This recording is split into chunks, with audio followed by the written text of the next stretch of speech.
keep my love emotional. I keep on reaching high. I keep my love emotional. I keep on reaching high. I keep my love emotional. Keep on reaching high. I keep my love. I keep my love emotional. I keep on reaching high. I keep my love emotional. I keep on reaching high. I keep my love emotional. I keep on reaching high. I keep my love emotional. I keep on reaching high.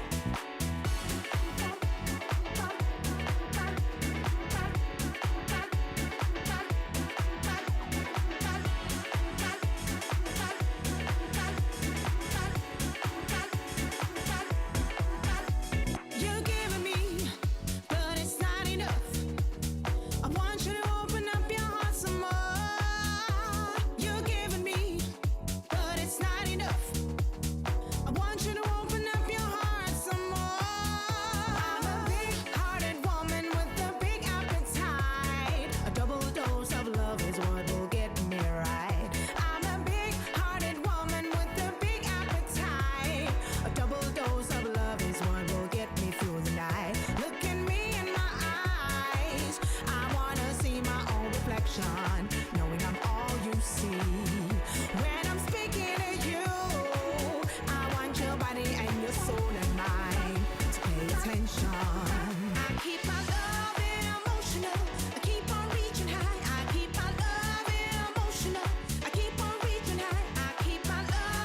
na na na na, na na na na na, na na na,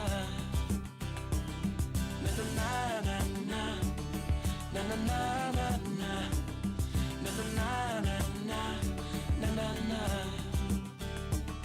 We got time on our hands, gonna have fun, we got no plans.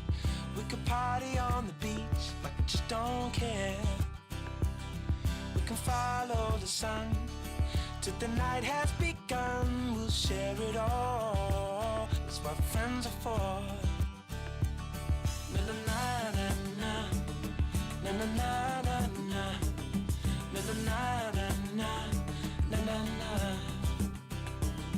na na na na, na na na na, na na na na. There's a rock and roll band playing acoustic in the sand. We are flying, we are free, what a precious moment. We will always be young, we'll be dancing in the sunshine. We'll share it all, that's what friends are for. We'll look back one day and see smiling pictures and faces of you and me. That's what friends are for. That's what friends are for. That's what friends are for. That's what friends are for. That's what friends are for. That's what friends are for.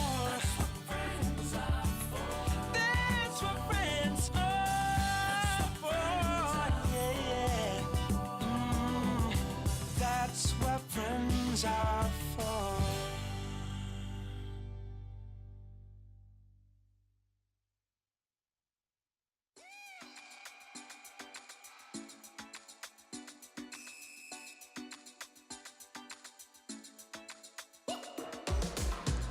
When you're feeling down, wanna come my way, gonna lift you up.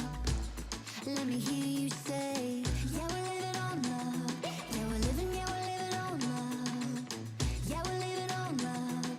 Yeah, we're living, yeah, we're living on love. Oh, oh, we're gonna take you higher. Oh, oh, we're gonna lift you up. Oh, oh, we're gonna take you higher. Oh, oh, we're gonna lift you up. When you hit the ground, don't you lose your way. Gotta get back up. Let me hear you say, yeah, we're living on love. Yeah, we're living, yeah, we're living on love. Oh, oh, yeah, we're living on love. Yeah, we're living, yeah, we're living on love. Oh, oh, we're gonna take you higher. Oh, oh, we're gonna lift you up. Oh, oh, we're gonna take you higher. Oh, oh, we're gonna lift you up. Oh, yeah, yeah. Oh,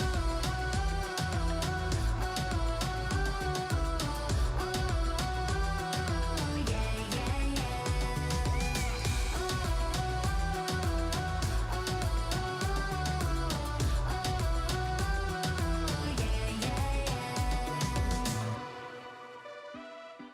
we're gonna take you higher. We're gonna lift you up. Oh, oh, we're gonna take you higher. Oh, oh, we're gonna lift you up. Oh, oh, we're gonna take you higher. Take you higher. We're gonna lift you up.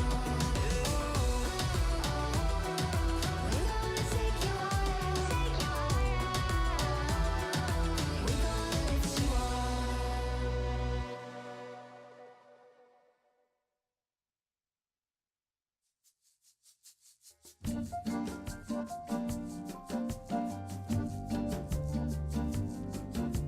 When I feel the darkness descending upon me, then I close my eyes to seek escape. Something in the dark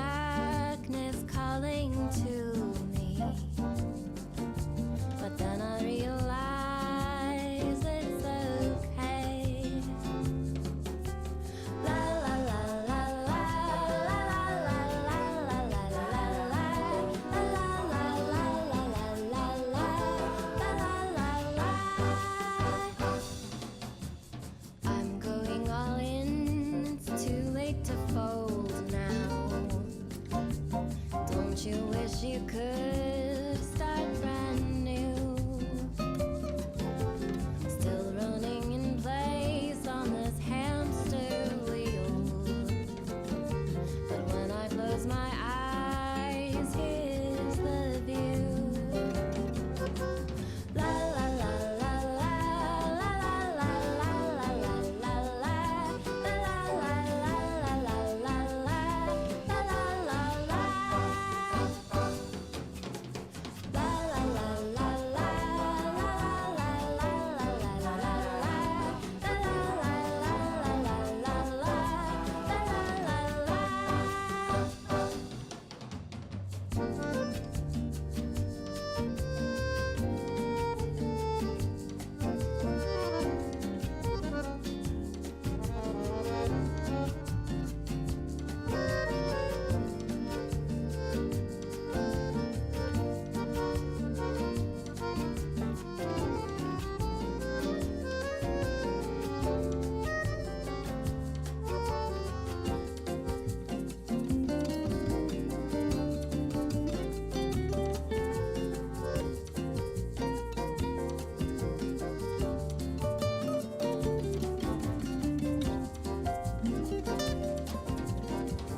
gladly give her, blushing like a fool. Cause she caught you staring, watching every move. Is she taunting you? Is this a sign? You need to stay cool. You feel like that you can't deny. No, you're not in control. Once you connected, you feel the fight. And she's pulling you close. You close. The dance of love. Aye, aye, aye. The dance of love. Aye, aye, aye. The dance of love. Aye, aye, aye, aye, aye, aye. The dance of love. Body language. Fumbling for words. You feel so naked. You wanna tell her, but you don't wanna blow it. She can't hear the words that you're saying. The music's so loud, so let your body say it. The fact that you can't deny it. Yeah, it's taking control. Oh, it's so intense and she feels the fight. And she's stealing your soul. Your soul. The dance of love. Aye, aye, aye. The dance of love. Aye, aye, aye. The dance of love. Aye, aye, aye, aye, aye, aye. The dance of love. Body language.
ever since returning, nothing stopped my heart from yearning for the pretty little bird I found on holiday. Every moment now I'm dreaming, every thought of mine is leaning back to see her, my pretty little bird. Take me back to Pájaro Bonito, bring me to her, to my papagayo. Setting sun and shining waters couldn't match the lovely colors that you bring to bloom, pretty little bird. Pretty little bird, la la la la la.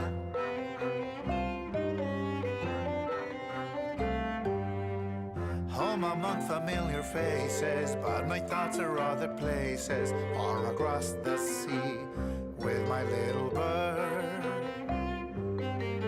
Take me back to mi pájaro bonito, bring me to her, to my papagayo. Empty days and endless hours, bending down like wilting flowers, till I kiss you again, my pretty little bird.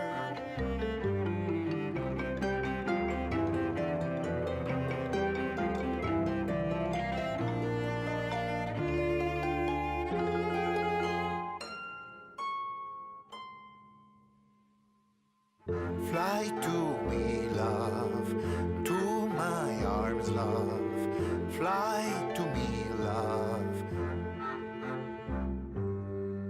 Who knew that I'd come home safe, but leave my heart in another place on holiday with my little bird.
When is it supposed to click? The right chemistry, sparks flying, energy endlessly. We tend to seek the person of our dreams. You might find you've lost your mind. Love may not be what it seems. Listen.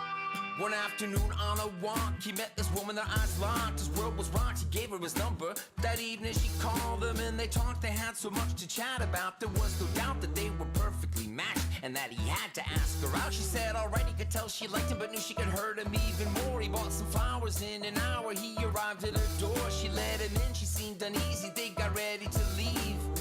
He began to wonder if he and she were meant to be. He thought, when is it supposed to click? The right chemistry, sparks flying, energy endlessly. We tend to seek the person of our dreams. You might find you've lost your mind. Love may not be what it seems. When is it supposed to click? The right chemistry, sparks flying, energy endlessly. We tend to seek the person of our dreams. You might decide that love is blind, but it may not be what it seems.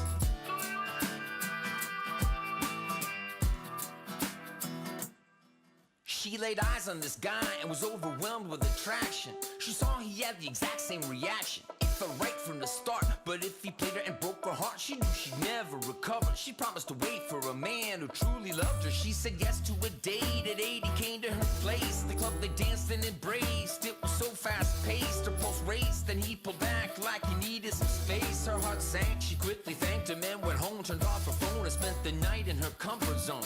She might have known he wasn't the one. She did the right thing by deciding to run. Or was she a jerk and it could have worked? A cruel fate, she found her soulmate. She wanted to believe she'd been naive, not deceived. She thought, when is it supposed to click? The right chemistry, sparks flying, energy endlessly. We tend to seek the person of our dreams. You might find you've lost your mind. Love may not be what it seems. When is it supposed to click? The right chemistry, sparks flying, energy endlessly. We tend to seek the person of our dreams. You might decide that love is blind, but it may not be what it seems. When is it supposed to click? The right chemistry. When is it supposed to click? The right chemistry. When is it supposed to click? The right chemistry.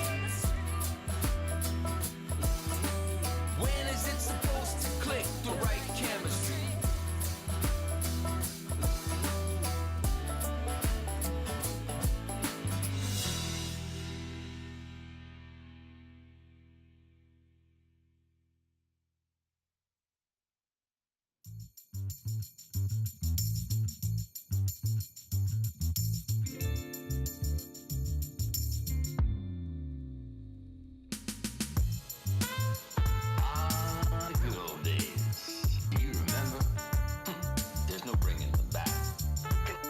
Continuation of the golden era. Golden era. Continuation of the golden era. May you live forever. Late 80s, early 90s, it came into its prime. Microphone prodigies with complex rhymes, sublime denser beats, deep sampling feats. Pure genius rose steep from the New York streets. Meet at Mars, the building for Milky Way. Payday, the tunnel, the red zone, new music cafe. Beat Street, fat beats, downstairs rockin' soul. In the music factory, stacked 12-inch gold. The innovation was cunning and stunning, nothing was contrived from 86 to 95. New York kept it live. BDP, King PE, Ultra EPMD, Rakim, Stet, Slick Rick, MC Light Biz Marquee. The Jungle Brothers, De La, A Tribe Called Quest, Brand Nubian, Gangsta, G-Rap, Bello, and SP, Rockin' CL, Black Moon, Beatnuts, DITC, The Woo, Nas, AZ, Redman, Big L, and Biggie. Good old days. Do you remember? There's no bringing them back. Continuation of the golden era. Golden era. Continuation of the golden era. May you live forever. You see, the elements converged into spoken word and hit a divine note that human ears had never heard. It emerged to what the mainstream considered absurd. They laughed at it, now it's generational, they're all addicts. 40 years later, now we reminisce, cause through all the shape shifts, it hurts us deeply that it hasn't been the same since. Large pro walking through that front door to cherish or neglect the black sheep, the choice is yours. Case Solo spelled it out for you. The Fugees kept the score, nice and smooth, made it funky for the junkies abroad. The Outcast elevated it, while Dre let me ride, he kicked me out. I had to start running with the far side, lost my breath. All I need from Mary and meth is ice water, please. Give my full regards to the chef. Watch son get wrecked, cause all they rickety really want is effects. Gucci link shine, stretching Bobito, 89 tech, 9 y'all.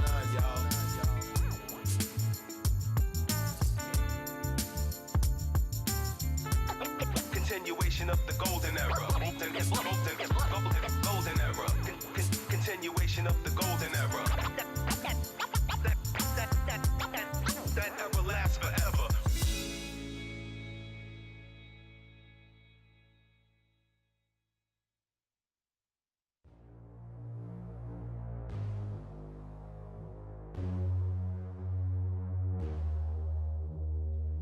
I just want to tell you it's alright while I'm smiling through the tears in my eyes.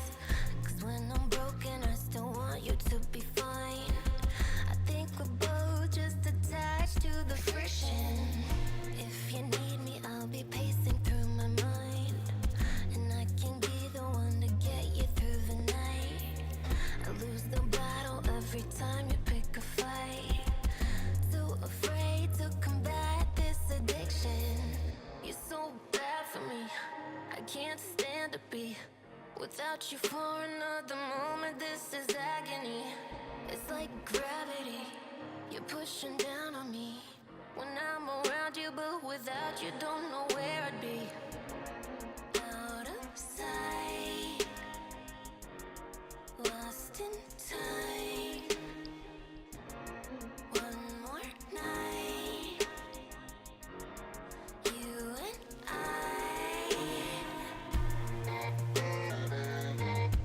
Friction. Friction. Friction. Friction. Where we are, I can't quite figure out. I wanna take all of the blame from you now. No matter what, I've gotta fix it somehow. You only know how to play it like the victim. You're so bad for me, I can't stand to be without you for another moment. This is agony. It's like gravity, you're pushing down on me when I'm around you, but without you don't know where I'd be. Out of sight, lost in time. One more night, you and I.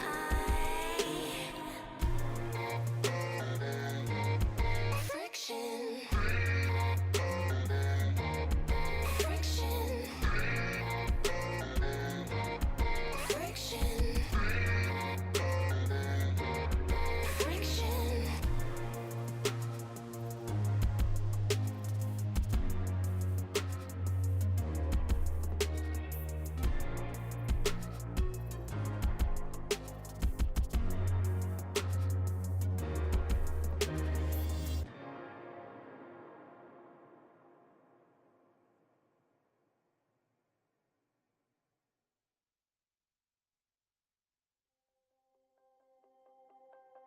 We're free, I don't look back.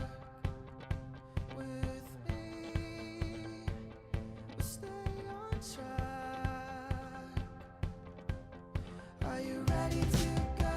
So I'm waiting for you. Ready, let's go. There's so much for you to do.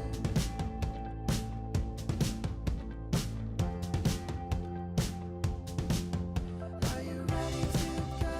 So I'm waiting for you. Ready, let's go. There's so much that we can do.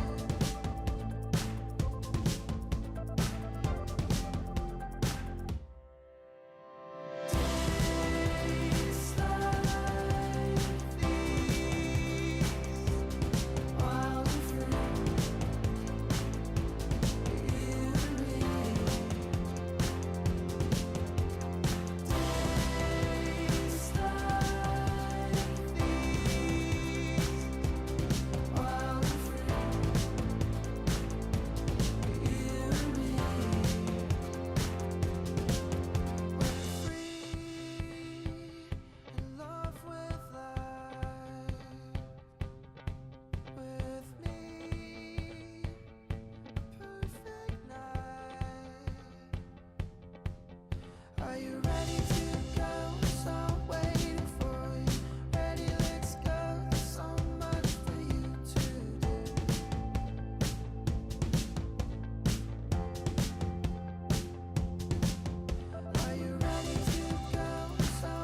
Good things we heard her said nothing.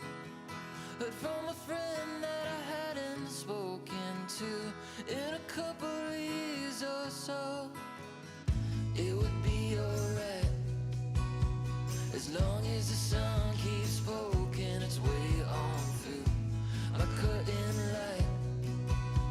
Or something tells me that if we keep singing our songs, before you know it, they'll be singing along. If we keep humming a tune, it won't be long before they sing it too. It won't be long before they sing it too.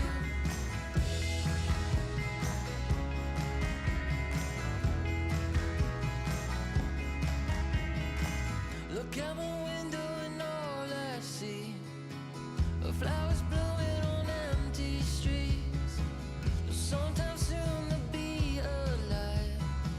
Hope when they do, they sing with me. It'll be alright as long as the sun keeps poking its way on through my curtain light. Or something tells me that if we keep singing our songs, before you know it, they'll be singing along. If we keep humming a tune, it won't be long before they're singing it too. It won't be long before they're singing it too.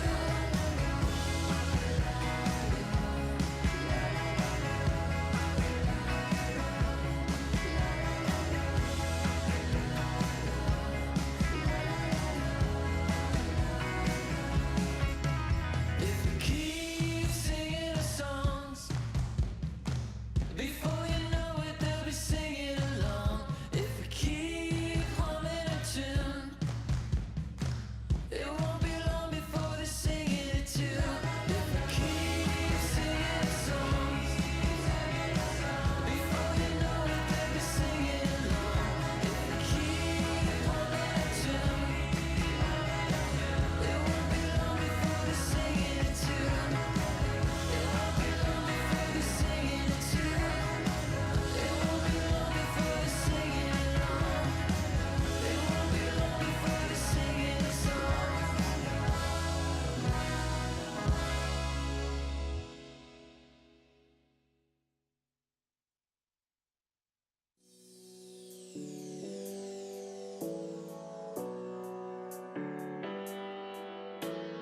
Be who you are, it sets you free. Never change who you are. Be who you are, 'cause you'll always be my guiding star.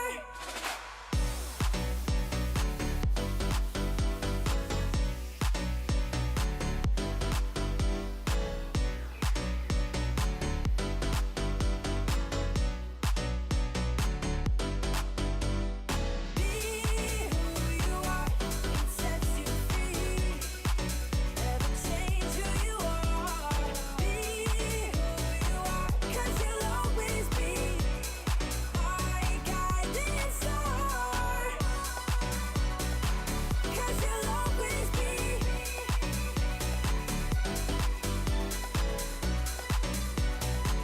'Cause you'll always be.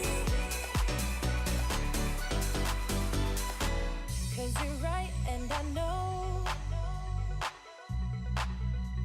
but I don't wanna think about it. We are who we are. There's nothing we can do about it. Save yourself from fear. Be true to who you are.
keep my love emotional. I keep on reaching high. I keep my love emotional. I keep on reaching high. I keep my love emotional. Keep on reaching high. I keep my love. I keep my love emotional. I keep on reaching high. I keep my love emotional. I keep on reaching high. I keep my love emotional. I keep on reaching high. I keep my love emotional. I keep on reaching high. I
Ladies and gentlemen, welcome back to the LPL. It is a pleasure to have you alongside us here for what is I had to pick up the calendar, a Tuesday, the 28th. Dude, LPL 7 days a week. I can't help myself. I'm Hysterics, as you know, but we have a very special guest over from the NLC, Jamada, coming in fresh.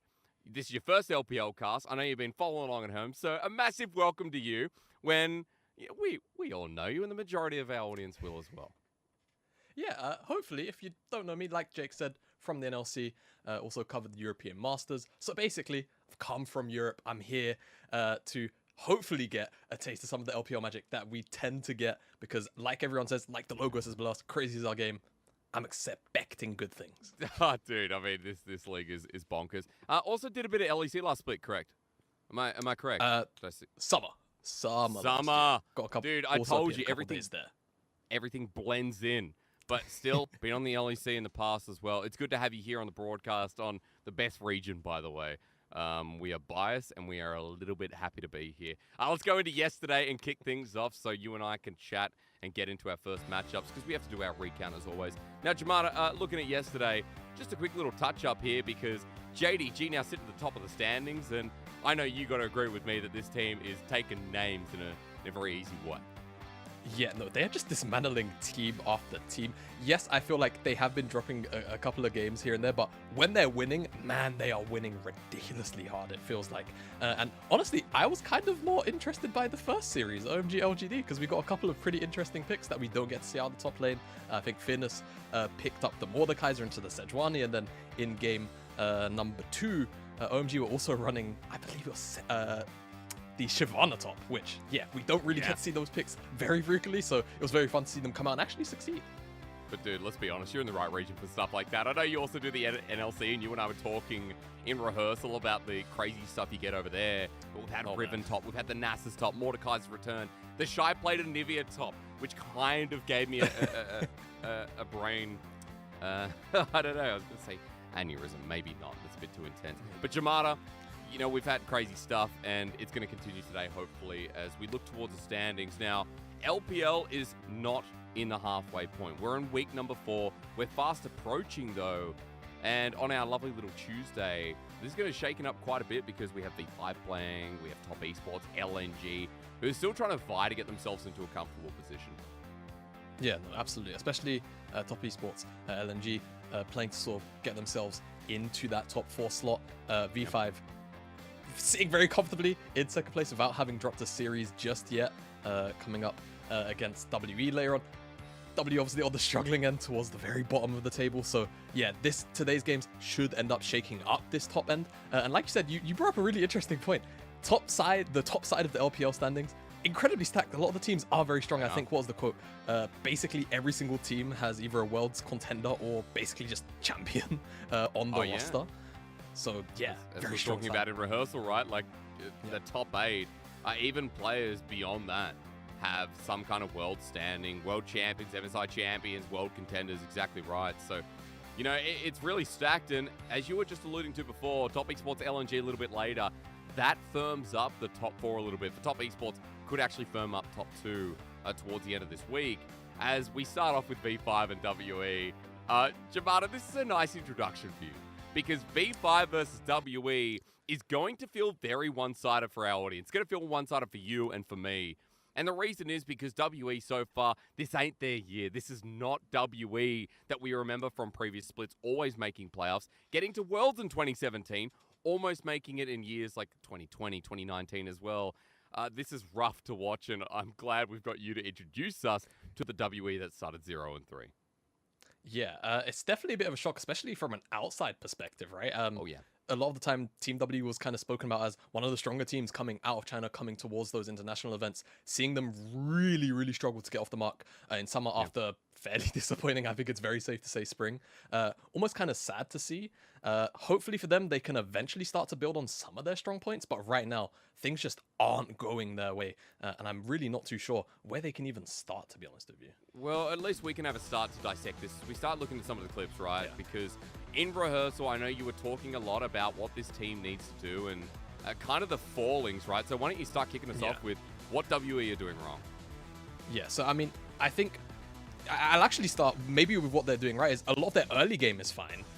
You know, setting up through Beishang towards the bottom side, whether it's been Jing and Kadea or Hill and SMLZ in the bottom side, they've always been pretty strong at enabling, you know, those three members in particular. But it's about some of these mid-game team fights that we've got in the B-roll in the back here, where they're either in a position where they can contest and probably shouldn't, or they're just looking for a pick because they want to try and push their advantage that they have, even if it's a very incremental one, and they end up just falling short on the execution every single time. This one in particular felt a little bit frustrating because they'd built themselves up into a fairly okay game state. They were starting to fall behind in goal, but they got the dragon stacking, and we've seen how important that can be on 12-11.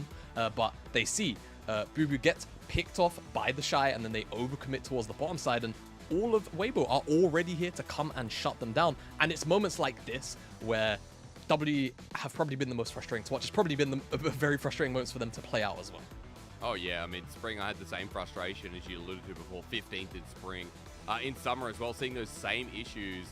And you used the perfect words in our rehearsal too. It was like, their early games we can see on our screen starts off quite nicely with some of the few dives that we get out of WE, a losing team where they've only picked up one individual game against WBG. But it's the mid-game that comes to an absolute stop. It's crazy to me that we're seeing a WE with people like Beishang, Xie, even SMLZ in some of the games, Bubu, who was on V5's top 4 roster of 2020 summer. Jamada, it's really hard to diagnose this team because the names are there. And as we start rolling into what we like about WE, or what we don't like, I should say, it's like, man, they've got so many things against them right now to criticize. Yeah, no, and I mean, I think when you take a look at some of the stats individually, you're like, okay, maybe not so terrible, but it's about why these stats matter together, right? Yeah. Being at the very bottom end of Team KDA makes a whole bunch of sense when you are towards the bottom end of the table, pretty much, or at bottom, but it's the fact that they're picking up First Blood. Oh, they picked up First Blood in a fair amount of their games, but they've not really been able to transition it into anything, to the point where they have the fastest average game time whilst they're losing. That is absolutely absurd to have that as a stat. And again, it sort of plays into some of that frustration factor from W, where, again, their early games seem to be working out okay, right? They seem to have a pretty decent understanding of how they want to try and push their leads, how they want to try and extend them. But as soon as you kind of go past that 15-minute mark, the map starts to open up. They seem like they don't really have a great idea of how to, again, continue to extend those leads. I think the word I used in rehearsal was they get the snowball going, but then as soon as that timer hits, it's just like it just stops. It halts immediately in place. That's right. It's sad to see.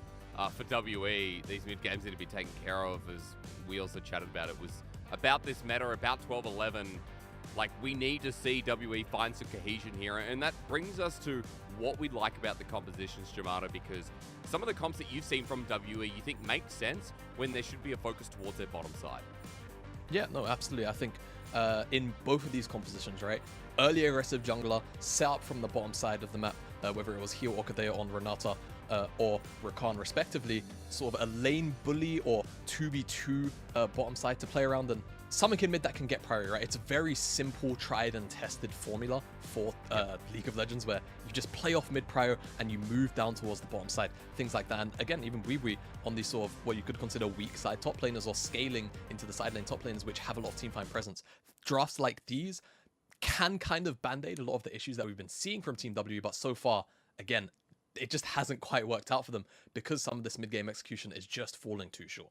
It's easy to talk about, right? We could go on for WE for quite a while, but we'll leave it to them. Of course, 0-3 to start off their split, not looking too good. But on the other side, V5, we haven't talked about this championship team because, well, I shouldn't call them championships. They're not champions yet. They feel like one, though. And we haven't mentioned V5 because Victory 5 are a team right now that are doing so well, just beat the MSI champs in their last series. Currently sitting 4-0, and it is safe to say this team is insane once again, just like they were in spring. Yeah, no, absolutely. V5 continuing some of this regular split domination that we expect from them. But that RNG series in particular was pretty impressive, especially the Photic and PP God game where, what was it, Senna had like 60 stacks by 10.5 minutes or before 15 minutes. It was absolutely absurd. Yeah, I think the very scary thing about V5, generally speaking, is kind of from top to bottom, they are very capable of playing through all 3 lanes.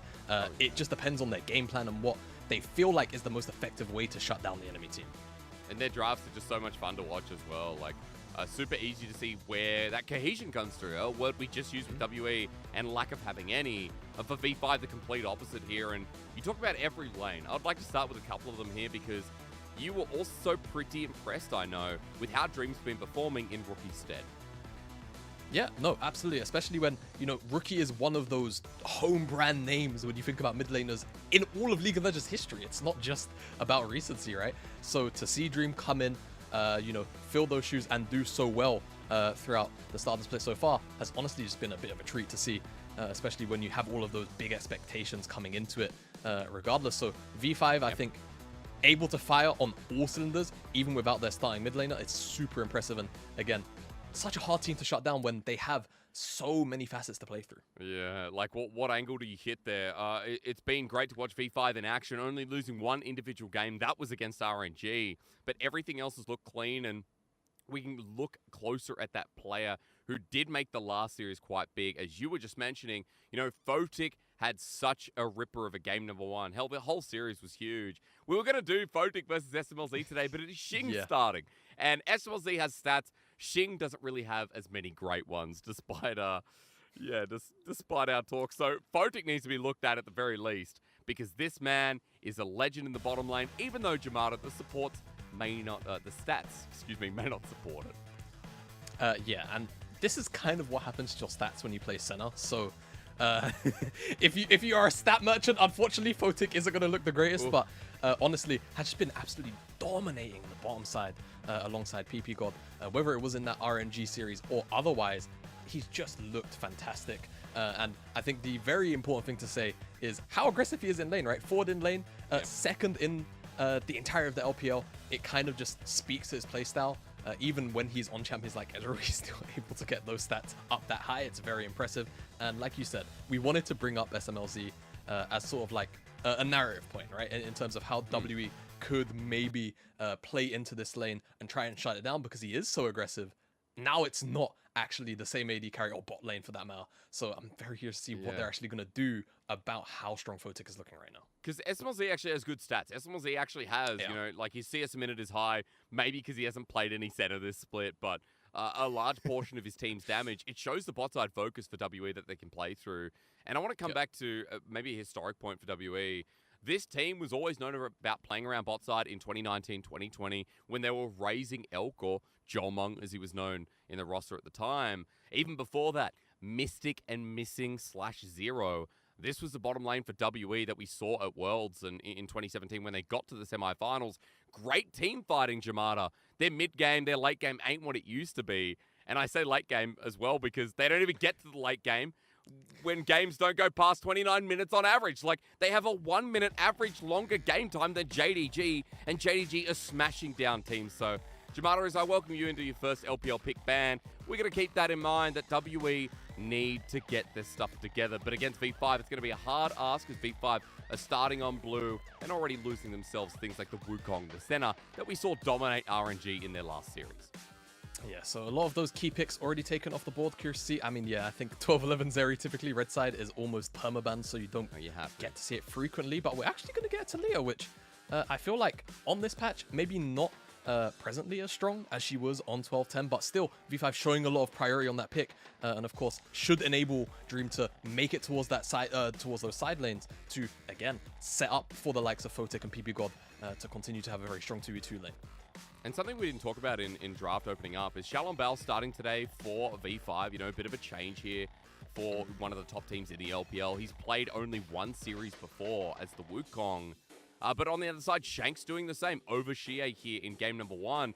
And remember, the comp we saw that we liked was Shanks on this Talia was that roaming mid laner to affect bot. So maybe a key takeaway here from V5 as WE starts setting up the merits of a strong bottom lane here with Beisheng's Lee Sin and the Aphelios for Xing. Yeah, so I mean, oh wow, it feels like we're watching a spring draft right between the AD carries, Jinx, Aphelios. Nautilus is going to come in alongside that. I wonder if we're just going to get Hero on something like the Bronze to try and shut down that 2v2 from the get-go. You would have a very, very strong 3v3 bottom side because you should be able to ban out 2 more junglers if you do go down this route.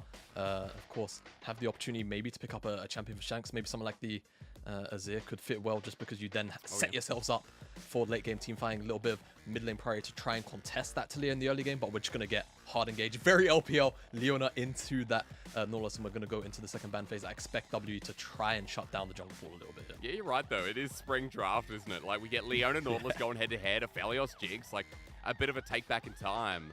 And you were just mentioning before as we go into the second draft phase, I mean, we don't have any solo laners here for WE. We still need Rich's top. What do you want to see banned out here? Because I feel like when we already have decent engage, we are a bit more flexible in those solo lanes for both teams. Yeah, so actually the Blanc ban's going to come out. So on 12-11, what did end up happening, if I recall correctly, is Talia got a couple of wide scoping changes, which definitely shifted her power a little bit more into the jungle. So I wonder if W are kind of reading into this and saying, okay, Jialing Bao could be taking this Talia into the jungle instead. So they're going to try, and like you said, pick on the solo lanes, try and remove some of the setup that can work well with Talia, as Ari is also going to be taken off the board. So they're just, both these teams trying to shut down the mid 2v2, targeting both Shanks and Dream champion pools for now. Makes sense when Shanks and Dream, you know, going along similar lines in the champion pool as well. I just note that when Shanks has only played his 3 games of this split over Xie, Swain, Azir, and Corki. You already talked about the Azir before, but you also wanted to see maybe where the priority could take him. We get an R-ban against Rich, which makes sense after what we saw in the last series, but I want to finish this off with V5 because we had mid lane focus towards Shanks. We know that Bubu's Camille is still up, but they stick towards the mid lane champion pool, leaving top exposed. Yeah, and I mean, I feel like W right now, I think Swain would maybe be the best bet in terms of what's up and available. It can provide a whole bunch of space for the Aphelios to get his work in. But if W want to prioritize the mid 2v2 so that they can move down as a duo towards Xing, towards heal, then picking up something like the Sejuani Blind, definitely a very safe thing to do. In issues, I feel like Rich is probably going to have a plethora of picks ready and available to go into it. Something like the Aatrox, yeah, just because you can drain tank inside of that lane, very easy to run into it, and realistically, Bubu isn't going to have too many facets to shut it down, and it seems like V5 are just going to round out with the Silas. On top of that, loads of strong ultimates to pick up the Sejuani ultimate, the Leona as well, to try and find some more picks. You already have so much engage through the Nautilus and even the Talia wall. Stacking that on top of Silas being able to take away those engage ultimates is going to be super powerful for them. But you've been in the LPL for what now, like 5-10 minutes, and you've already predicted one draft here. So nice call, Xiaolong Bao taking out the Talia in the jungle in the end. Again, something we really haven't seen much here in the LPL in the past couple of days, unless I'm mistaken, but Corki gets locked in. That's the final round out. Strong mid 2v2. We don't get as such here, Jamada, but at least for WE, a bit of scaling as I want you to run me through, starting with their draft. Yeah, no, I think W for sure, they're just looking to play towards that sort of 2.5, 2-item power spike, because beyond then, that's when, you know, the Aphelios and the Corki really come online, have their own agency. And I think I'm looking at W and I'm saying, how are you going to protect yourselves against what should be a hyper proactive early game for V5 with the Talia, with the Silas? You know, Silas, a pick that actually sometimes on occasion would be picked into Corki anyway to try and shut him down in the early phases. When you've got Talia there as well, who can be a very strong skirmisher and shuts down some of the mobility with the Unraveled Earth, it's going to be hard for them to stand up to it in the early game. It's about surviving that first 15-20 minutes of aggression from V5 for me. Okay, well, surviving the first 15-20 minutes is the early game that WE needs to then move into a snowball for the mid-game. Remember that we talked about WE's mid-game being one of their weakest parts. They kind of come to a standstill, stop, and the game's lost from there. If the early game can't be under wraps, if they can't control themselves, Jamada, I have a lot of fear coming through here. I feel like we had fear anyway. With V5 going up against WE, it is 2nd versus 16th. There is a 14-team gap between the two. As we enter Summoner's Rift, V5, as Jamada just said, have themselves an early game that's going to try and ramp up. So we're going to see if WE can hold fast or if V5 do what they always do and beat their enemy to a pummel in the first 15, 20 minutes of our Summoner's Rift game. Yeah, and let's not make any misconceptions here. V5, whilst yes, 1-to-1 they do get outscaled, I think realistically they're always going to have so many agency tools, engage tools to get fights going that I'm not sure it's going to be that much of an issue, especially when Shanks and Jing are likely going to have to kind of just sit on their hands until they hit their items. We'll see. Oh, Flash comes in. All right, well, the aggression begins now, and it won't be an issue if we keep seeing plays like that. That's support flash for Shings. He's forced out a blue side, being very defensive right now. And as the ward gets dropped in, Beisheng sticking to the top side anyway, but at the very least, you know that V5 now have an opportunity in bot, which we said was WE's focus. Yeah, and let's be real as well. For V5, it's just such easy setup now towards that Aphelios, right? Nautilus hook into the auto attack, then all of a sudden you get knocked up by the Salir. You can almost get 100-0'd just with that burst damage alone in Days of Old. So I'm expecting V5 now to put a whole bunch of early threat to try and shut down the Aphelios even more than they were probably likely planning. Well, let's set it up with jungle pathing, right? Because we see trading in the bottom lane. It's going to continue as everyone expects, but PP God's still looking for that dredge line as he finds it onto heal. And Photic follows him up. Jamada, I wanted to ask you a little bit about Beisheng here because his blue side is warded. He's pathing towards bottom lane, but he's going to be easily tracked. Yeah, should be easily tracked. He really does have to cover this bottom side, I think. With Jing not having the flash, if he's not there to try and make these 3v3s a consistent factor so that V5 have a much lower success rate at making ganks work, you're just going to see all-ins consistently. Oh my god, the Ignites down the dredge line at melee range. PP God with the Hex Flash, that was beautiful. Shing gets autoed to death. V5's bottom lane. Jamada, that's how it begins. Oh boy, and I mean, look at the wave as well. It's stacked up, it's going to crash. Shing is going to miss just about everything here.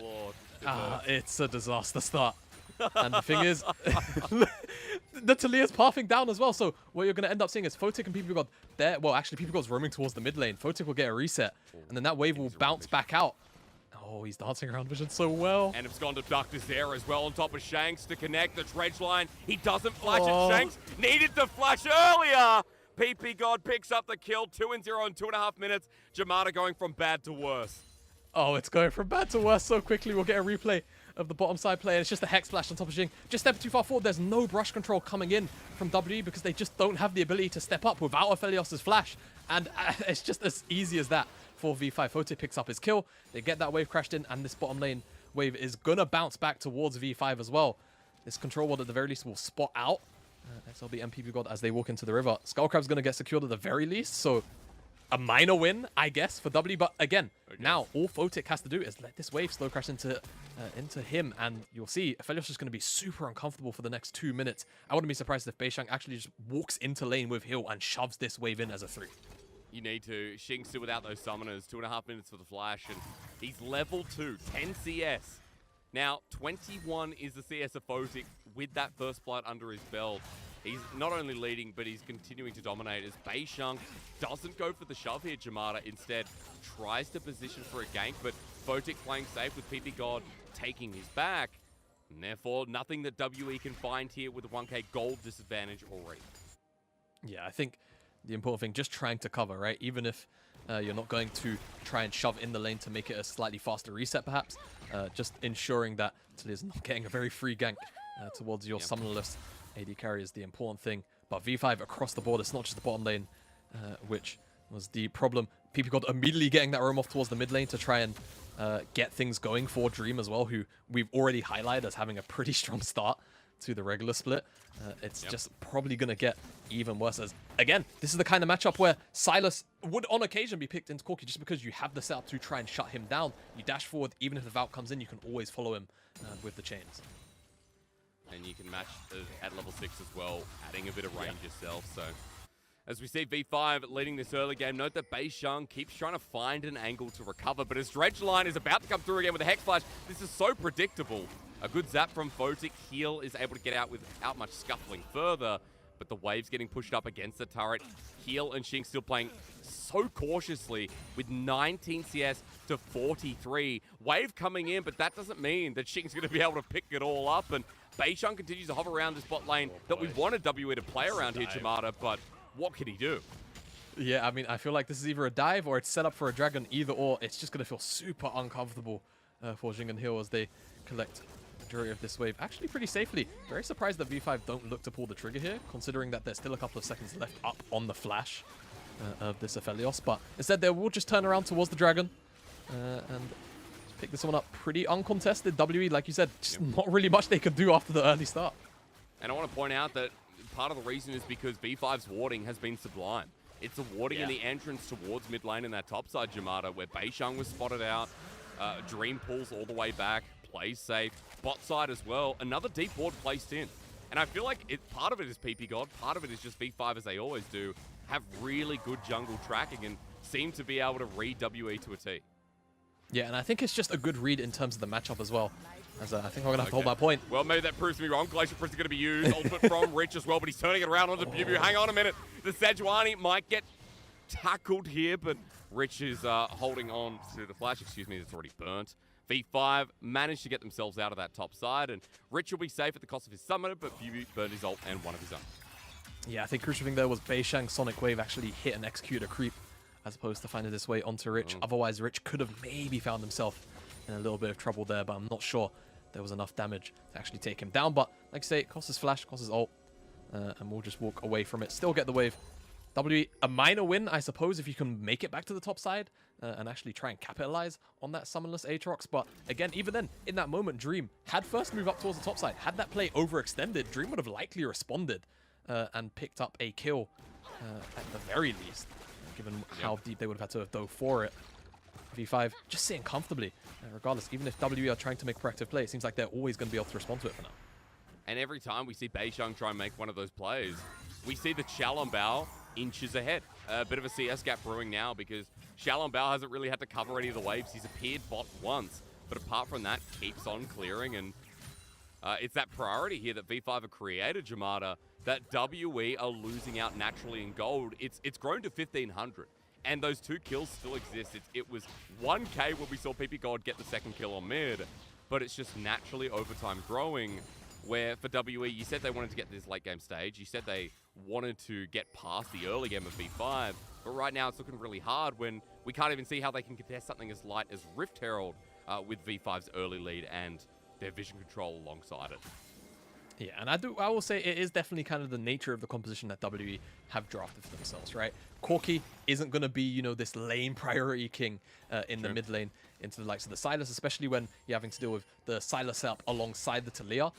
If Beishang isn't there to always cover, it's going to look really hard to actually contest that. Right now, WE, though, setting up towards the bottom side, Photic and PP God actually doing a really good job of taking away the cross-map jungle camps. As I expect WE know they're going to be giving up this Herald. So just give over the red buff. Dream also covering the dive too. Decent response. I think decent response is the right wording here, right? But Dream not getting the blast cone over the wall maybe would have been a different story to avoid the tri-brushes. Beishang still sticks around.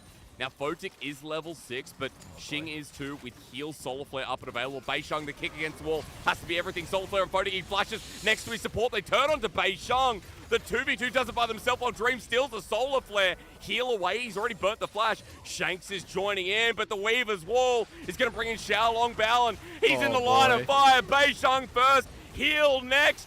Victory 5, they are insane. And this is what I mean. V5, their play is actually towards the Herald, right? But they're still able to have Xiaolongbao come eventually and respond, and this is because WE takes so long in trying to make this dive work, right? They deny the wave, and this is why I said it was such a decent response from V5, taking away the red buff. They're not there to get dove initially. WE reshoved the wave and try and dive anyway, but at this point, it's just an overstay. The teleport comes in from Dream. It's almost immediate before the dive even really gets started. Beishang gets Dredge lined up really great. Chain CC there. And yeah, heal as well, not really able to get things going on the dive. And then you eventually see Talia comes in, shuts down the play. The Weaver's Wall is able to cut everybody off. And only Shanks is able to back out of that play. 2 kills going over to Talia, who was already farming up pretty well. And it's funny that I see Dream on the Silas when, you know, the last match I cast, Jamada, was V5 versus RNG. V5 RNG in Top Esports versus FPX. And in Top Esports versus FPX, I got the same vibes from Knight where the TPs are early. They're on point. The Silas play turns everything around as well. And even though V5's bottom lane did that inherently by themselves, it's still nice to see that V5 had this cohesion that we talk so heavily about WE not having. It's night and day in this first game, and with a 3k gold lead, it is easy to continue talking up V5 right now as they already have a dragon. They're going to look to get another one as well, and it doesn't feel to be slowing down anytime soon. No, and they also have the Herald on top of that to snowball this gold lead even further. And I mean, talking to snowball, it looks like they're just going to look towards Jing. Oh no, it's a depth charge, it's a knockback, and Photic gets the kill credit. Thumbs in the air, he's 87 CS, he might have caught up, but I don't think it matters. It's Rich ulti's up in the top lane, but Arctic Assault from BuBu gets him away. But at the very least, that bottom side play, Jamada, will enable V5 to start up the straight. Looks like Tech Smash coming in, actually, WE. Yeah, Shell and Bell flashes away, but he stretch line in. Shanks down the line of fire once again, and Photic has the range. 1 auto, 2 autos. Photic without his ulti, but Dream's coming in off the side. The zap slows down heal as Dream's ready to engage, and Beisheng wants an angle, but he won't find it. Seismic shot for heal as the dredge line gets him close. The zap on Shanks, the auto, PP God, secure it for me. Ignite him. He's so close, the dredge line, he steals. Dream, yes, the auto. That'll do it here for a 7-0 start. Oh boy, yeah, V5 just running over this one, and W, you can kind of understand wanting to contest in a small world because you have the package, but I mean, just let it go, right? You've already lost your AD carry. It's going to be a numbers disadvantage no matter what. Kind of just giving V5 more gold to work with after this fight. 2 dragons. Yeah, like you say, it's a 5k gold lead pretty much. It's just looking rougher and rougher. I'm just not too sure. I mean, W, again, the thought process is they have package. They're going to technically be able to potentially burst down Shaolin Bao immediately, but he's able to get out of that one with the flash. Shanks has to immediately retreat as he dives too far forward with the package. Heal gives over his life, thinking he's going to keep Shanks alive, but eventually it just comes down to Dream stealing away that ultimate and getting his snipe of his own onto the Corki. Heading up a perfect game here, Jamada, for your first one of the LPL. As BuBu, I think he just took the rocket from Photic and manages to survive. So even topside is not going that well. 30 CS down here on the Sejuani versus the Aatrox. Mid is now facing up a 2-0 Silas with Everfrost. I could keep going through and listing the item differences, but that's going to change again as Herald is charging bottom lane and B5 are sweeping out Vision, and WE are backing all the way back off. Yeah, all right. Seems like in our picture-in-picture, he was already low. Did he get the battle rocket? I think he's got the frost armor on, so he just doesn't get executed. That's kind of fortunate and unfortunate for Photic, you know. Like 10 HP or something, though. Yeah, that was kind of ridiculous. Sejuani passive, saving Wee's life. But yeah, I mean, V5 just slingshotting the gold even further ahead, right? Herald going to get Photic a couple more plates in his back pocket. That second Herald charge actually does go off as well. So now that tower on the bottom side, half HP, 600 gold, basically standing gold for whenever V5 decide to go and attack it. Now it seems like the angle of attack is going to just be towards this mid lane. I mean, 30 seconds left of plating. This gold lead is immense. We saw a perfect game yesterday, I believe. But we're facing up the barrel of another one here against WE. Victory 5 acting like that top 2 team that we expect of them with what we've seen. Plating going across multiple lanes. Gold lead has plummeted up yet again. 6,500 here is what we're looking at as plates fall down. The early game's been a massive success, Jamada. And I guess I've got to ask you what V5 need to do, or little they need to do, to continue this snowball rolling into this mid-game. I mean, I feel like right now they can just continue to do what they have been doing, right? Move Photic around the map and take down these towers one by one. You're at a really nice point in the game where you're 14 minutes in, so you've kind of got 6 minutes to work with before Baron's on the map. So you can kind of just turn these towers into, you know, what you're playing for. Realistically, you don't have to worry about, you know, that big purple worm just yet. It's not something that W can maybe try and flip until it actually spawns up. So just moving across the map, getting Jinx, to her power spike. Because again, we kind of spoke about how Team WE's comp 1-to-1 technically outscales, right? You've got the Corki, you've got the Aphelios. Obviously, you always have that debate between whether Jinx or Aphelios scales a little bit harder into the late game, but we've seen what Corkis can do once they hit their items. V5 don't want to get to that point in the game, so taking down those towers so that once you do get to the point where Baron's on the map, and if you pick it up, you're not really going to have to worry about taking those towers outside the base. You're just looking towards the base itself. And it was worth asking, right? Because for WE, I was looking for some hopium here, but it does feel more like copium, to be frank. And V5 is taking down yet another turret while we're talking. Yeah, it's a strong huff of copium Yeah. for WE here. Oh, here we mean, go again. Yeah, I think it might be if somebody decides to face check into that bush, man. It's not worth it. Dream's going to take down this tier 1. And not only that, they still have the Herald to work with as well. So I think V5 just cruising through this sort of early to mid-game transition for now. If they want to use that Herald for the bottom side tier 2, just get Photic the gold. I think that would maybe be the safest thing to do, unless you find yourself a very strong skirmish and then you're able to use it on the backhand of that play. I think that's what I'm likely expecting to see from V5 here. Dragon in 20 seconds. I just don't want to see WE contest it, to be honest. And I think given where Shanks is right now, given where Beishang is as well, I'm not too confident that they're actually going to look to play for him. No, of course not. And, you know, here in the LPL, Jamada, you don't have to be like, you know, I always ask about what another team can do, because it's interesting, right? When a team's in this position like WE, who have been having a horrendous start of the split, much like they did in spring where they finished 15th out of 17th. Hi, nice steal. Okay, Beishang wants Dream, who flashes away, at least trying for something here and trying to get their objective bounty while Dragon goes down. A worthwhile trade, but still, they're not able to get it. Turret stays standing, and it's only Dream's flash, which he hasn't really required as apart from being aggressive in this game. V5 are going to use that time to pressure mid with the Herald. You talked about a skirmish that, well, it nets something. It nets people being on the wrong side of the map. Yeah, I mean, the skirmish is WE going towards that top side, trying to, I guess, cross-mac the Dragon at best, but now the Herald gets dropped in the mid lane. And not only is it going to take the tier 2, it's going to get a second charge. 17 minutes basically cresting into the game. They could even just take the tower and maybe go for kills. Oh, Dredge line as well. PP God, the depth charge up. He's been having a great game. How that hook connected, I don't know, but PP God, you can see through the matrix. There goes the inhibitor through the mid lane. WE on a true defensive path this game with 0 kills, 0 turrets, 0 options given to them with 9k against them at 17 minutes. This is a masterclass, and this is a huge challenger versus bronze diff, if we put it in solo queue terminology. Yeah, this is just V5 playing by the books. Again, from draft, they gave themselves all of the agency tools they needed, right? The Nullis on the bottom side, the Talia to always be able to respond to side lane plays.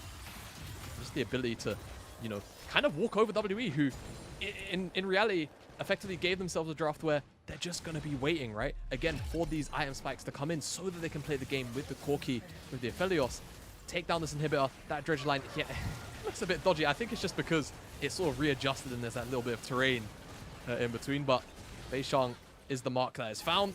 They get the inhibitor, and I mean, early on, right, it's actually a pretty early inhibitor, so now WE, you know, huffing the copium, they're going to get a little bit of resource back, but again, it's going to be, in reality terms, a pressure sink that they're going to have to deal with while V5 just siege up on more towers. But just look how big Photic is already. Level 11 Jinx with a rapid fire cannon. The Q in rocket form hits, and Shanks as an auto takes, you know, 1/8 of his HP. Photic's doing way too much for his own good. Dream, you could say the same. Now picking up his second item as well. And it feels like V5, as they continue sieging topside, they've got all the map in check, because as this 3-man stays standing, WE committing 5 members here, Jamada. Dream's on a flank, and Rich is just having free time with the turret. Yeah, I mean, they're missing picking the bottom side. Oh, they're going in! Well, he had to try, didn't he? He really had to try, and Photic is going to emote him into the ground. Oh boy, yeah. I mean, even V5 were like missing ping in the bottom side. Like, guys, they're not contesting me. I guess I'll just get the 600 gold for free. Taking the inhibitor tower now. Beishang, I mean, like you said, they have to try, right? They have to try and find something. But Beishang was already chunked out to half HP. Tries to go in, immediately one shot. Isn't able to find an insect or anything.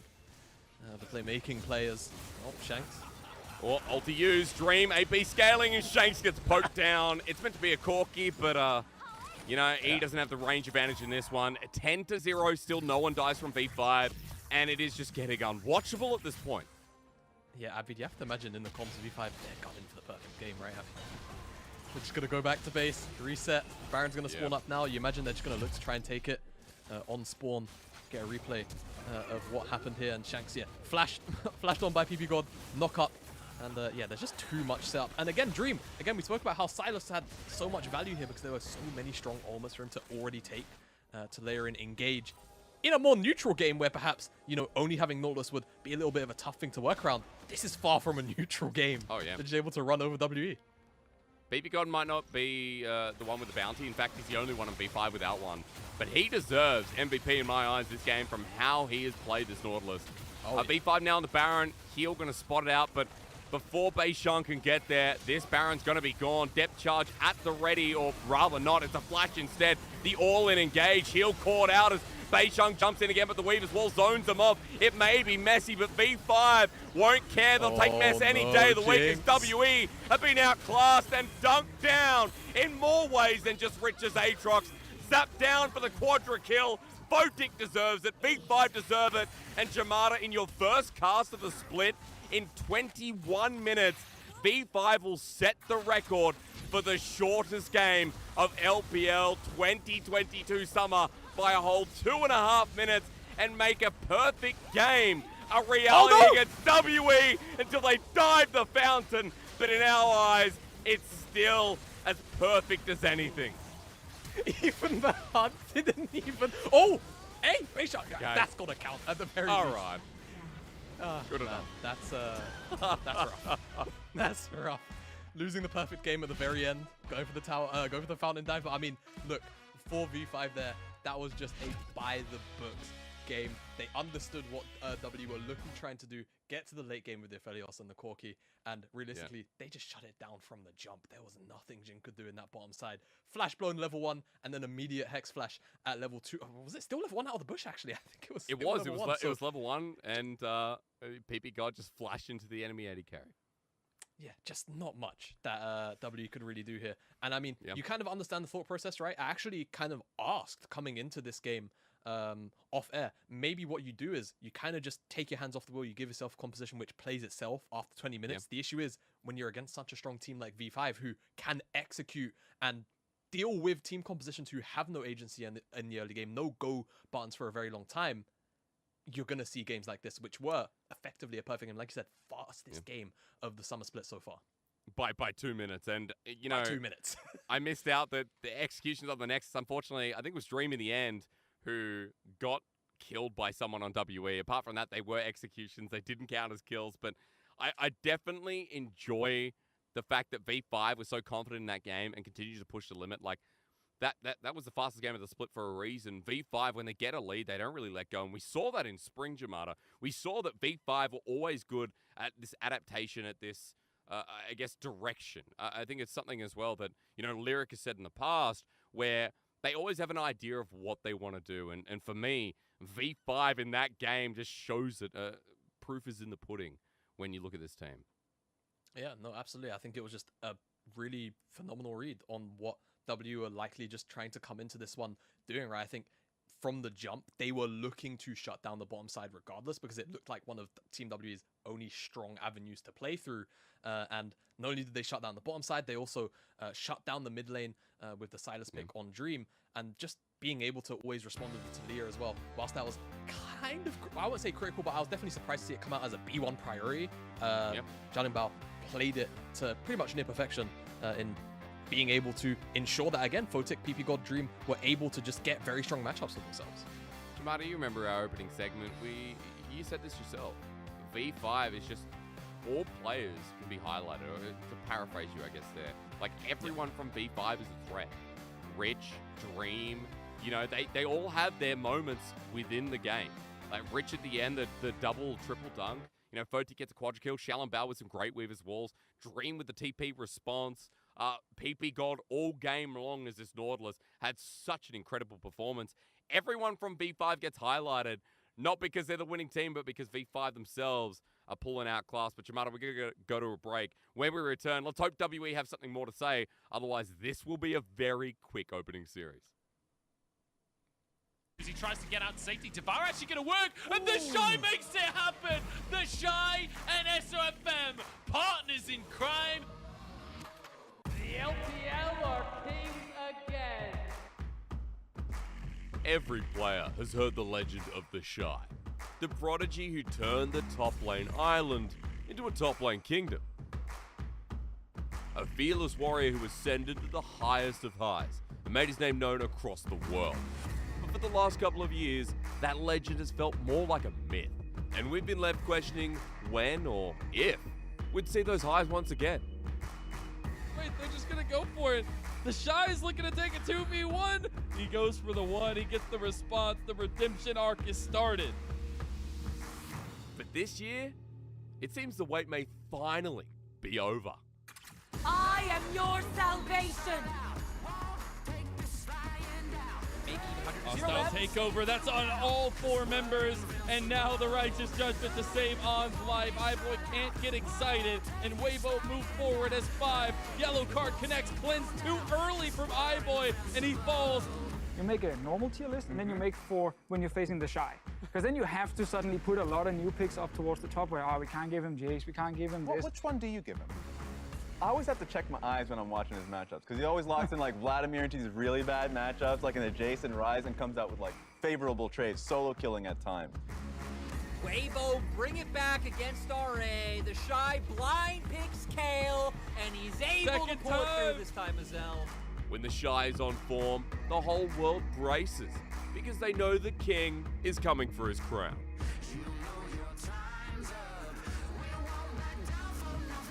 But standing in the way of the top lane kingdom is a man with ambitions of his own. He's trying to get LWX, fails a little bit here as Knight now TP's in. The Aeroforce uses matchup as Wayward with his flanking angle. The MVP we talked about from last series in the perfect place at the perfect time. It's Wayward and Knight stealing the show. While he might be a little bit low to that old mid laner, the top esports are still the ones to get blood. Wayward and top esports have cut through their opposition thus far and continue their rise to the top. And if he can climb the mountain that is the Shy, his position as a top tier top laner will be cemented across this world. The Baron start instead while he's still unavailable on the map. We'll see what top esports can do. Wayward currently running over. Yes, level 13 Gwen, remember this guy's been picking the team fight so far. It's FTX and Game that they shouldn't be in, now making their markers. Speaking of the devil, the ult blinds the Baron pit. Hung has to get away, but Jacking up takes him down in a close corridor. Wayward is having the time of his life, and top esports bringing blood to the parade once more. LWX the last snip, and Orcs, man, close corridors really hurt FPX. That was Wayward all the way.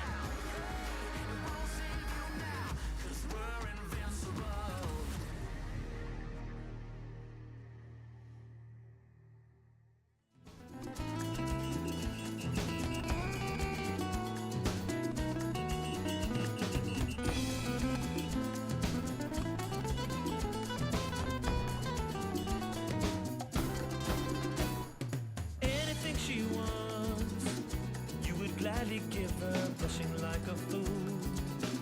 Cause she caught you staring, watching every move. Is she taunting you? Is this a sign? You need to stay cool. You made a life that you can't deny. No, you're not in control. Once you connected, you feel the fire. And she's pulling you close.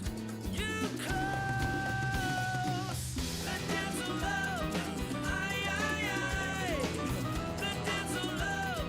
Aye, aye, aye. That dance of love. Aye, aye, aye, aye, aye, aye. That dance of love. Body language. Fumbling for words. You feel so naked. You wanna tell her, but you don't wanna blow it. She can't hear the words that you're saying. The music's so loud, so let your body say it. The fact that you can't deny it. Yeah, it's taking control. Oh, it's so intense and she feels the fire. And she's stealing your soul.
일단은 에피그라가스가 상향도 받았고 밤의 수학자 아이템도 상향을 받아서 지금 약간 선픽으로 되게 좋은 것 같아요.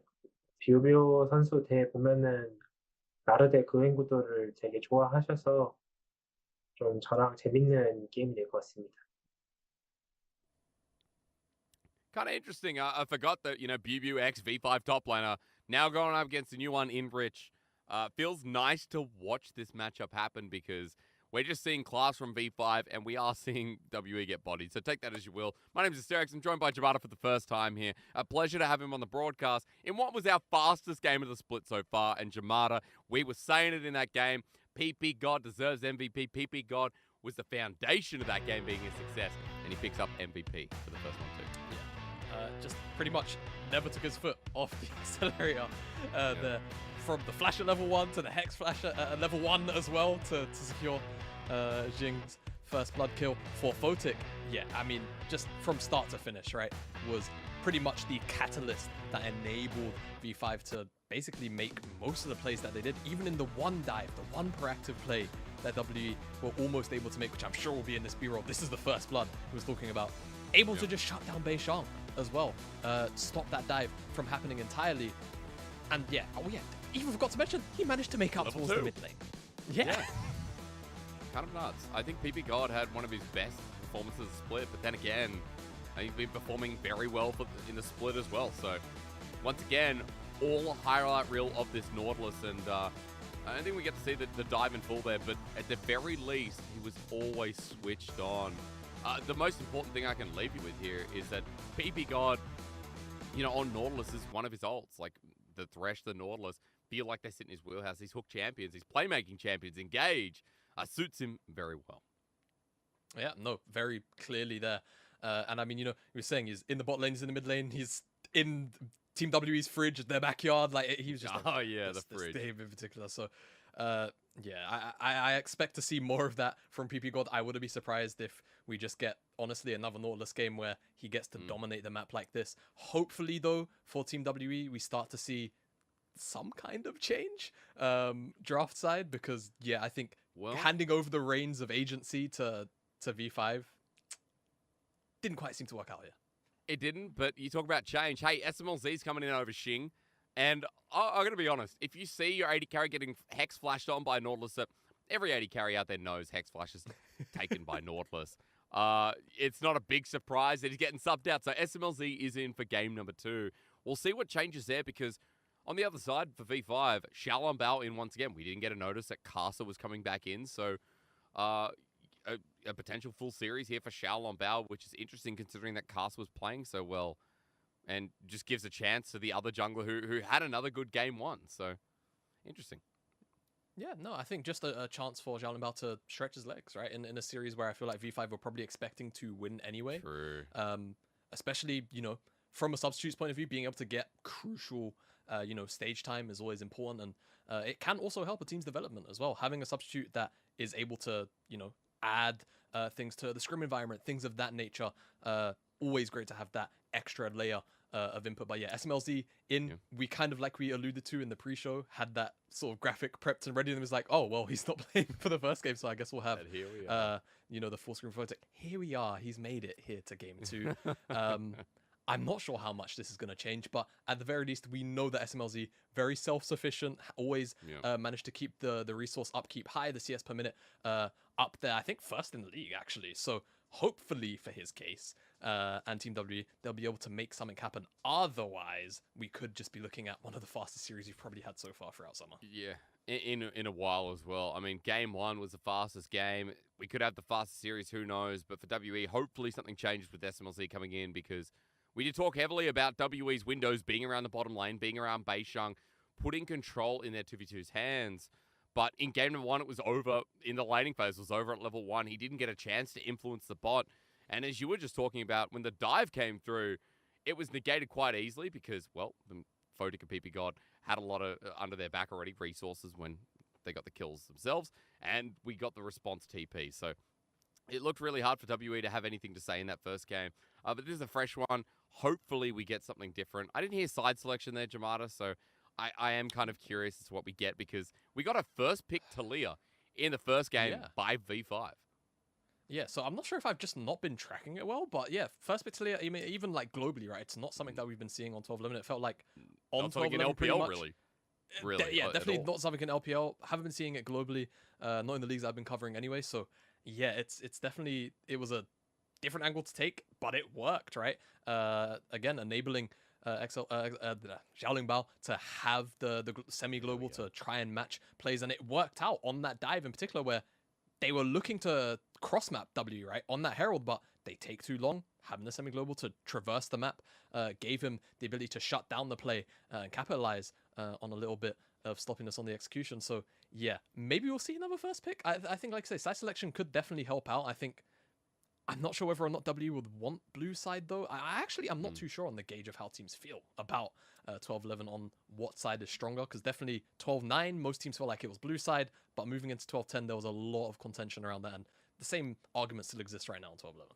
Yeah, and I think the only change in that is like things like Wukong and Senna in the LPL, especially against teams like V5. So you're right, it depends on the team you're going up against. And we're obviously running a little bit slower into this next game. There must be a delay, folks, so apologize for that. But further to your point, the things like Wukong, right? I need to put out there that Wukong is still a massive win rate in the LPL. I was looking at it the other day, Jamada, and as I pull it up yet again, its win rate is still 75% with almost 100% presence. Wukong is insane, and giving that over to someone like Casa was a big no-no. And even to Xiaolong Bao, apparently the same deal as the Senna goes with it, and V5 are just respecting WE are respecting V5 that much. Yeah, and I think we just expect the Zeri ban to come in on the final. Actually, no, okay, so they're going to hand over the Zeri, assuming that V5 prioritized that, insta-lock, so it's just the strongest champion on 12-11, so we'll see where they want to go with that draft. Things like Yumi up, obviously as well, over in Europe, what we did start to see a lot of is the Twitch as kind of an answer. Whether or not we'll actually get... Okay, well, hover, lock in, there you go. Look at you. And the pairings, pretty interesting, right? You can go down the Renata route, or the obvious takeaway for Yumi is probably the stronger of the two.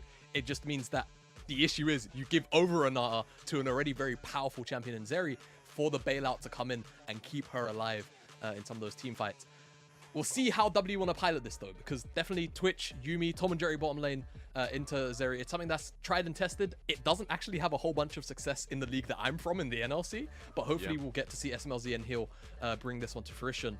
Away from the Renata, hovering the Lulu, trying to maybe match the level of utility that can be brought by the Yumi seems to be the angle here for V5, and then Rich will also take the Na in this rotation to probably deny away a very strong team fighting top laner from WE.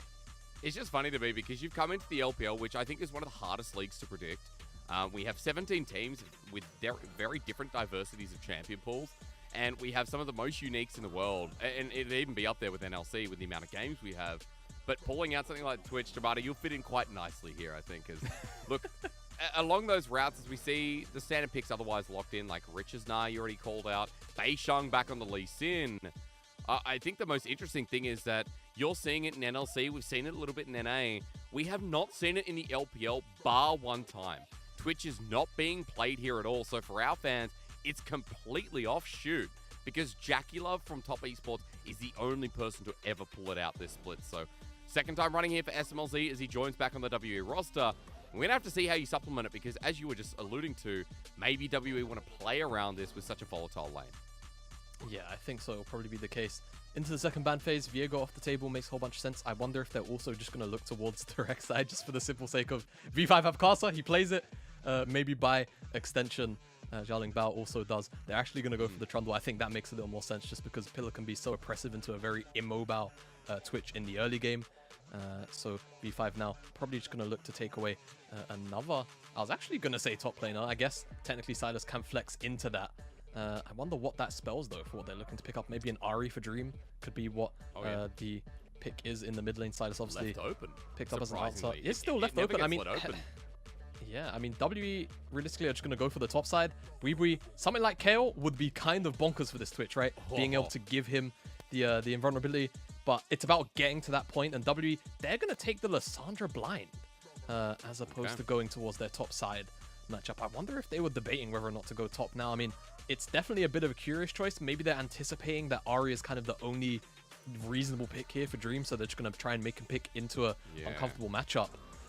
Corki is also another option, I suppose, but the same thing kind of is the issue for that, right? The lockdown comes in from the Lissandra. Even if you've got the Valkyrie, you're basically just working with less mobility than Ari has. So we'll see what Dream actually wants to take here. As honestly, options are kind of wide open. You could even go for something like Azir if you want to try and give Twitch a bit of an issue in some of these team fights this in would be terms nice. of that range.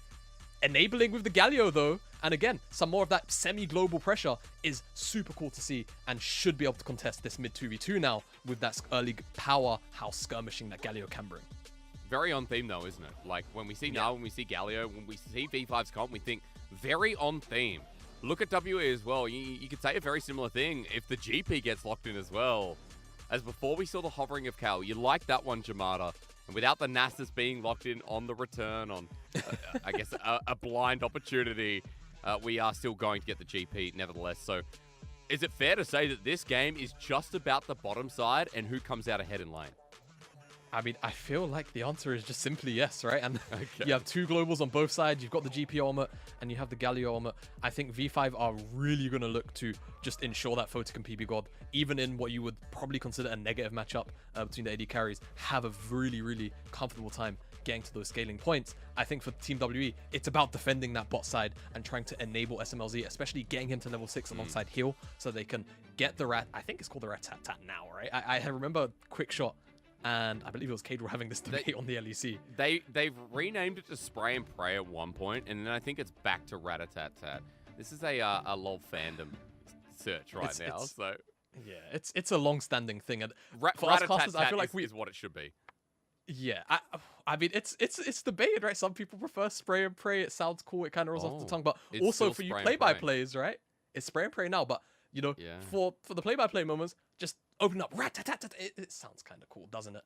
But, yeah, getting SMLZ to that point with Hill is definitely going to be the crucial thing. And I think picking up the GP, it's kind of a trade-off when you're thinking about either the KO for safe scaling against this Gangplank. Gangplank can provide a little more cover across the map on any proactive plays that V5 try and make, plus is a positive matchup into Gnar. Or at the very least, it's a matchup where Gnar shouldn't punish the Gangplank too hard, and then you kind of outscale in the team fights. You should, in theory, be providing more outside of those, you know, montage moments where Gnar hits those massive ults.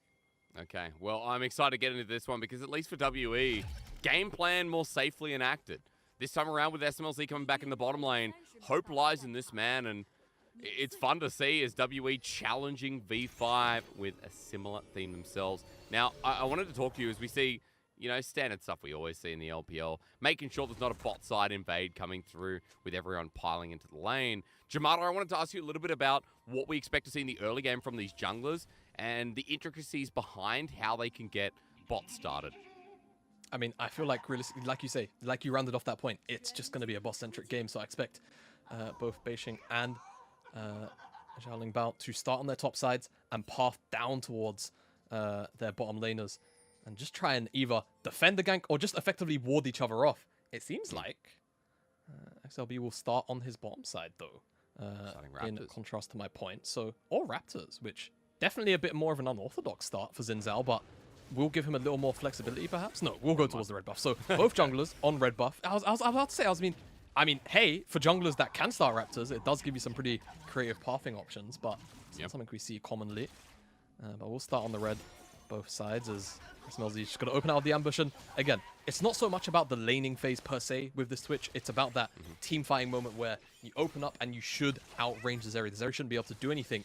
And with the Yuumi on your back as well, being able to sort of provide disengage to any divers with the Lost Chapter is going to basically just buy him the space he needs. And I expect to see the rest of WE play into that as well whenever we see these moments where hopefully SMLZ gets to the point where he can open up and try and assassinate some of these squishier members. That being said, though, V5's top side, pretty tanky in theory and should also have their own tools to try and shut down the Twitch. Well, they need to get through the lane at the very least. And why you say it's not about the laning phase, after what we saw in game one, it does tend to feel like... Yeah, maybe it will be, right? Because SMLZ and Heal already forced back a little bit here, but at the very least, it's not that level 1 step up where they got punished so hard by the Nautilus and PP God that the game felt lost as soon as it began. And so far, so good here for SMLZ and Heal. So I guess there's nothing to be but positive from this point on. as WE are getting good trades across the board against Photic. And as you talked about in the early jungle game, Beicheng has actually done the path that you wanted to see, heading towards the bottom lane and set up himself for mid or for bot of his choosing.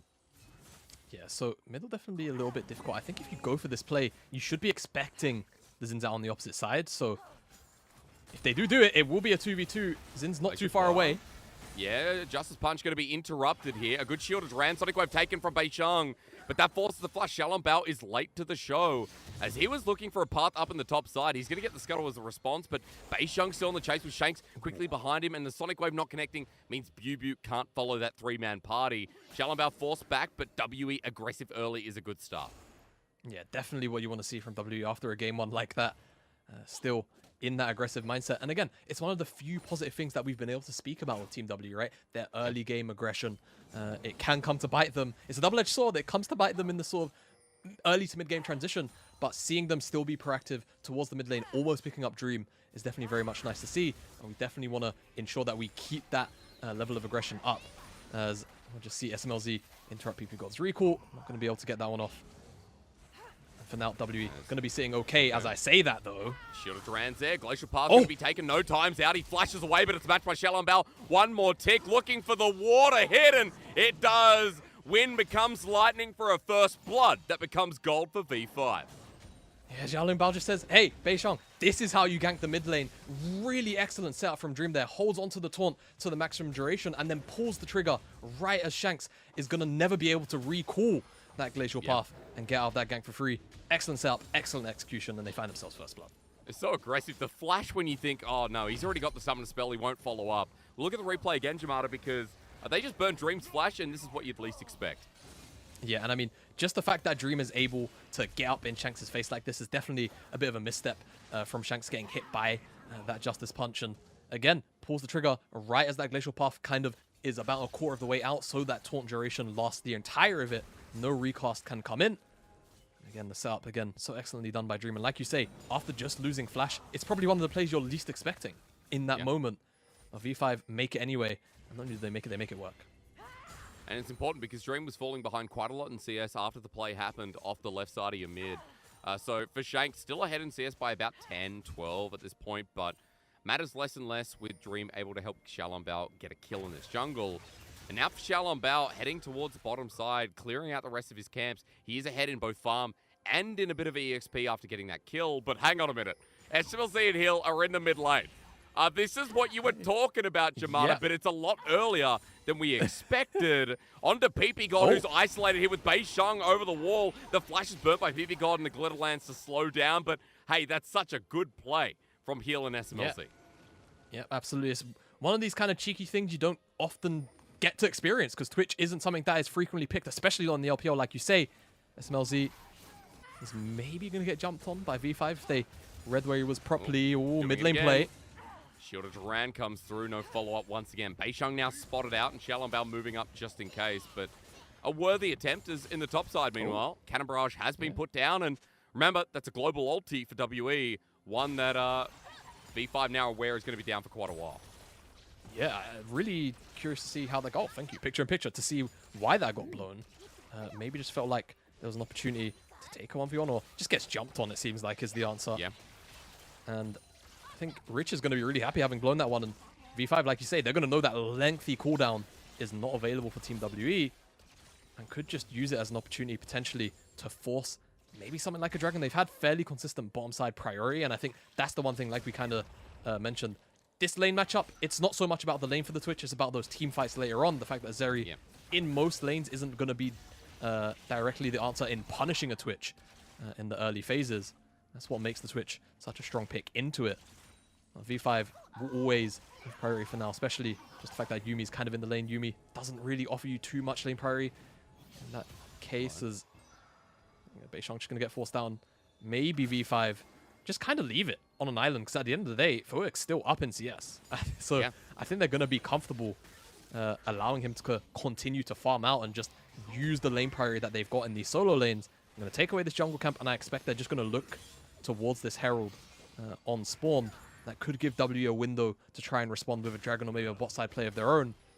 But Beicheng hasn't really been too active outside of that mid lane gank or the second one, I guess. So he's been trying to attack the mid lane. But again, you know, going towards the Galio, it's really difficult to burst him down. Shanks. He's close. He's close. But you're right. You know, Beisheng has kind of been the response measure. Mid lane, a little bit late, you know, towards the PP gods. Wow, this is so hard. Lulu as well. That's how much we see her. I've got all champions in my head, and apparently Lulu's at the bottom. But PP God gets a flash over the wall. Beisheng a little bit slower than SMLZ and Heal. So you're right, you know, kind of always a response here. And I think the most important thing to measure is what you just said about the Herald.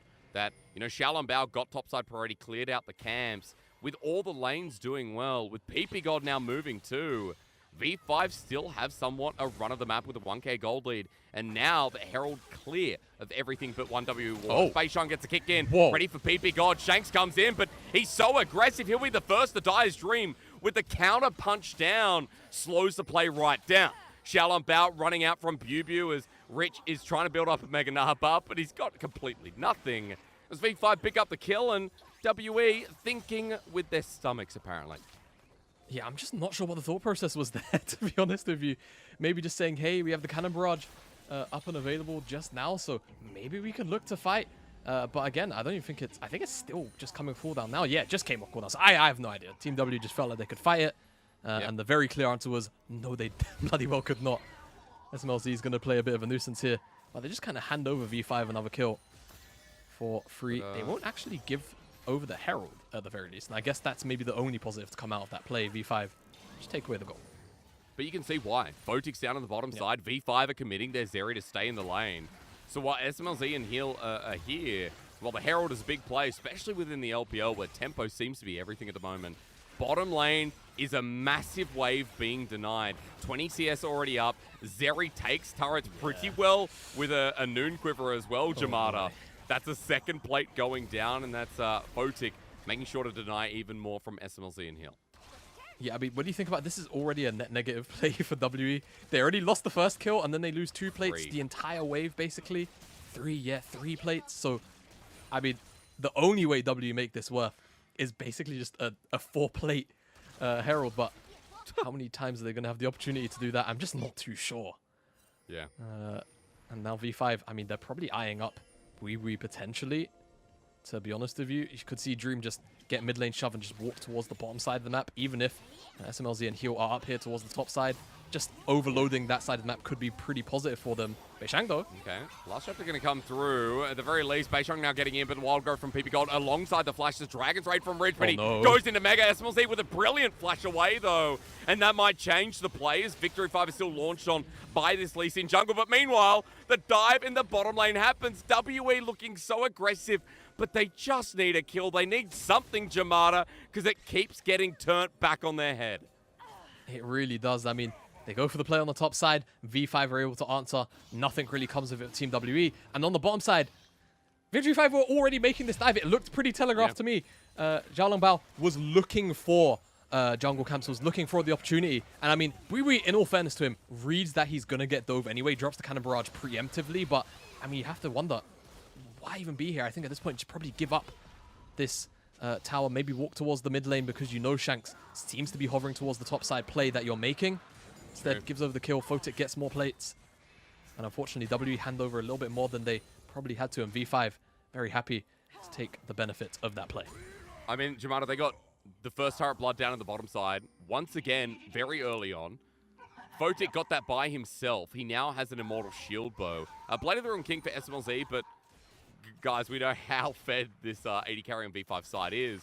And more importantly, it's now almost a 4k gold lead at 12 minutes into the game. Now, it hasn't been the same conditions as the first game, but we're once again on the edge of a perfect game, and it's very early to tell, but I will say that WE, although being more aggressive, just keep running into walls.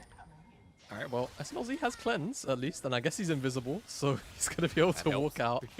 That does help, yeah. Well, V5, again, just on the prowl, looking for more plays. Won't be able to take up on the opportunity of SMLZ not having flash this time, though. I'll say WE still have the Herald, so maybe they're able to find something, because V5, they kind of move back towards the mid lane, right? Dream has to catch another wave, but will very quickly move towards the top side. Looking for it now, though. Photic going to pull out the Surge, though, and immediately with the ulti in the kick into the wall, the Wild Growth used. Beishang flashes. Photic gets him, though. Perfect game going to be removed from this one, but for WE, another thing might be removed in the AD carry. Shallenbao chasing up, but Shanks is the lifeguard at this point with the trade coming through for jungle for AD in the top side. All right, well, one positive. The game doesn't feel as oppressive for WE as it did in game 1. I think that's true.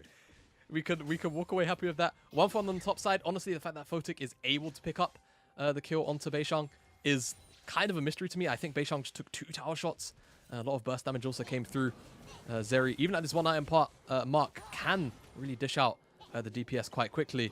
Lulu ultimate as well was really, really strong. I think just about interrupted the resonating strike damage. Yeah.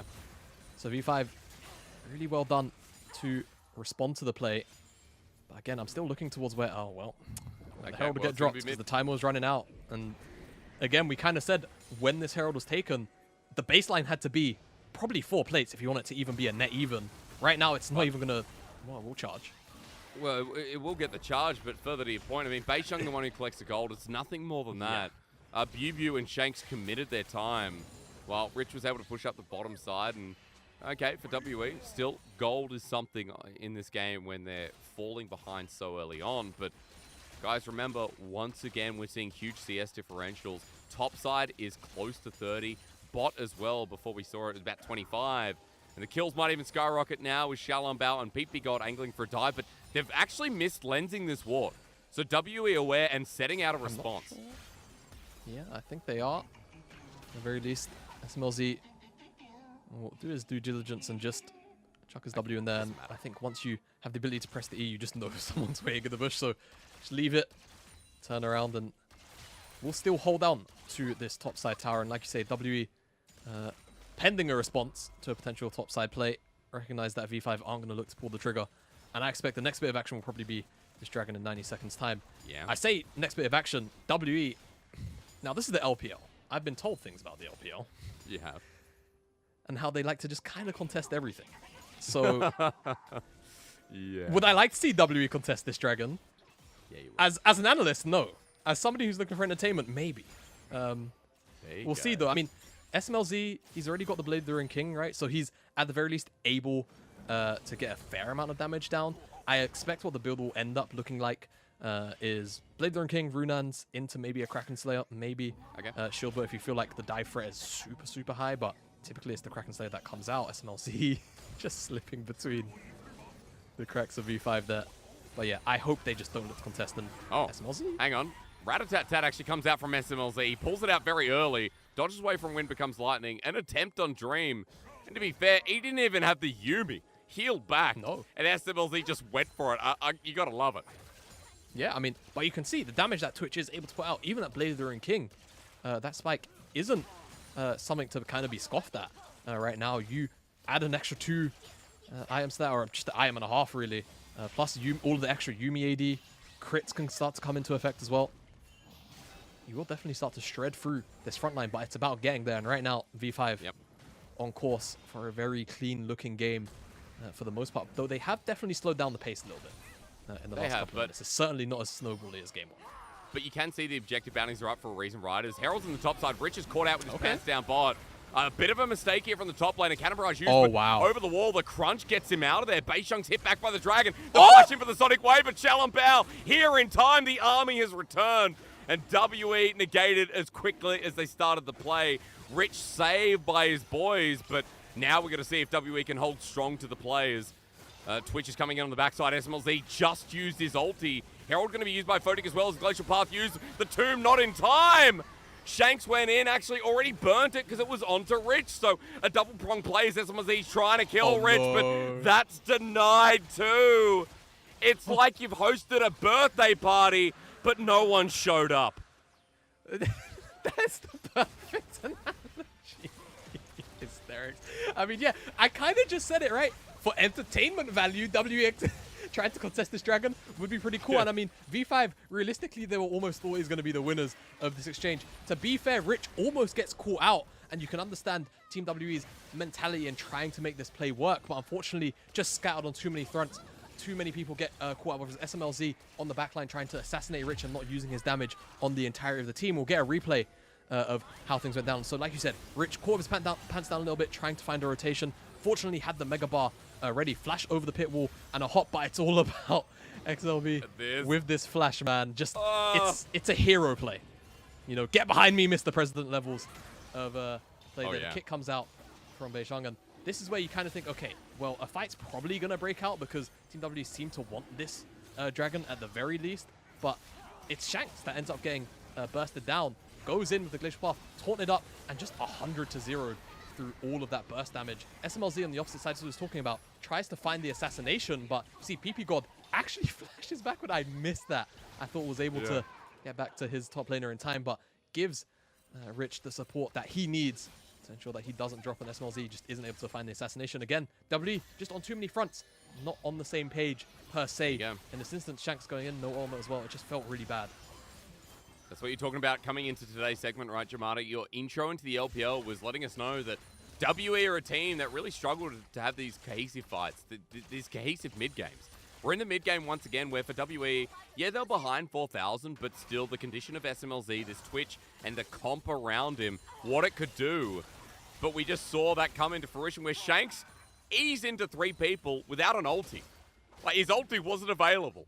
SMLZ used the rat-a-tat-tat before in the top lane against Dream, and like, it just doesn't come together. It's these small things that build up massively in the face of V5 as ulti comes through from Reheal, but Rich about to go into the Maganar. I'm not sure about this against the wall. Photic's here. Line him up and knock him down. The kick comes through, though, which is beautiful for Photic over the wall, buying his time against Beishang. No, Yuumi a bit too strong, but XLB to pick up the pieces while Shanks and Bubu are on their way out. Everfrost to slow down the Shield of Duran.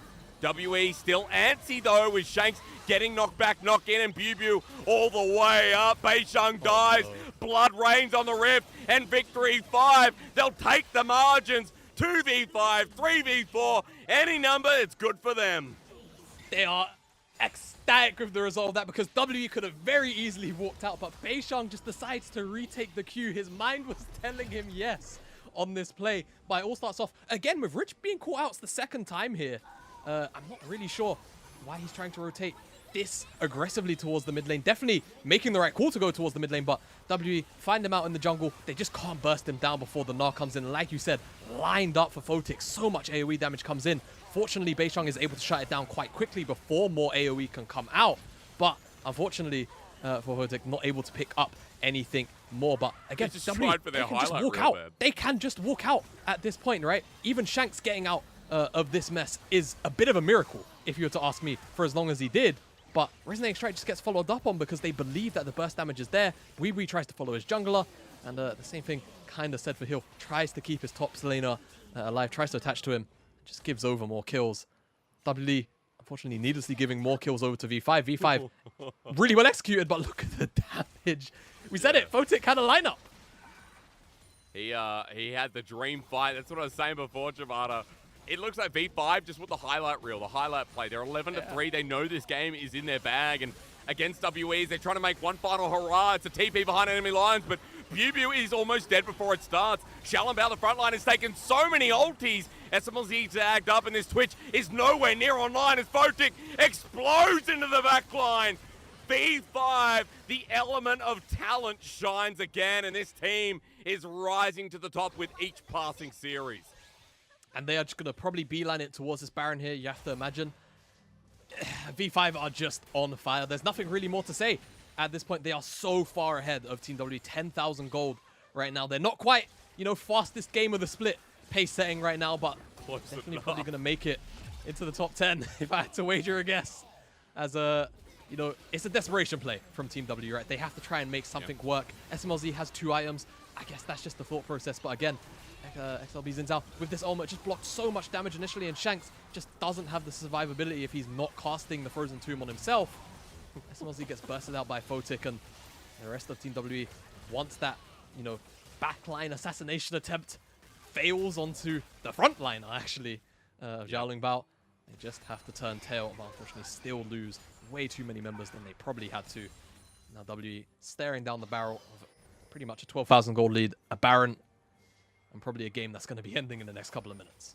Yeah, this is dead as doo-doo at this point as Rich just headbutting the turret. I'm not sure if this is live right now. It says replay. But maybe in the break or maybe in the replay, we saw, Rich just butting away. Okay, I take it back. At the very least, Dragon goes down, third Dragon.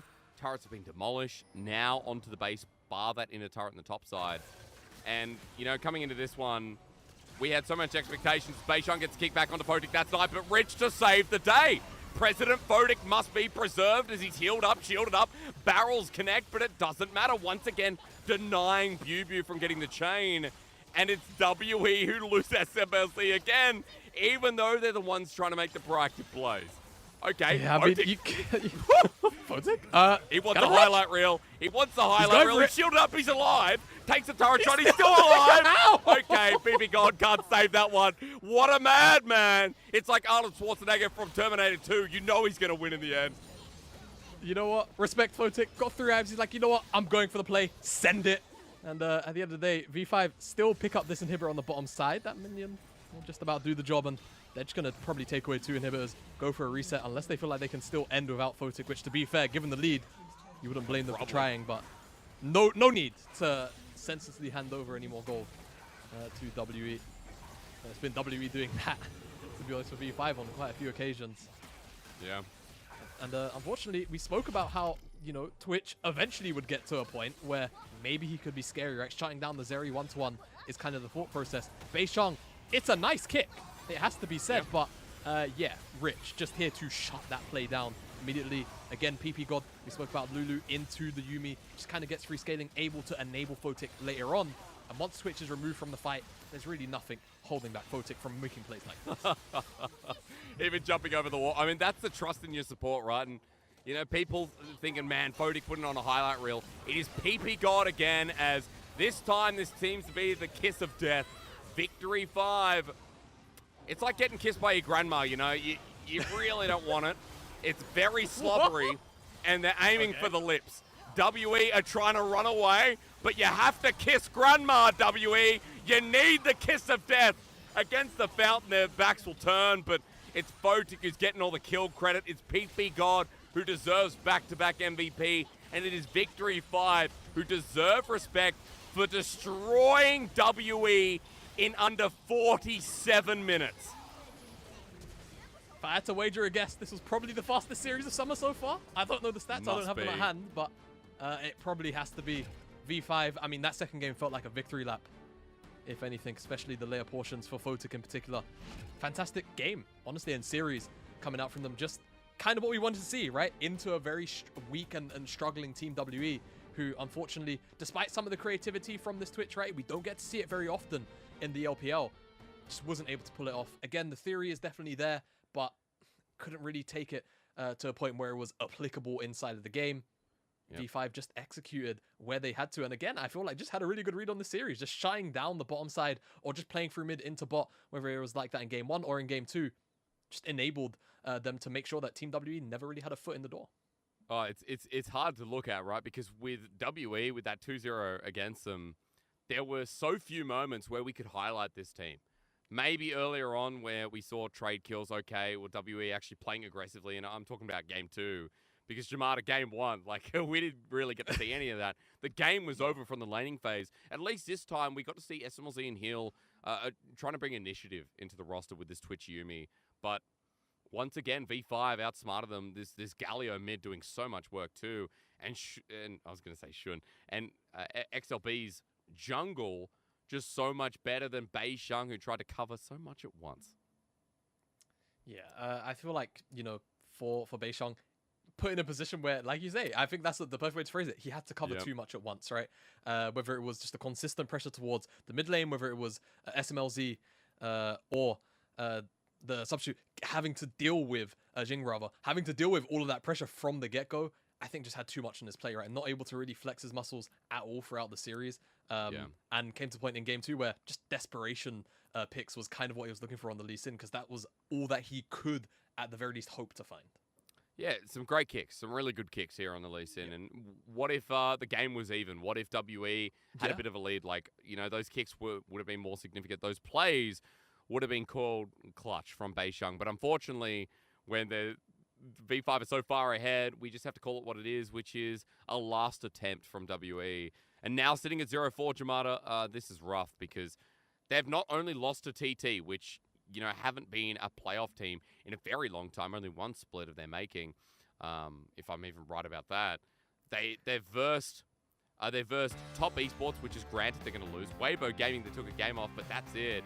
Now against V5, they were clobbered in under 47 minutes. This team is sinking to what has been, I guess, a new low, considering that since 2019, they've kind of always been the team that's made playoff, bar one split. Yeah, it's definitely sad to see, especially, you know, from an outside perspective, rather, where I remember Team WE from that sort of 2017 period, right? You know, being one of the stronger teams coming out of the LPL. So seeing them struggle like this, definitely very hard to see. But yeah, it's just the nature of competition. At the end of the day, you're always going to need teams at the top. And if there's teams at the top, you're going to need teams at the bottom. And right now, WE are fulfilling that role, unfortunately. V5, however, looking as dominant as ever.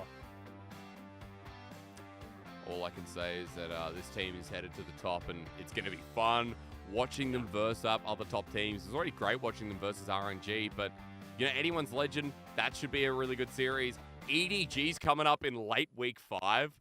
V5 versus EDG, that's going to be a banger as well. This team is delivering in so many fronts, and I was discussing this with you at the start of broadcast or even before in rehearsal, where it was like, well, JDG's 6-0, and JDG still look good as well. But there's just something about how V5 plays League of Legends at the moment that just feels like it's in that top 2 slot secured. Maybe along with Top Esports, I don't know. It's quite controversial at the moment, considering that V5, yes, are holding 5-0, but there's many more series to go. But just the play you see from V5, it's clutch, it's clean, and it's all round nice to see. Yeah, and I think the other keyword as well is it's pretty much very consistent, right? Yeah. All of those things you said, we're consistently seeing that come out from V5. I think when you're talking about teams like Top Esports, when you're talking about teams like JDG, you do see a couple of more, what I like to describe as oopsie games or oopsie moments. Especially, you know, even Top Esports dropping a game to FPX, right? FPX not really the same FPX that we remember from a few years ago at the moment either.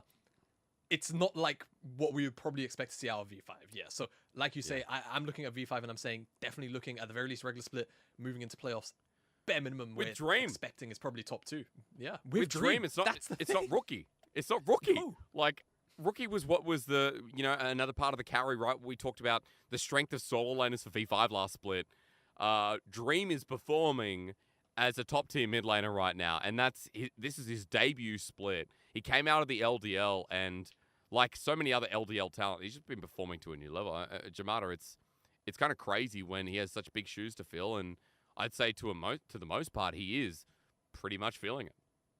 Yeah, no, and you know those expectations in, you know, situations like the one that Dream is in, they can be crushing, right? You come in, you're stepping into the shoes of a home name brand inside of not just LPL like gameplay, but League of Legends, right? Rookie is the kind of middle lane that gets discussed when you're talking about those legendary players of all time. So yeah, to come in and crush it like this is absolutely phenomenal to see from him. And hopefully we can, you know, in that same breath, get to see a little bit more from Dream because, yeah, again, he's been performing so damn well. There's no way that next split, you know, we're assuming Rookie's coming back, of course. I've heard the rumors. However, as an official broadcast, I shouldn't say rumors. That's 101. However, I'm probably going to do it anyway. Apparently, he's on his way back, but we'll see at the very least. However, I'm going to leave it at that because Shalom Bao is our MVP. Very well deserved this since our healthy early game to an absolute T. And while PPGod had another great game, you can also see that the front line of V5 was also on point here with the jungler that wasn't Casa. Yeah, definitely very surprising to not see Casa come and be starting in this series. But again, like we kind of said, right?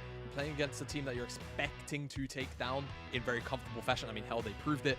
Having the ability to, you know, as a substitute, come into the first team lineup and stretch your legs and show that you can very much perform on your team is very nice to see from Xiaolin Bao. And again, just loads of very strong plays throughout the early game. And this, honestly, I have to probably give a little more credit to Dream than I do Xiaolin Bao. Like, this was fantastic setup.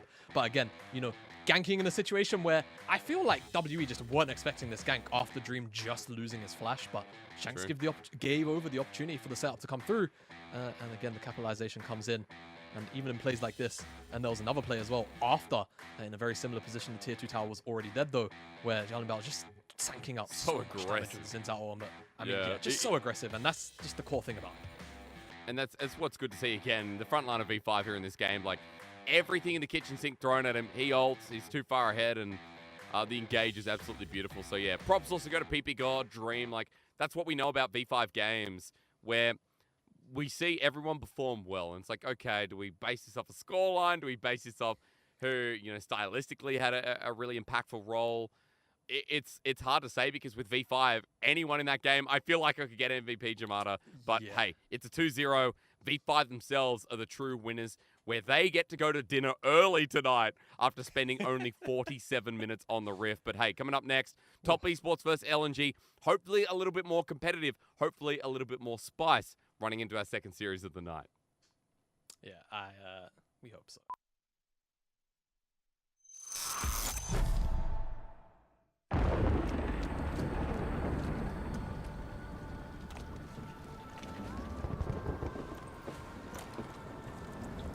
Evils, ancient and deadly, exist in every corner of the world. They have made themselves comfortable, taking what is not theirs, gorged on the suffering of others. I will face them all and crush them. Lord of the waters, grant me swiftness for this trial.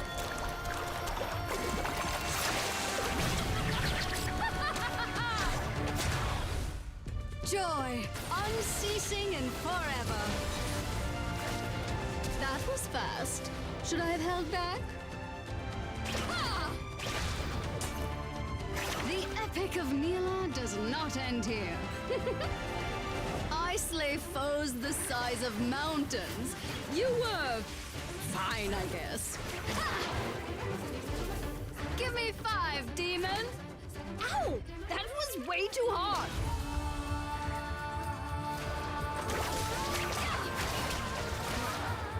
I will face the great villains of myth and live forever in song.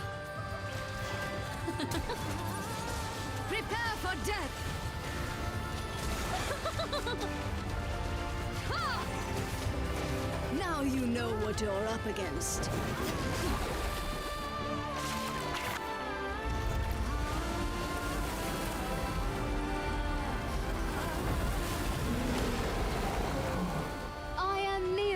The 7th layer.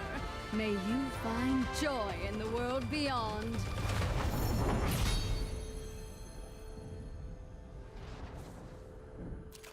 I hope the heavens are watching. I hope they're nervous.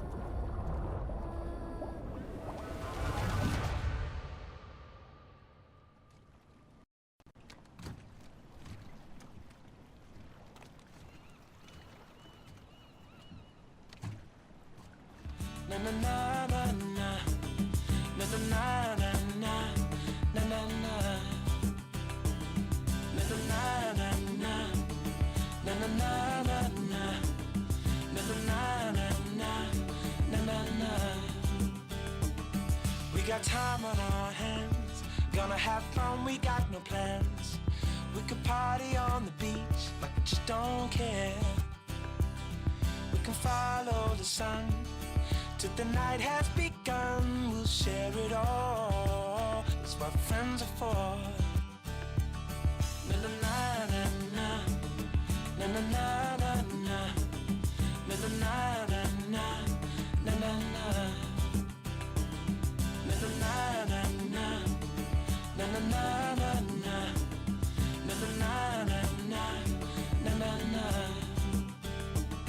There's a rock and roll band playing acoustic in the sand. 下一场面对 TES 的下路组合的话，我觉得其实自己在打职业的时候就从来没有赢过杰格拉布吧，然后希望下一场可以好好表现。德地赛这个版本的话，我觉得就是可以一抢，然后也可以放出来打的一个英雄。他弹战上限非常高，LNG 下路组合的话，算是打的比较多，也比较熟的吧，就减少我们自己的失误，然后去就慢慢打。 Oh, dear Lord. Listening to a Jackie Love interview never gets old. I love well, Zeri's very strong. You need to first pick her or let your opponent pick her. Fair enough, Jackie Love. Thank you very much for that input. My name is Asterix. I'm joined by Jamada here to get us into LNG versus Top Esports here and there from both 80 carries, Light and Jackie. And we can start with LNG on this one, Jamada, because this series should be a little bit more competitive, hopefully a little longer than WE versus V5, which only took 47 minutes. This one, especially when we look at LNG, should have a higher expectation, considering that this team did start 3-0 and has a bit of a grudge match running into this one, Jamada, considering that spring playoffs, they got smashed in round 3 by Top Esports. Yeah, and, you know, pride is always going to be on the line in that sense, right? You go into a playoffs match like that, very high stakes, obviously. You get demolished, running the round 2, the next split. You definitely want to come into it and, you know, show them that it was a one-off or off day, whatever you want to do. You want to prove yourself. That's always how it goes, these kind of matchups. I think, though, the unfortunate thing from the LNG point of view is, you know, I think kind of a lot of the issues that we saw out of this series in spring have kind of bled over into summer. We'll talk about that a little bit later, but obviously this series was pretty insane. LNG, honestly, especially in this opening game, long periods of time where they were in the lead, had the opportunity to actually close out, but then kind of off kill of one another, off the same page for brief moments, and it led to moments where Top Esports were just capitalizing in these team fights time and time again. Yeah, LNG, like a lot of question marks, right? Because this team came through with Doomby added to the roster in spring. There was a lot of hope when Icon felt to be the problem as this 4th seed at Worlds got knocked out in the group stage and didn't make it to the quarterfinals like some people could have seen. Icon provided a lot of issues, and, you know, changing up to Doomby is meant to be a massive plus, but it's hard to see at this point, despite making playoffs, despite, you know, getting to round 3. They just looked absolutely uneven as the series went on against Top Esports. As you were saying, you know, game 1 competitive, but the rest, like Top Esports, took charge in a 3-0 fashion. And Jamada, my takeaway from this is, like, while it is also a grudge match, it's also the moment we knew that, you know, LNG have a lot to work on. And even this split we've seen in their wins, they're 2-1 against BLG, they're 2-1 against TT, even their Anyone's Legend series, they're lost to OMG recently. LNG have showed a lot of this pivotal weakness, as you said, that has bled over from spring playoffs. Yeah, plenty of questions to ask of LNG right now. You said, right, Icon seemed to be, you know, kind of a strong way to put it, but the root of a lot of the issues for LNG, right? Bringing in an in-game leader like Doinby should, in theory, give, you know, more direction as a whole over towards LNG, and a little more decisiveness should be coming in, you know, in just about every avenue that you could kind of ask for on the communication front, but it just hasn't really been the case, it's felt like. And yeah, Doinby hasn't inherently fixed those issues. We're going to have to see, you know, these issues be band-aided up somehow. Well, that's why they're an enigma, right? Because this team is an absolute mystery to me. And against OMG, like we'll see in a second, it kind of proves that point. LNG are this team that were meant to be a bit of a super team put together. No, not to BLG standards, but to the standard that Doomby adds so much to a flavor that was already there, and a very strong one at that. But it's really hard to watch, and I think, Jamada, as we start rolling the clips into OMG, because I know we're getting to pick band soon, this LNG that you see and that you went through with OMG kind of gave away a lot here. Yeah, and I mean, even just this clip alone, right? They were in an okay-ish position to fight, but we get to a moment where they'd just lost the Baron, and LNG were clearly looking for a pick, but half of them were saying, okay, you know what, maybe we just turn around. Doby's like, no, let's take the blast cone, guys. We're going. And it just leads to situations like this where, again, it seems like LNG not all on the same page, and it was kind of just exemplified throughout this series where they're just not really looking for the same priority targets. They're not, you know, trying to actually approach fights as a unit, and I think that's definitely been sort of the discerning factor between them and, say, some of the other 3-1, 4-0 sort of top 4 teams. And I think I'm sort of paraphrasing from Orcs here. After their series, I believe it was with TT, their third series of the split, Orcs said, flat out, this is the most unconvincing 3-0 team I think I've seen in the league. And I kind of agree with him up until this point as well. Like, OMG kind of made LNG not look like a top 4 team, which is really hard to digest for a team which, again, had so many expectations on them.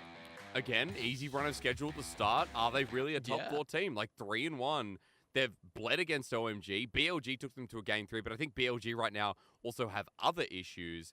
It's not like this team has come across a powerhouse like Top Esports yet. A powerhouse like JDG, RNG, EDG, V5 coming up in week 7. This is their first big matchup. And as we look a little bit closer here, because we are running into pick ban very shortly, we are getting a Top Esports that are rearing to go on the other side, that aren't having those cohesion issues, which seem to be a topic of the day. And Jamada in this head-to-head when we look at Knight versus Doomby, I think there's a lot to break down here if you want to start with Knight. Yeah, no, I think Knight in particular, right, leading the charts in the KDA side of things, but he's also on picks that are enabling team fights to happen for the rest of Top Esports. Finding charms on the Ari, finding engages on the Lissandra, things like that. Knight is kind of the engine, if you will, of a lot of what Top Esports like to do.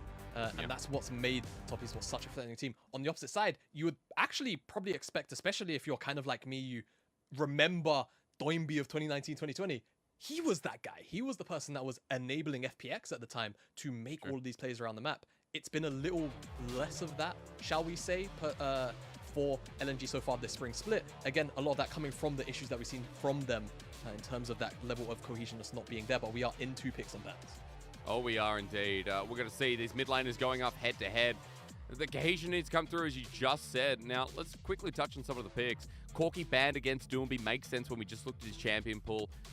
The Senna, the Renata here for Jackie Love and Mark. Also a part of the engage for Mark with Nautilus.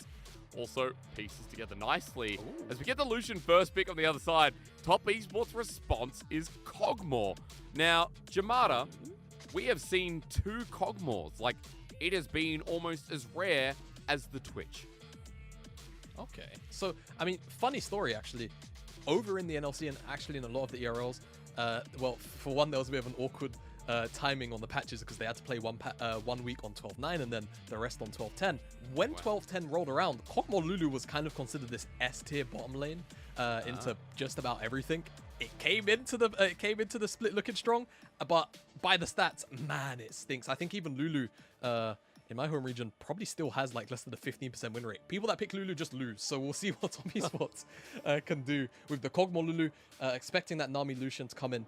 Of course, you can survive the lane, then you know you're in most cases going to outscale into those team fight scenarios. Lucian just isn't going to be able to offer that level of damage. LNG also round out with Arley on the Gnar, and then we'll see Wayward pick up the Sejuani towards the top side. Sedge, technically can still be flexed towards the jungle, but yeah, we just don't see it too often.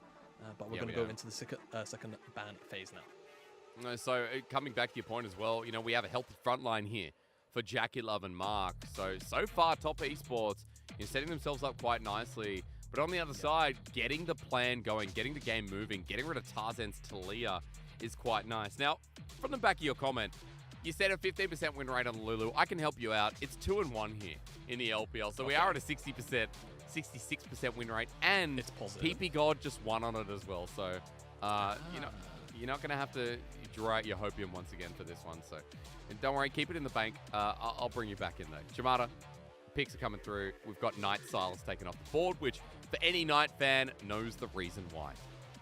Yeah, and definitely as well, when you think about Sejuani being on the lineup, if you're able to remove away melee champions that are applicable to a draft, definitely a bonus, just because that permafrost can be super oppressive if you have quite a few melee champions. But I think Top Esports, realistically, they're going to be looking for another frontliner and then maybe one more damage source, right? It's definitely very risky to run, you know, a Juggermore comp in the sense of if it's just Cogmore as your damage source, if you lose him, it's going to be very difficult to navigate team fights, especially when he's already playing into Nami Lucian, which on paper should be a pretty rough laning phase.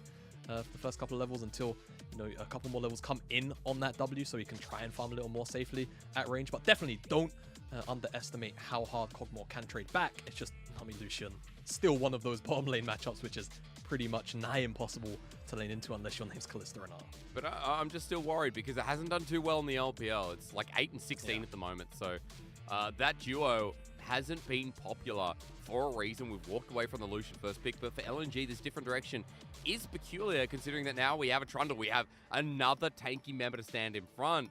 I want to see how they round this one out, Jamada, because as we've already got a couple of junglers off the board, maybe we need a little bit more damage here to cut through, but no, instead LNG are going to commit to the early game plan. They need to snowball the hell out of this game, or it looks like they're going to run out of damage past 25 minutes. Yeah, I mean, it's definitely looking like that when you're facing up against the likes of this Kog'Maw. You're almost expecting that to happen, and I mean, hell, I would love to see an Irelia. It would definitely dumpster Doinby in the mid lane in terms of just the champion matchup per se. But yeah, LNG, like you say, I think after that 25-minute mark, they're going to start to run out of gas in the tank, right? Lucian definitely does scale okay, just simply on the basis of, you know, this composition from top esports is very short range. So he's never going to, you know, lack access to deal damage. He's just going to have to, you know, kind of weave around Jackie Love in that instance, and maybe even play, maybe, dare I say, a bit more of an assassin-esque kind of style where if he can take out Jackie Love somehow in the team fights, if he can ever put himself in that position light, then all of a sudden, you know, top esports' damage profile looks pretty light, right? Sejuani, Trundle, Galio on the top side, those aren't champions which are looking to deal the damage. Those are champions that are looking to provide space. And, you know, in Knight's instance on the Galio, try and answer some of these Doinby rooms of the Destiny game. So it's interesting. At the very least, a top esports condition that can fall in their face, limited damage themselves. I like that, Jamada, because as we get the Galio in, it just does seem to be a Jackie Love setup game here. With Knight going up against Doomby with Twisted Fate versus Galio. We highlighted our mid matchup of these two veterans now, you know, especially since Doomby has world championship, Knight has now been around in the league for a heck of a long time, starting on Suning back in the day with Tien. This is a team that, you know, there's two mid laners who have so much veterancy now under their names that you want to see a carry matchup hopefully in the series, but at least amplifying what we've already got down on the bottom side, Jamada, feels like a nice way to kick off the series. Yeah, no, definitely does. What better way to kick off a game one between two top of the table teams than having a Kog'Maw Lulu in it? And not just that, effectively a Juggernaut, right? Where Kog'Maw, this is going to be a bit of a game for LNG, a mini game if I will, where they're just looking for this this Void Rat. Is it Void? Void Puppy. There you go, Void Puppy. Okay. And if they can find him, close enough, right? If they can find him, then definitely, you know, trying to navigate these team fights will be a lot easier. Again, though, it's about getting to that point. Jackie Love, you know, on occasion can be a little bit over-aggressive on some of his more, you know, known for picks. And like there's Raw, Draven and things like that. I'm aware of that. I know how Jackie Love likes to get down. We'll see whether You've or not watched he's, LPL. I've You've watched enough LPL LPL. to know. Yeah, you I've know watched enough Jackie LPL Love. to know. So I think bringing the cleanse, very smart, right? You just want to avoid the gold card. If it lands, you know, just cleanse it away. And hopefully it's the only gold card that will find you for the cooldown. But that's definitely one that LNG are just going to have to consistently track. I think mid lane priority going to be very key in the early game, especially because Tien and Tarzan both going to be looking towards these lanes, because on both sides, honestly, a fair amount of setup, whether it's the top lane, whether it's the mid lane, definitely so. But, you know, the bottom side being such a key win condition for both teams means that realistically, we're just looking at the junglers and seeing where they want to prioritize action. So topside pathing here, starting off for Tien. I'm not sure if he got help with the leash. It doesn't look like it. Just Wayward standing next to him. But bottom side is going to help Tarzan on this Lee Sin, who is pathing towards the top. And remember, we've seen quite a lot of Na into the Sejuani up there, Jamada. We've seen it work out pretty aggressively well as, hang on a minute, LNG are going to buy their time. But Jackie Love, no, not willing to miss the first wave. They move out of brush and a worthy first attempt. I can respect it. I mean, you would normally expect something like that from the likes of a Lucian Nami. just waiting in the bush. But Jackie Love and Mark trying to stamp their authority on the lane early on with potential brush cheese trade. Doesn't quite work out though.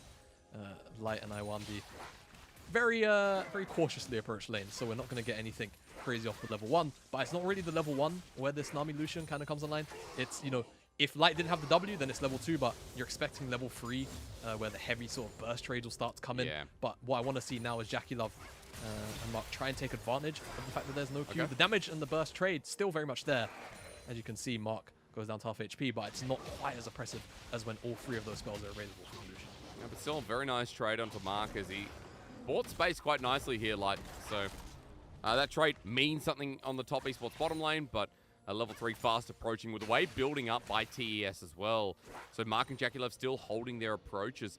Knight starts warding out for the bottom side.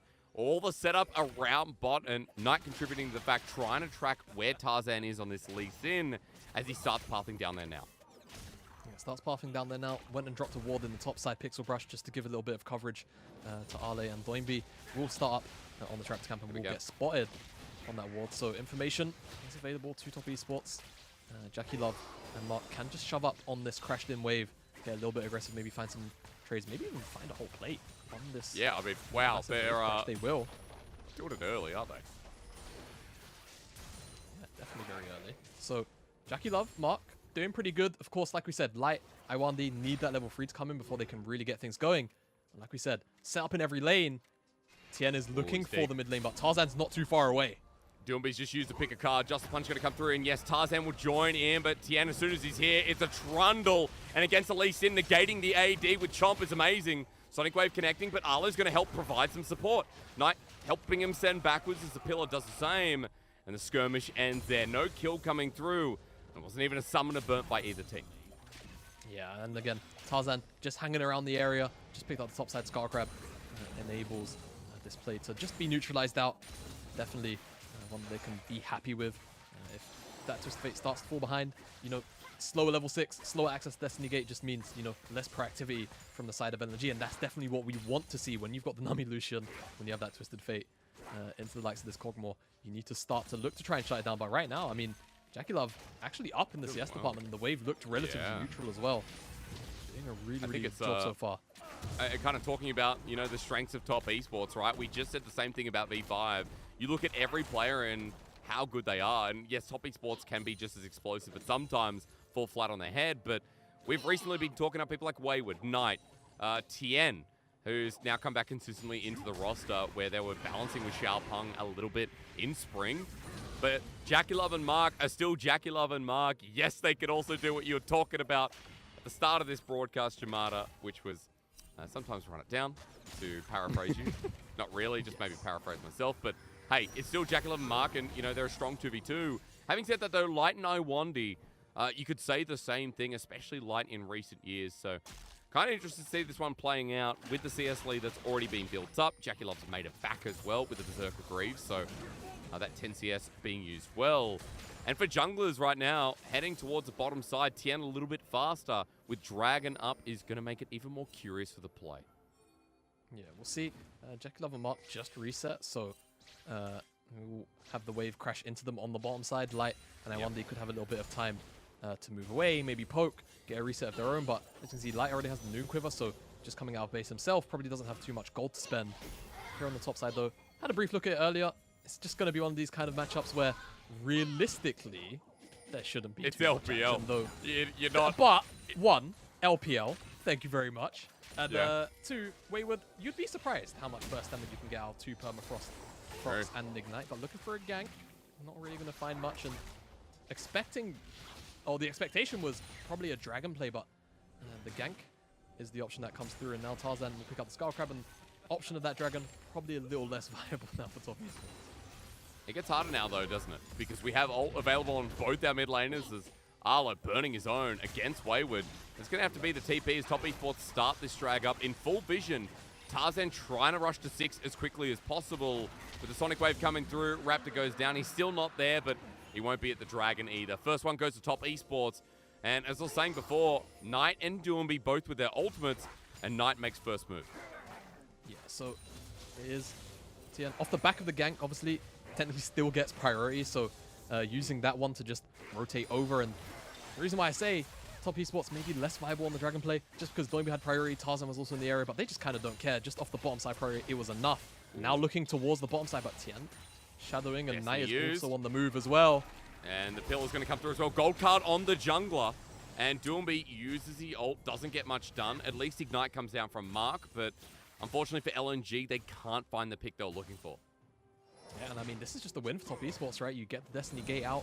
First use, you always hear this kind of general rule of thumb for a lot of the global ormats, like Nocturne Ormat or Stand United from Shen. You really want to get some value out of that first use. The first use value can really, in some cases, be kind of telling of how the rest of the uses of that ultimate may end up going. And Doinby isn't really able to find too much. Pillar basically negates any follow-up from the rest of LNG, so top esports very comfortable with that one. Now Jackie Love can play a little more unrestricted for the next couple of minutes until that Destiny Gate is up and available. But even then, Knight was on the roam down. He was probably going to match if he felt like there was enough pressure for him to actually cast the ultimate. This is why the Galio kind of can just come in clutch in moments like that. If you feel like LNG were actually going to threaten it, answer's always there. Trying now. Flash forward, ignites there. Justice punch Ooh. out. He buffers it. Nicely done. That's a flash coming through from Doomby. Light No Wandy burning out the ultimate, especially from Light. Yeah, really good stuff. Nice run from LNG. And we'll secure the Herald off the back of it. We're already starting out by just making sure that Galio can't answer Knight. Not able to roam over with no health bar. Really great stuff. So now LNG, with that Herald in their back pocket, you really want to see them use it efficiently to snowball. I mean, you'd have to imagine just Light and Iwandi, right? Get them towards their core items. That first line spike is so oppressive to deal with. Mandate plus typically Scale Force. Sometimes you might see Kraken Slayer depending on the game. This is probably a Kraken Slayer game given the front line of top esports. We'll see what he ends up doing, but a lot of burst damage will come through. Top though, trying to catch Iwandi and Light potentially as they return back to lane, but plates continue to go with Jackie Love, right? It's a commitment to mid. It's a commitment to mid. We saw with burning the ulti from Light.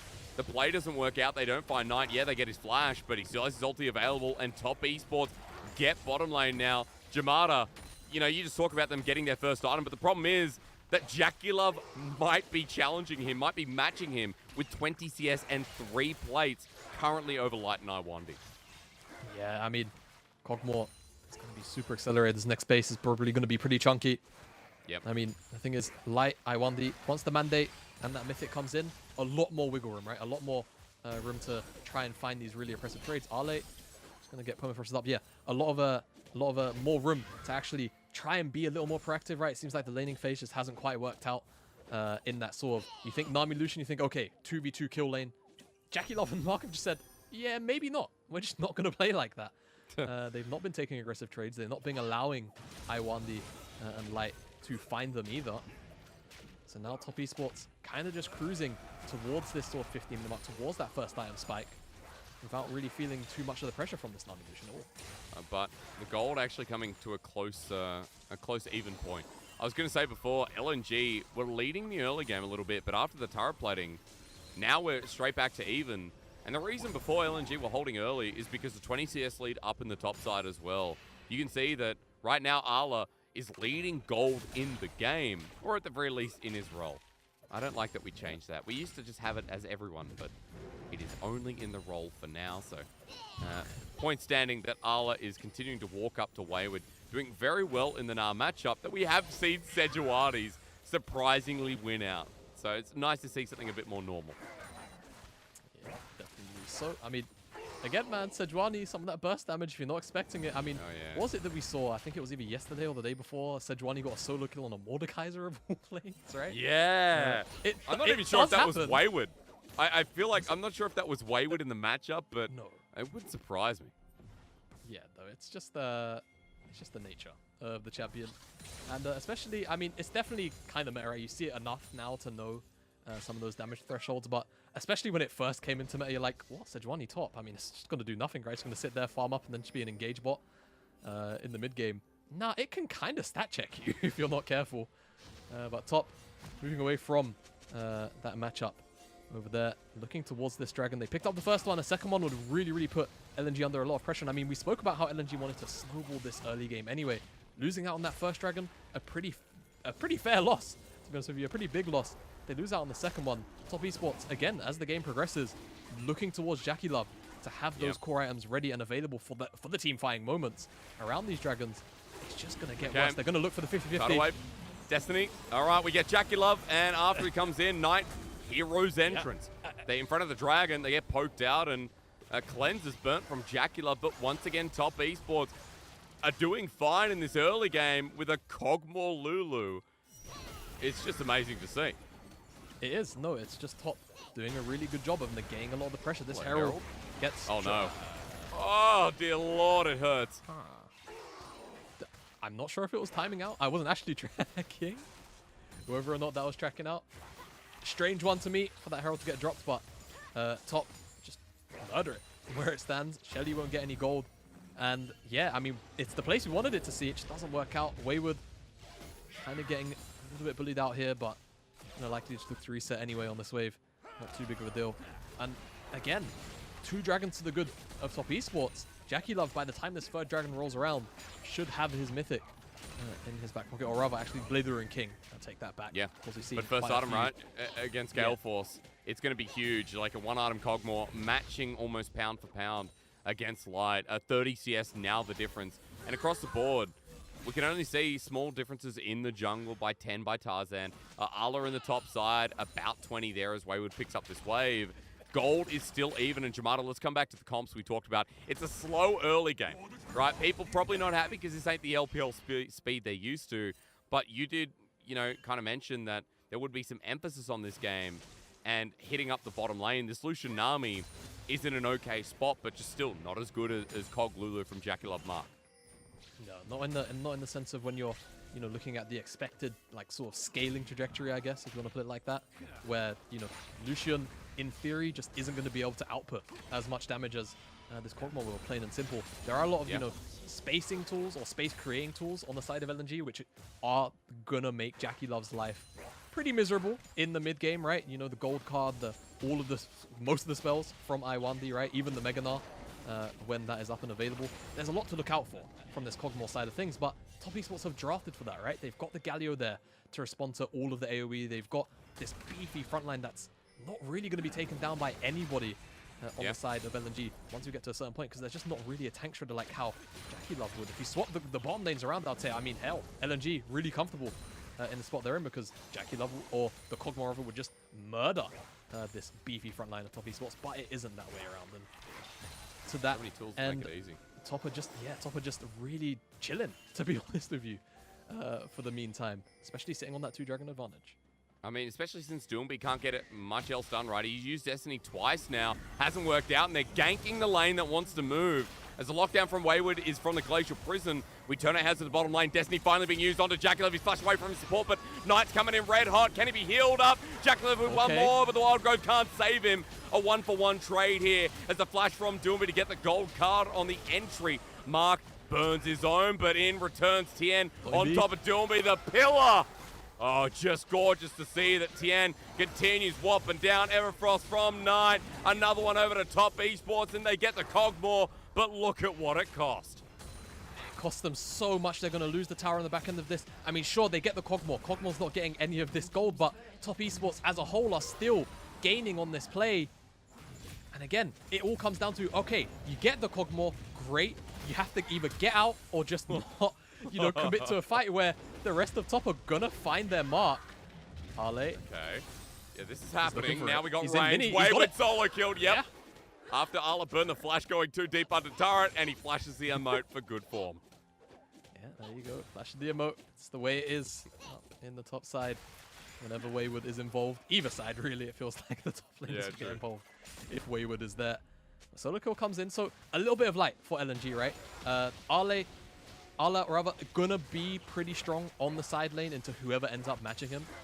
With this massive CS lead, with the solo kill under his belt now. Triforce already completed. I wouldn't be surprised to see, a super split pushy-esque build come in. Has that Negatron cloak, so going towards the force of nature is the expectation, the replay of this solo kill. And like you said, just got a little bit over-eager at first, blows the flash, but in the end, transforms back, Mini Gnar, and that percent HP helps him execute on Wayward. We'll watch this again, because this is just a long play between Ala going, oh, whoops, okay, back away. But then hang on a minute, I got the house. And then those inflation rates, they hurt. So Wayward immediately dies. Good for Ala, knowing the current state of the market is, you said that Negatron cloak, before we get in this fight, I wonder if we get a wit's end coming up for the top laner. At least for the time being, we'll hold on that because Arla starts up the Dragon. Top Esports, this will be their third if they get the steal. Wayward, the prison! Oh, no. Onto Iwandi, he's caught out, he was frontlining! LNG put their Nami in the front of lines as Arla goes into Mega, but they're going to numbers disadvantage. Tarzan at least gets the Dragon, but guess where the kill went? Jaculov takes 2. And I'll say for Top Esports, they don't care. They're now 2,000 gold up. It's like a scale, right? It's like LNG, hey guys, we got the Dragon, but Jackie Love just picked up 2 kills for the play. Not sure how happy they're going to feel about that one. It takes away from the soul pressure, right? But I mean, my goodness me, Top Esports still going to be cruising into the late game, regardless of whether or not they were going to hit that sort of very early Ocean Soul point or not. LNG looking for more though onto Wayward. I think in the extended they'll have him, but it's going to be a fairly lengthy chase. Yeah, gold card will help make this a reality as well. So give another one over to Arla, but yeah, he takes it in the end. 2-0 nah for the top side. You're right. The shining light for LNG has to be him because right now the rest of the map seems to be falling apart. Yeah, and I mean, I feel like that fight at the Dragon, maybe obviously it's a bit of a sort of an exemplary fight for Top Esports of what, you know, their best team fights are going to look like, but I don't feel like it's going to get better for LNG either in the straight up 5v5, so playing towards these side lanes definitely an avenue. Oh, great pillar. Looking for Iwandi again. Iwandi once again, dude. Light takes so much damage right now. Why are people not spamming free Lumao? You know, we finally got Iwandi, and look at him. He's like top Korean challenger, but it's rough. Of course, it is only the start of this game, but from what we have seen recently with the cohesion we talked about with LNG, once again, we're seeing the same thing. Jamada, we talked about this at the start of broadcast, start of our segment here, sorry. That for LNG, top tier names, top tier players, but they just don't have the pieces together like our other top 4 teams. Yeah, it's definitely a bit of a strange runway. I feel like you see this quite commonly, kind of regardless of the sport, right? You end up with a team which kind of gets dubbed the super team. I think the most recent one, dare I say, well, it's Vitality, right?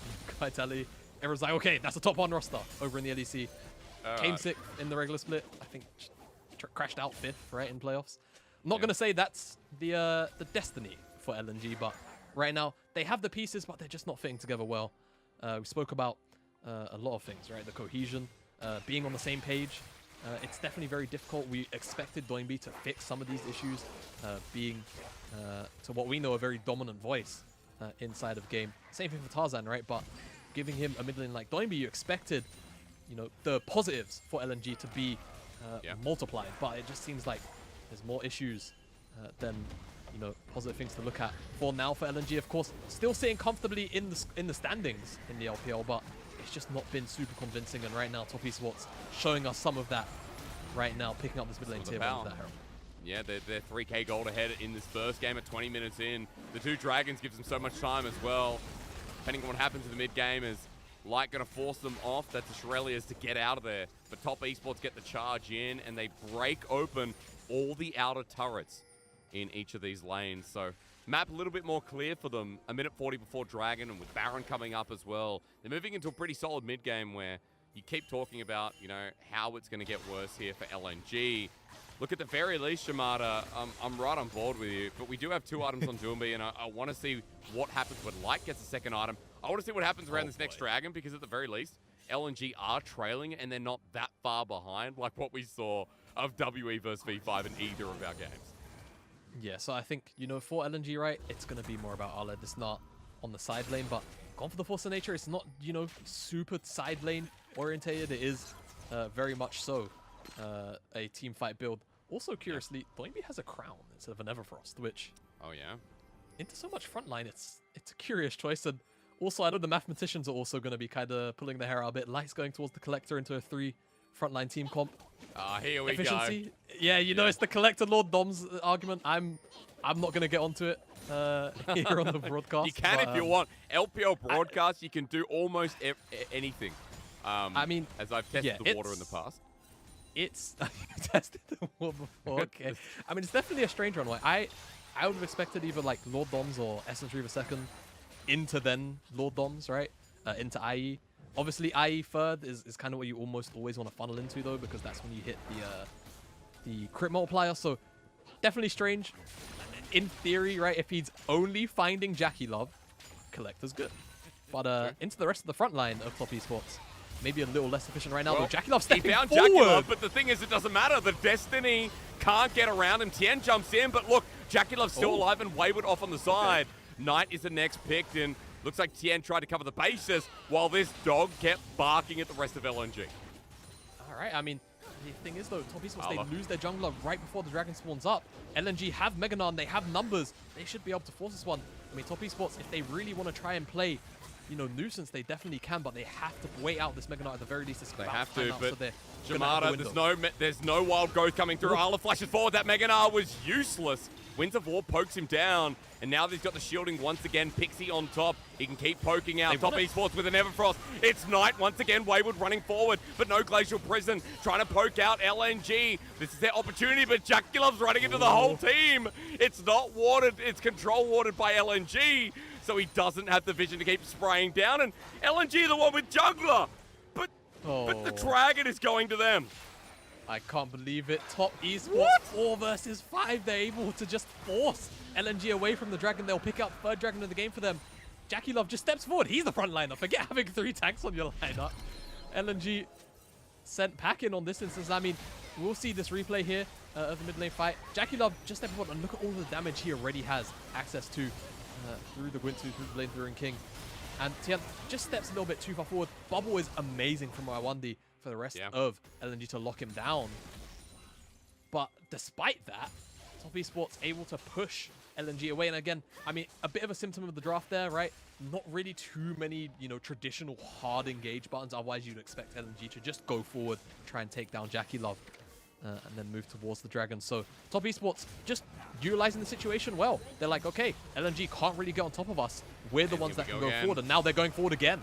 Yeah, Doombee's already burnt the ult. He wants to get out of there. Teleport, but he's interrupted. No escape for you. Doombee faces down the barrel of his old jungler, and Jackie Love bears the results. 3-1 on the Cogmore, and this game is still going Top Esports' way, no matter how competitive LNG are looking in this mid-game. Yeah, and I mean, you know, for what is effectively a little less than a 1,000 goal lead, it really doesn't feel like it from the side of top right now. So much pressure. With Doinby dead, they're just going to start up the Baron. It's a 2-item Cogmore 25 minutes in. It will get shredded. I think they're just going to look for the turn, though. I think if they can bait LNG into a fight, they should just win out regardless. But if LNG don't make a decision, they're just going to lose the Baron. Come through. Tidal Wave as well. That's a decent knock-up. Tarzan slowed down as Wayward has 2 people under his wing. Double flash from the bottom lane of LNG as Knight's ulti is also defensive. Top Esports forced off of the Baron, and Arla about to go into a Mega Gnar, but he ain't finding anyone. LNG good to pull them off, but still a tricky play as Arla's still over the wall. It's Wayward caught out. Tien and Jackie Love are still here. Arla can't get anything from this play except a little bit more respect from Top Esports. And that's about it. I mean, LNG, at the very least, they can call that a win because the Baron doesn't die, but losing Doinby and Top Esports just damage checking the Baron. See how fast they can get through it. Not, you know, the speediest, not the slowest either. But that's just kind of how things are going to go when you've only got that one DPS source through the Cogmore. I mean, LNG, I don't know, it just feels, despite, you know, the game being even, this is maybe one of the more competitive games we've seen from LNG, especially considering, you know, their schedule so far, the split. It just feels like they're running out of time right now because they're not truly playing through side lanes, right? That was kind of what we were expecting to see out of Ale when he was starting to get that lead, that maybe that would be what would be the abused avenue right now. I mean, Tarzan's on his way, and Arla's just auto-attack. He has his ultimate available. Destiny going to be burned as well. You know, Jamada, that was a classic piece of timing, but Top Esports may be proving you right with the response being so much better. Arla going to get taunted down to oblivion, and just like that, TES press all their teleports to make sure everyone's on top. Yeah, and that's the thing, right? It's just about the globals, not tracking the teleport, where that could come in.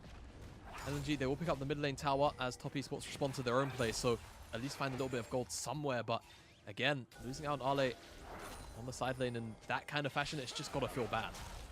Realistically, and now 90 seconds or so, a little bit more than that away from Dragon. Top Esports expect to start to see them set up towards that. With some vision, with some pressure, they should just slowly force LNG out and make them face check. Tarzan just caught out on his path. I mean, Wayward going so deep. There's a Glacial Prison onto Doinby as he's locked down he'll get out. But Wayward is obviously hungry and making sure that the mid lane turret, excuse me, goes down along with his play. Yeah, all right. Well, Tarzan at the very least gets out of that one. Same thing for Doinbi. I guess crown value? Question mark? Okay. Doesn't get bursted out. Yeah, I'm trying to make light of it. It's a bit of a rough situation. Again, at 1.5k down, you'd think, you know, you look at this game at face value, you'd say, all right, LNG, they still have a pretty fair chance. And to be fair, they definitely do. They're not out of it by any means. All it does take is one solid pick on to the Kog'Maw to maybe find a positive fight. But right now, Jackie Love, outside of that one play down here towards the bottom side, it's just not been the case. And yeah, he's like, oh, Light, you have a collector? Sure, I'll pick up Aranduins, and then you just can't damage me anyway. So yeah, with a Lulu on this back as well, it's just going to be even more oppressive. And a stopwatch. Like, how do you kill this Kog'Maw at this point, man? You can't. Well, you got to get through the front line of Top Esports, which is starting off to play Glacial Prison on such low cooldown.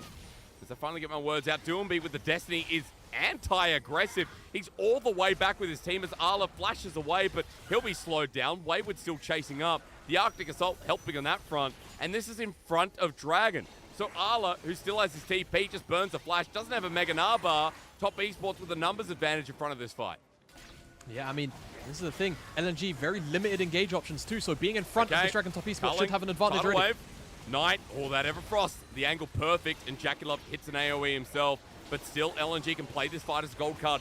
Reaches its limits on top of Wayward, but over the wall, Knight! Shielded Duran. What do you expect from one of the best mid laners in the world as Tarzan proving his jungle worth on Jackie Love. But the stopwatch comes in clutch and Knight saves his life. Shielded Duran part 2. The reckoning here as Top Esports are still surprisingly all alive. Tarzan wants an angle back into the fight. It's a long one as Wayward as the Glacial Prison up again. And Light cleanses away, but Top Esports still have their 80 carry. They can't kill Jackie Love with the Sonic Wave from Tarzan. He doesn't want to take it. Arla, the last piece left in the lane, while Wayward takes down Doinby. An Arctic Assault on the edge of the fight. And Top Esports, it's like an Austin Powers movie, full of mojo. They just don't have the firepower, LNG, to get through the frontliners. And I mean, hell, you get through the frontliners, you've still got Kog'Maw to deal with. He's almost a frontliner in his own right. Knight's going to come with the teleport just to guard this. Won't find out Tarzan. That's Ocean Soul for Top Esports. And you imagine they're just going to start to only tunnel vision towards that Baron. Because if they can get that, you'd almost imagine certainly they'll crack open the base and look to try and close out this game. I mean, 2K Goldie going to explode rapidly. The Ocean Soul in the back pocket. And, you know, the damage onto Jackie Love also helped out by the Randuin's Omen we pulled out before the fight. Jamada, it looks really nice here that Jackie Love takes so much to die, but Wild Growth back up and available. That's going to help him still. No stopwatch this time. If we do see a players on the back of the pit, has to be a steal, but Doomby's being caught out. He Destiny's into almost sudden death as Culling comes through again, but Jackie Love keeps hitting the barrel while Tarzan wants the 50-50. It's Lee Sin who gets in early. 1.6, kicks out, gets it. Lee Sin on Tarzan, or the other way around. You know it's always good news. It's an absolute lifeline for LNG because picking up that Baron, they're going to be able to delay what should be the inevitable top. They want to keep on going, they're not going to be able to find it. But man, losing out on that Baron is going to feel rough for top for a little while because now LNG, it just gives them that little bit of breathing room they really needed because the pressure really was starting to mount there. I mean, it's still mounted realistically losing Ocean Dragon. We have the replay of the Dragon fight. And I mean, it's just, like you said, it's like an Austin this movie. It just goes on and on and on and on. Knight here, excellent flash over the wall to find the Shielded Duran. Only onto 2 members, unfortunately. But LNG just don't really burn down for a really long time. That kick from Tarzan was superb onto Jackie Love. But again, so many defensive tools to keep this AD carry alive. The Randuins as well to ensure that he doesn't get bursted down by some of the AD threats. And eventually, it all comes to a front when top are able to start to chase down off the back of the Glacial Prison. And realistically, LNG just run out of fuel, right? Again, the frontliners are too damn tanky. That was a long replay. All right, next one, Baron. Are we ready? Because that was one replay. Yeah, here we go.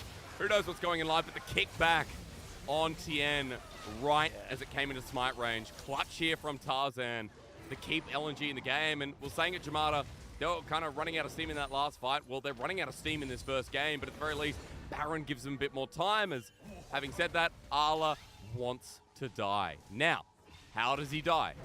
The hands of a big statue with a huge circle that makes you want to hit him, or does he die to a dog who just really wants to slobber on people? And the answer is the latter. 4-1 and 4 here, almost 4th item, and Top Esports, remember, can time out this Baron, but still have the Ocean Soul that is permanent. Yeah, exactly. It's the permanent buff against the temporary one.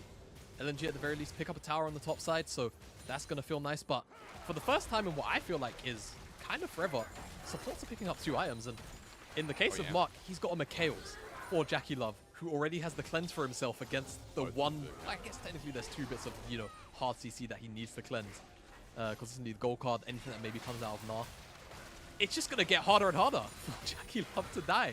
I think that one death very early on might be the only death that he ends up having throughout this game. LNG, they're going to have to pull a rabbit out of the hat if they are to find Jackie Love right now, of all of the defensive peel tools that he has for himself. Top, just going to pick up this tower for free. We'll see where else they decide to delay siege as well. I mean, they're the team with Baron, and LNG are so defensive right now. Top Esports are the ones making the aggressive plays. And you can see why, like on top of Jackie Love, who we just talked about, 3.5 items on Knight on this Galio. He is in huge auto-attack bonk territory as Destiny's going to be used, and that 16 stacks Magi's on Knight will come in handy if he catches out Doomby. But the Destiny is just going to be used back to mid, and LNG, now that that tool's down, they chase after Arlo, who just respawned. Jackie Love's chasing him down, a good Aqua Prism, but Knight's still on the chase with an Everfrost and a slow. He gets out, but Arla, he was the strongest member of LNG, and he's just getting caught out left, right, and center. Yeah, I mean, that's the thing. This is what we want to see. We want to see him be played through, but right now, Top Esports have just shut that avenue down for the last couple of minutes, and sieging on the bottom side, Wayward as well. Could maybe give them an angle of engage, but seems like Top don't really want to force the issue so close towards that Elder Dragon. If you lose a fight randomly here, all of a sudden the tempo of the game feels different. LNG maybe have, you know, the first move towards the river off the back of a 1 fight for them. So they're just going to deny the opportunity. Go back to base. Spend whatever gold they have. Jackie Love just picked up a Runans. It's just getting here we go. more and more ridiculous now because he's just going to hit everybody with the auto attacks. And LNG again, like I said, grab out of the hat. It's a miracle kind of team fight that they're going to need because so far Jackie Love has been positioning really well. And even if he has stepped out of line once or twice, the rest of Top are there to save his skin. So many tools. Level 14 here. Just worth mentioning for the extra HP you get per level now as well. People might be upset seeing our durability patch, but when you also have a Randuin's in your inventory and a Lulu with Mikhail's Bell and the shielding that she has plus Wild Growth, then you kind of expect that this might have been the case even before 12-10. So for Top Esports, continuing to hang around in this bottom side jungle. Now Knight is on his way, staying in range for the hero's entrance in case something happens. And that's why Jackie Love heads forward, face first, doesn't need Wayward. And they've now caught out Tarzan as well as the culling comes through from Light, hits out Mark, which is good, but Tien with the pillar is beautiful. Flashing away is the bottom lane, but down with the Glacial Prison, Wayward does it again.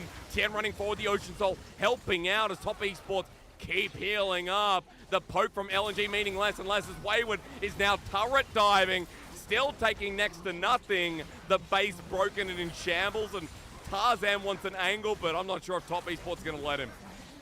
No, I don't think they'll give it over. They already know where he is, give or take. They know he's not showing in the base. He has to be roughly behind them. I think Tarzan might show if he goes around the corner on that ward.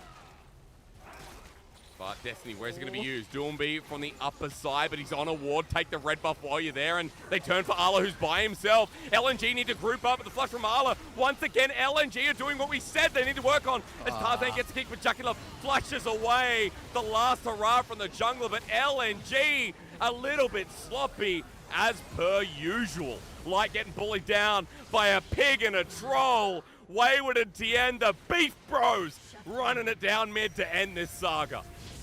They should be ending the game here, Top Esports. We said it from LNG. They really had to try and snowball this game. Shut down Jackie Love on the Kog'Maw early on, but it just never came to fruition. Doinby never really managed to just get things going for that Namilution. Light and Iwandi weren't really able to push the envelope in the 2v2 either. And no one can kill the frontliners of Top Esports. They're going to take game number 1. Jackie Love looking for a final kill. They're going to let the Nexus stay standing, or Jackie Love gets kill number 6. This Kog'Maw Lulu, what a great time when your lane starts as brilliantly as that. Yeah, I mean, it's just kind of one of those moments. You've got the music playing in your ears.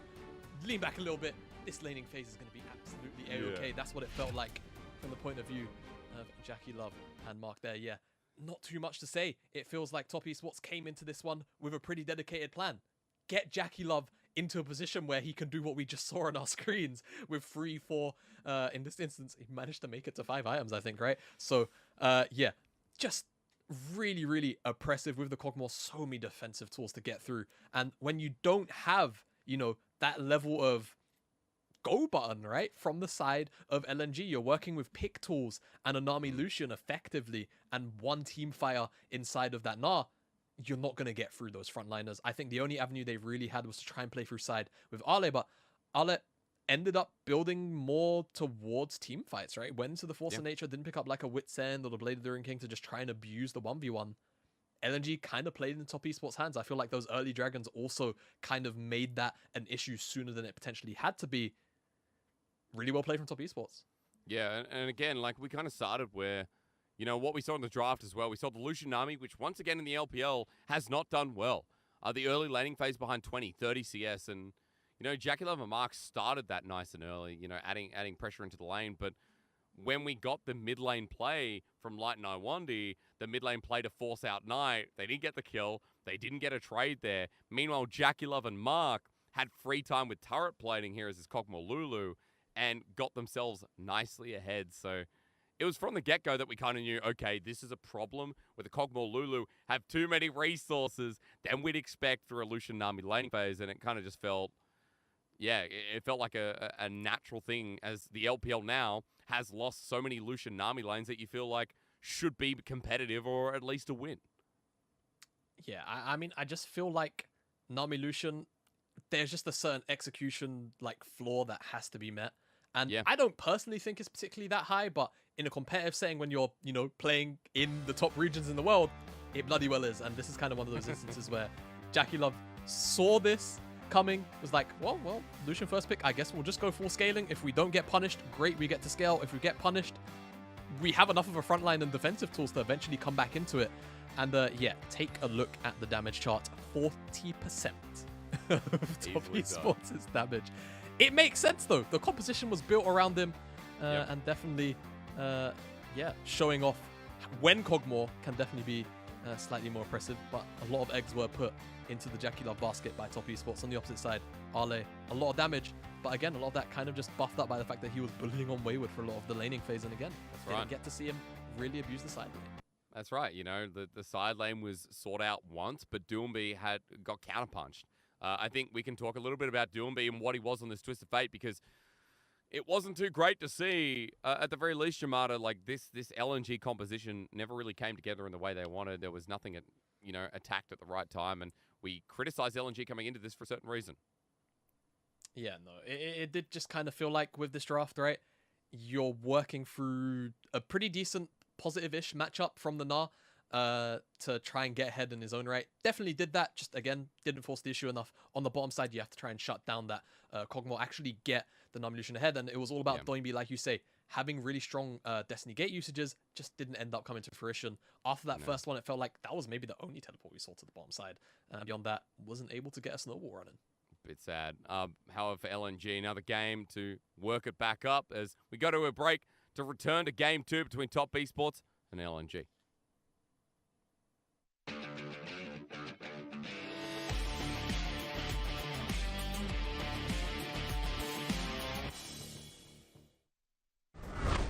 Brigade on top. Oh sorry. no, Allah. No. Oh, wait, what? No way! Wait, no! This is the most big brain play I've ever seen in my entire life! Oh my god, they're bringing him too. They know though the ward will spot out Yaga, but they're gonna go for this. This is a dive in the durability patch at 3.5 minutes. They get Aki as the electrocute comes down. Shanji will not go down. The tower shots are huge. Kanavi getting the last one, and they beautifully execute that tower dive. That minion wave is gigantic, and JDG come out 2-0. They just go straight for the engage. Tarzan has to use the Crescent Guard already. He's still caught out though. They're doing so much damage, and the cast comes through, but it separates them. A killer instinct from Abel! He goes straight in. He's got the GA available as well. He goes down, but OMG, they might have just found the fight. Cold is down, but Allah is in the back line. Does it matter? No, it doesn't. Where were you when OMG got their first series win in Summer Split? They take the fight against LNG, and they are dominating this game. You pointed out that a little bit before here with Cole. So we're going to be watching out as bottom lane Bojic without his support. Gala flashing forward. Yep.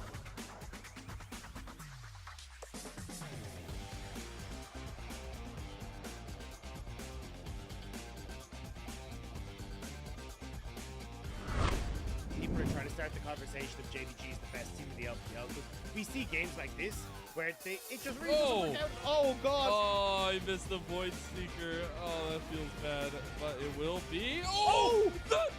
No way! The killer instinct to go through the True Shot Barrage to get the outplay.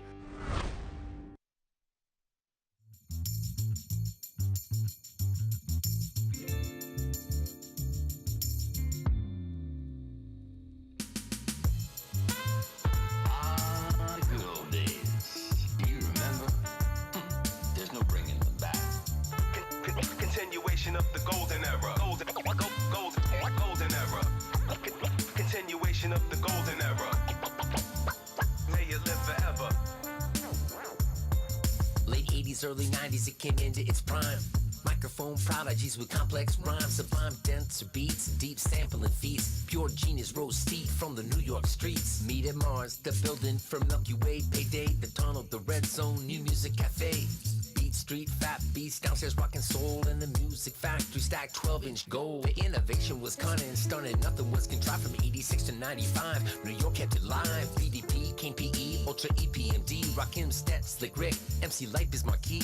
The Jungle Brothers, De La, A Tribe Called Quest, Brand Nubian, Gangsta, G-Rap, Bello, and SP, Rockin' CL, Black Moon, Beatnuts, TITC, Daru, Nas, AZ, Redman, Big L, and Biggie.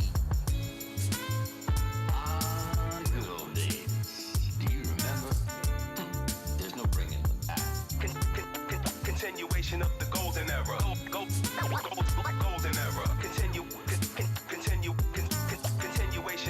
Continuation of the golden era. May it live forever. You see, the elements converged into spoken word and hit a divine note that human ears had never heard. It emerged to what the mainstream considered absurd. They laughed at it, now it's generational, they're all addicts. 40 years later, now we reminisce, cause through all the shape shifts, it hurts us deeply that it hasn't been the same since. Large pro walking through that front door to cherish or neglect the black sheep, the choice is yours. Case Solo spelled it out for you. The Fugees kept the score, nice and smooth, made it funky for the junkies abroad. The Outcast elevated it. While Dre let me ride, he kicked me out. I had to start running with the far side. Lost my breath. All I need from Mary and Meth is ice water. Please give my full regards to the chef. Watch son get wrecked, cause all they rickety really want is effects. Gucci link shine, stretching Bobito 89 Tech 9, y'all.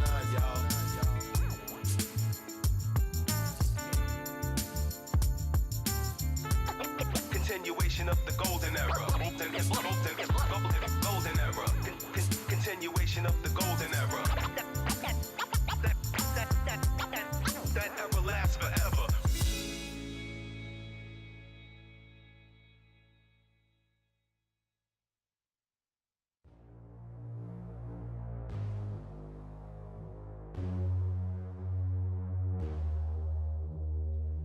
I just want to tell you it's alright while I'm smiling through the tears in my eyes. Cause when I'm broken, I still want you to be fine. I think we're both just attached to the friction. If you need me, I'll be pacing through my mind, and I can be the one to get you through the night. I lose the battle every time you pick a fight. Too afraid to combat this addiction. You're so bad for me, I can't stand to be without you for another moment. This is agony. It's like gravity, you're pushing down on me when I'm around you, but without you don't know where I'd be. Out of sight, lost in time. One more night, you and I.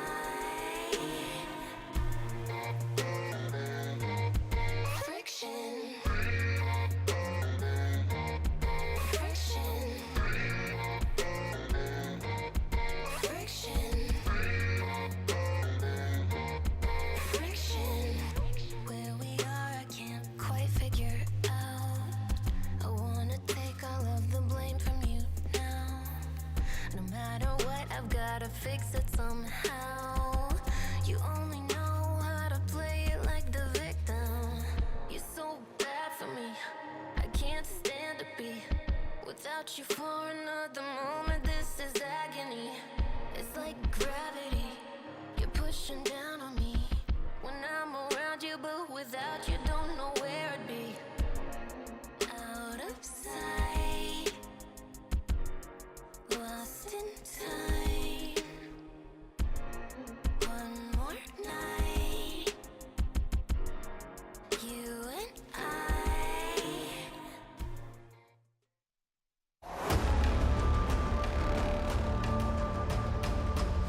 其实我自身状态我觉得是还可以的，但是，我们队还有很多要调整的东西。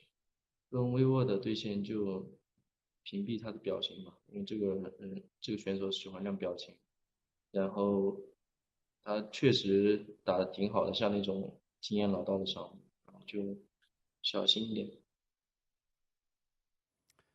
Well, closing his emoji, that's something else. That's a different approach from a different top laner in Ala from LNG. Folks, if you missed the first game, you missed a pretty simple and controlled victory from Top Esports. Once again, proving their worth here in the league. My name is Asterix. I'm joined by Jamada here for his first broadcast, joining us. I don't know what to say about that one, Jamada, because there's a lot of criticism, especially with Light's build on the internet right now. So an easy flip would be to talk about Jackie Love getting MVP, if you'd like. Oh, yeah, true. Yeah, let's shine the light there instead. Let's just move over from one to the other. Yeah, Jackie Love, was anybody else going to get MVP realistically from a draft like this, right? 41% damage, set up on the Cogmore to basically just carry the entire Top Esports. But Top Esports carried him as well, let's not forget, providing so much space for him time and time again, ensuring that if LNG did find a couple of those gold cards or a couple of moments where Jackie Love was in trouble, they will always bail him out with the ultimates. And yeah, Jackie Love, this is really the moment where he came online, right? Picking up these 2 kills at this dragon. LNG already felt pressure to have to contest that dragon, picked it up, which was great for them, but yeah, it just came to a point where eventually we're at this late stage in the game where Cogmore, again, actually really good kit from Tarzan. It's not the first time he did it this game, but the tools come in clutch. Lulu Ulma is there. He can flash away himself. If the Galio ult was still up and necessary, would have been pulled. So yeah, Jackie Love set up for success and picks up MVP. Like you say, on the opposite side though, Light's Collector. Yeah, it's rough. Well, it's rough Asterix. There was like a Zeal and Last Whisper there on top of it. I mean, Light was obviously, thinking about a lot of things for that first game. And kind of rough, out of the draft phase, we saw a lot of issues pulled out by LNG. I know we can, go a little bit deeper on this, Jamada, because what we saw was, okay, well, Lucian Nami, which has not done well in the LPL, was responded to by Cogmore, Lulu. Then we got the front line, we got Sejuani, which is okay, well, that's starting to become a problem. Oh, then Trundle, then the Galio. It was on theme for Top Esports and had a lot of options for this Cogmore to stay alive. Yeah, and I think the comical part about it is like, we were sat there thinking, how the hell is Light going to get through these frontliners? Forget the build, but just as Lucian in general, through so many frontliners to then maybe have access to Cogmore, and then Cogmore just goes, you know what? Just throw Randomins in there. I'll become a frontliner too. And yeah, it just felt like a really, really difficult game to navigate from LNG's side. And now, swapping over to the red side LNG and Top Esports banning away the Lucian. So even though they dealt with it pretty effectively, felt like perhaps they don't want to first pick it and they also don't want to have to deal with it on blue side. Bans already through. Nothing too out of the ordinary. Viego Hover, haven't seen it today. I think it's been banned every game. Yep. So, or pass by, yeah. So we get a Viego for Tien. One of Tien's best champions is split as well. So feels like the right direction for Top Esports. And with their ban on Lucian, this time around, we can't see the Lucian army in the bottom lane, but instead, for Light No Wandi, might be hovering around the Zyra Khan. No Senna, no Zeri, no Lucian means that we do go a particular path with Kalista Renata being banned away, with Kalista obviously pairing. Seems like the right direction for LNG in Game 2. Yeah, I mean, LNG here definitely makes sense. Strong bottom side 2v2, but the issue is, yeah, you leave up something like Ezreal. You could even go something super roamy for Mark. You don't really have to play the 2v2 or just engage. Yeah, engage heavy as well. Okay. And you're pretty happy in this matchup, to be honest with you. 2v2, you might not necessarily have the most kill threat, but at the end of the day, Jackie Love on Ezreal, we know what he's capable of on that pick. And Top Esports having the agency with that Leona, it's just going to enable them later on in the game to, have that go button, which definitely was lacking on the other side for LNG, which is why I like to see the Rakan come in, because definitely quite a few times in that game where it felt like LNG wanted to go and they simply couldn't. Also, especially with the Trundle alongside it, feels like now we've got ourselves a bit more of a draft for LNG and Tarzan on something that can help support some of these lanes. So we don't get any solo laners in the first part of this draft, and that's the thing I want to pull out, because LNG start banning away the Silas, but Jamada, I want to ask you a little bit about direction here, considering we already have the Zyra Khan in the bottom lane for LNG. Yeah, okay, so I think for LNG here, you've got pretty good setup for a very strong team fight comp. I think more lockdown would probably go pretty well here. Rakan typically doesn't like functioning as a primary engager.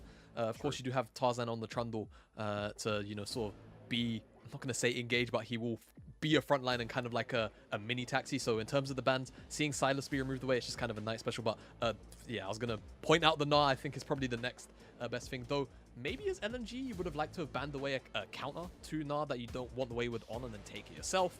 It seems like they are not interested in that one. Maybe they're looking towards the Sejuani themselves.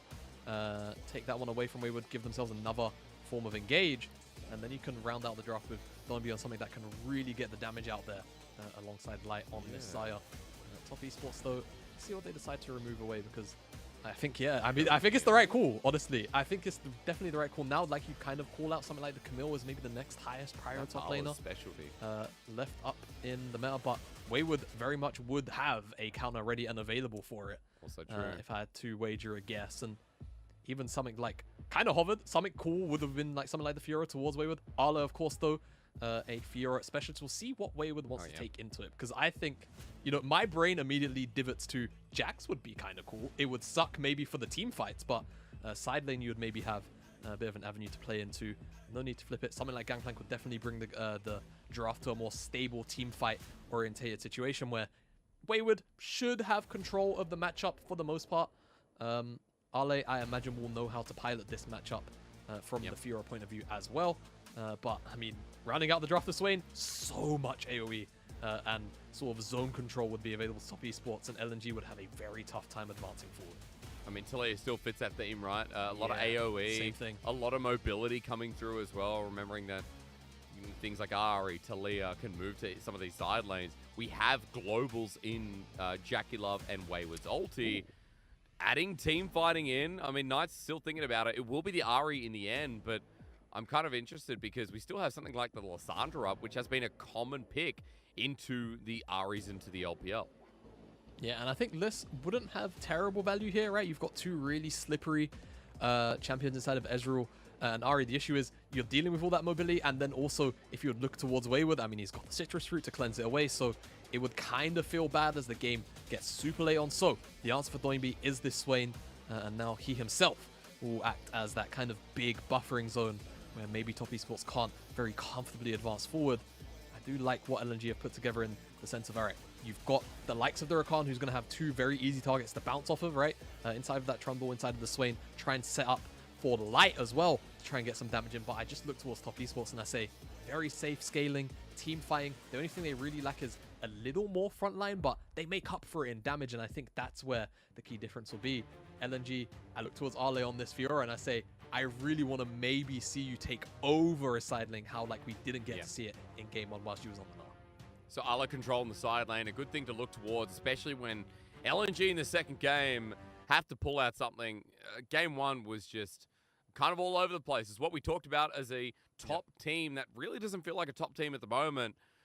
Reflect back when we talked about LNG at the start of our segment, it was LNG, you know, struggling against teams like TT, BLG, which have been a bit of a flop at the start of the season. They lost to OMG in their last series. And against Top Esports, we saw the same remnants that we saw in spring, or at least in spring playoffs, that LNG were kind of all over the place. This might bring it together, maybe a more common goal. As you said, getting Arla accelerated here.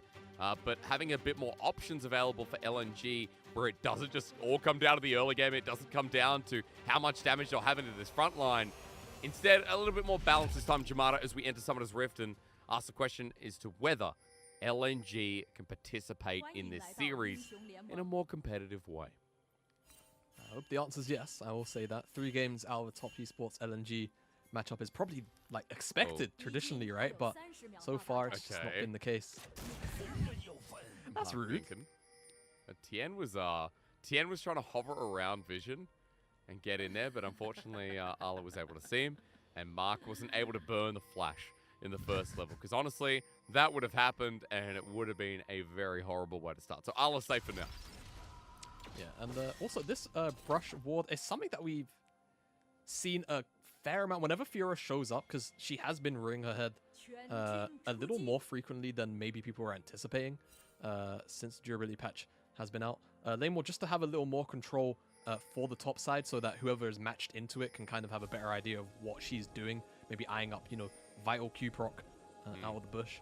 So just having that additional bit of vision, what you might see Wayward do is once the lane phase starts, actually drop a ward in that second rush further up as well, just so there's complete control in that sense. We'll see though, but it does help out in that 1 versus 1 early on.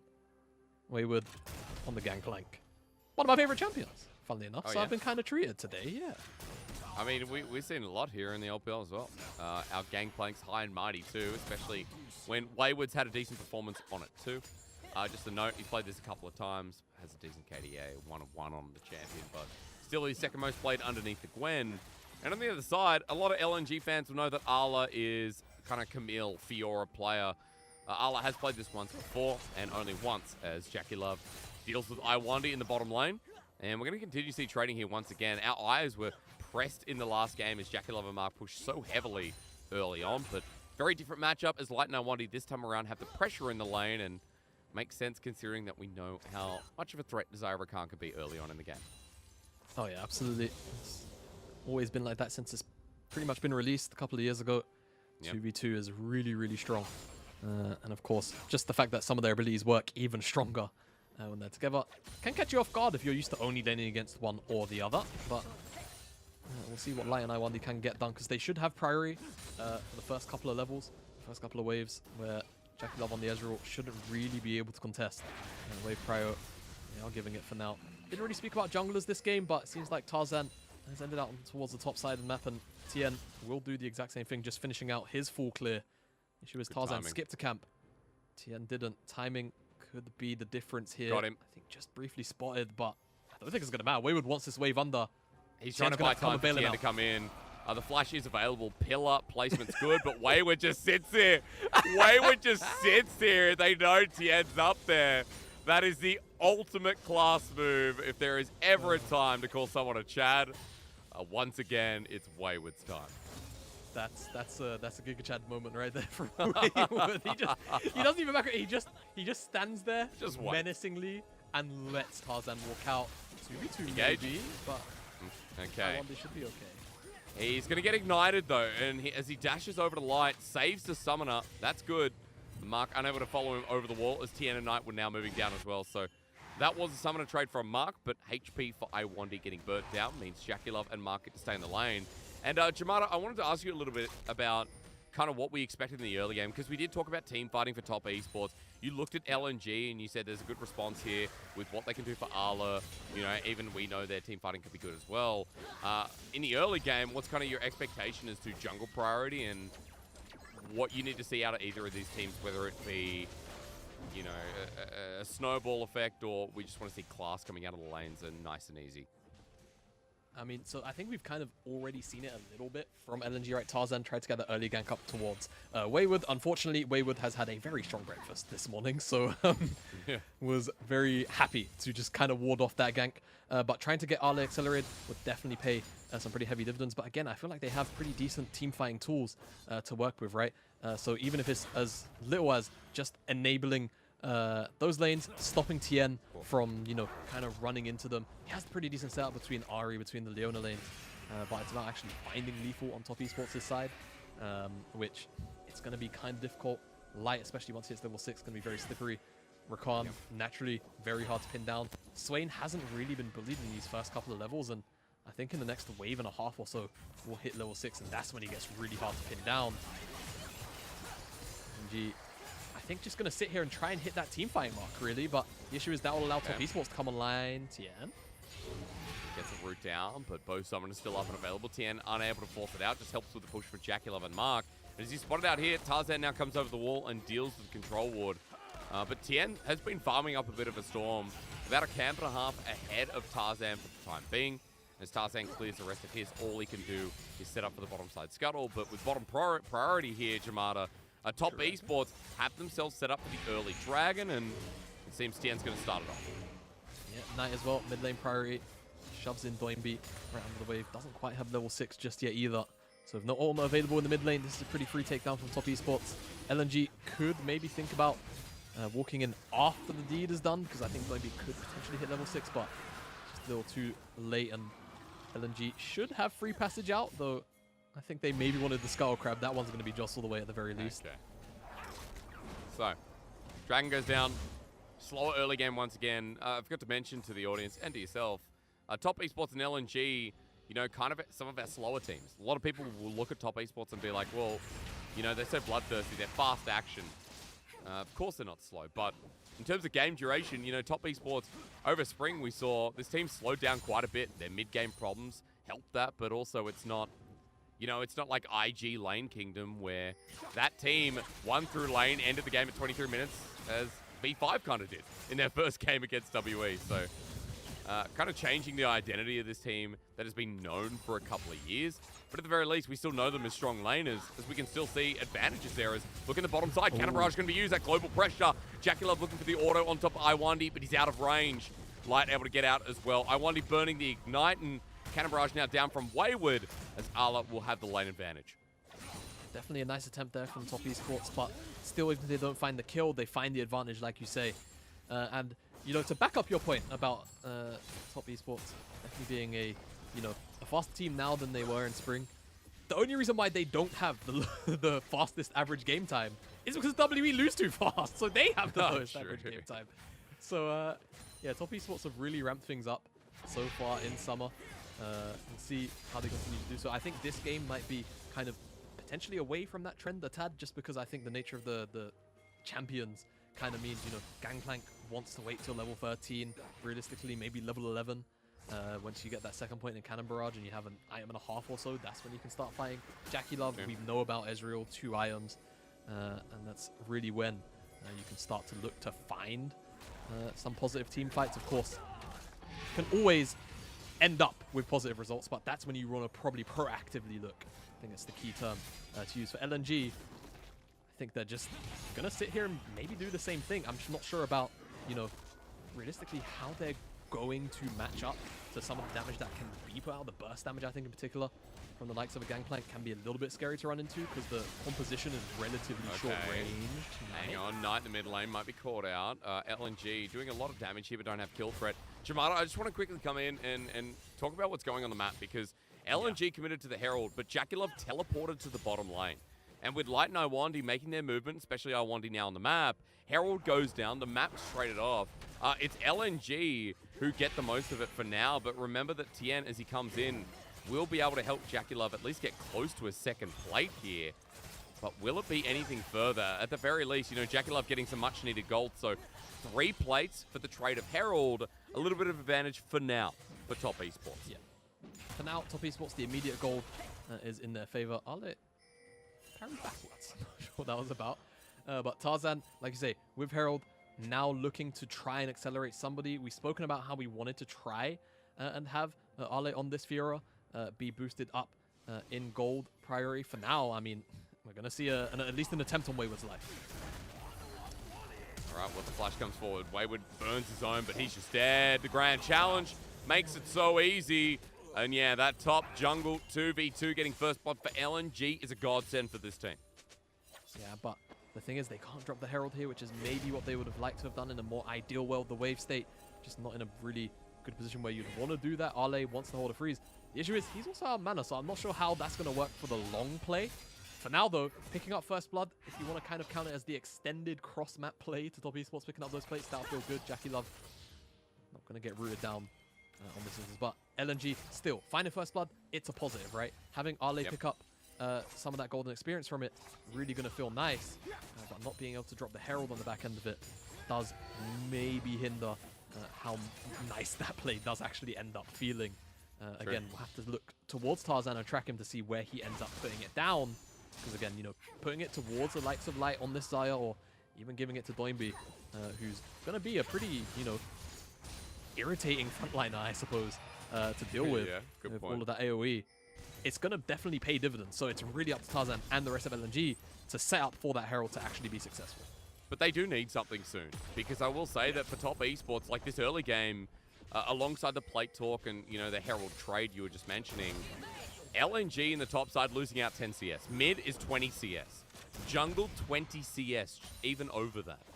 In the bottom side, it's even, and at this point, JackeyLove's able to stay in the lane, even if Mark roams, because he's got the Essence Reaver versus a Noon Quiver with the pickaxe. So components only for the side of LNG, but we have a full completed item for the Ezreal. We're close to Wayward picking up his own.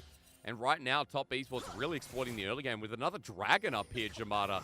And they're all over it, even though Tarzan starts it. Knight's there, Tien's moving into position. Remember that Tien also has a level lead that he can attest to as this bird starts getting hit. Cannon Barrage as well available from Wayward, so let's see how this one unfolds. LNG, they're going to try and burst it. Tarzan not going to get hit by the True Shot Barrage. In fact, JackeyLove really misses, but the Soul Flare is good. Cannon Barrage in an awkward position. They turn for the bottom lane. JackeyLove burning his own flashes. Now it's on top of Mark, who's over the wall in the nick of time. But Top Esports have Knight coming in with the Spirit Rush. One more available. The charm lands. Here he is once again, but for Tien, unable to get the finishing damages, unable to get a reset. The Never Move not helping. The first one for Top Esports as Knight gets a reset. A second one there. It's Reset City with the jungle mid, but Tarzan's launched on by Mark, who was behind enemy lines. All of a sudden, Top Esports flare up, and LNG are dead. For so long, I was like, how are LNG getting away with this? They were pinned up against the wall. No flashes available to actually get out of the situation they were in. Knight comes in, layers in so much damage, but they make it to the bottom side tier 1. And eventually, that's when the Reset City comes in. The Spirit Rush charges are refreshed, and there's just nothing LNG can do about it as they charge forward. The Cannon Barrage, like you say, awkwardly placed. It doesn't really slow LNG down as they advance onto Mark, onto JackeyLove. Mark forced to flash over the wall. But again, LNG, they're all pinned up against the wall. No one flashes over to chase on Mark. So now they have to retreat towards the tier 1 tower. The charm comes in onto Doinby. They're able to chase down, but for so long, LNG members just don't die.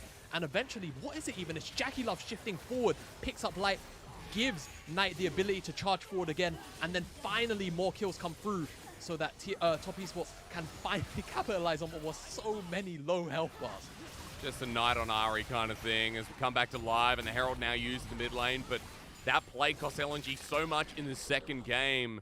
It's a 5k gold lead just about, 4.5 to be technical, but Tien is unleashed here over Tarzan. 100 to 75 CS the difference. Divine Thunder are now picked up, and LNG just trying to grasp some control in this side lane, in this river, because Jamada at this point, Top Esports carries are well and truly in charge, and it's something you and I didn't get to talk about.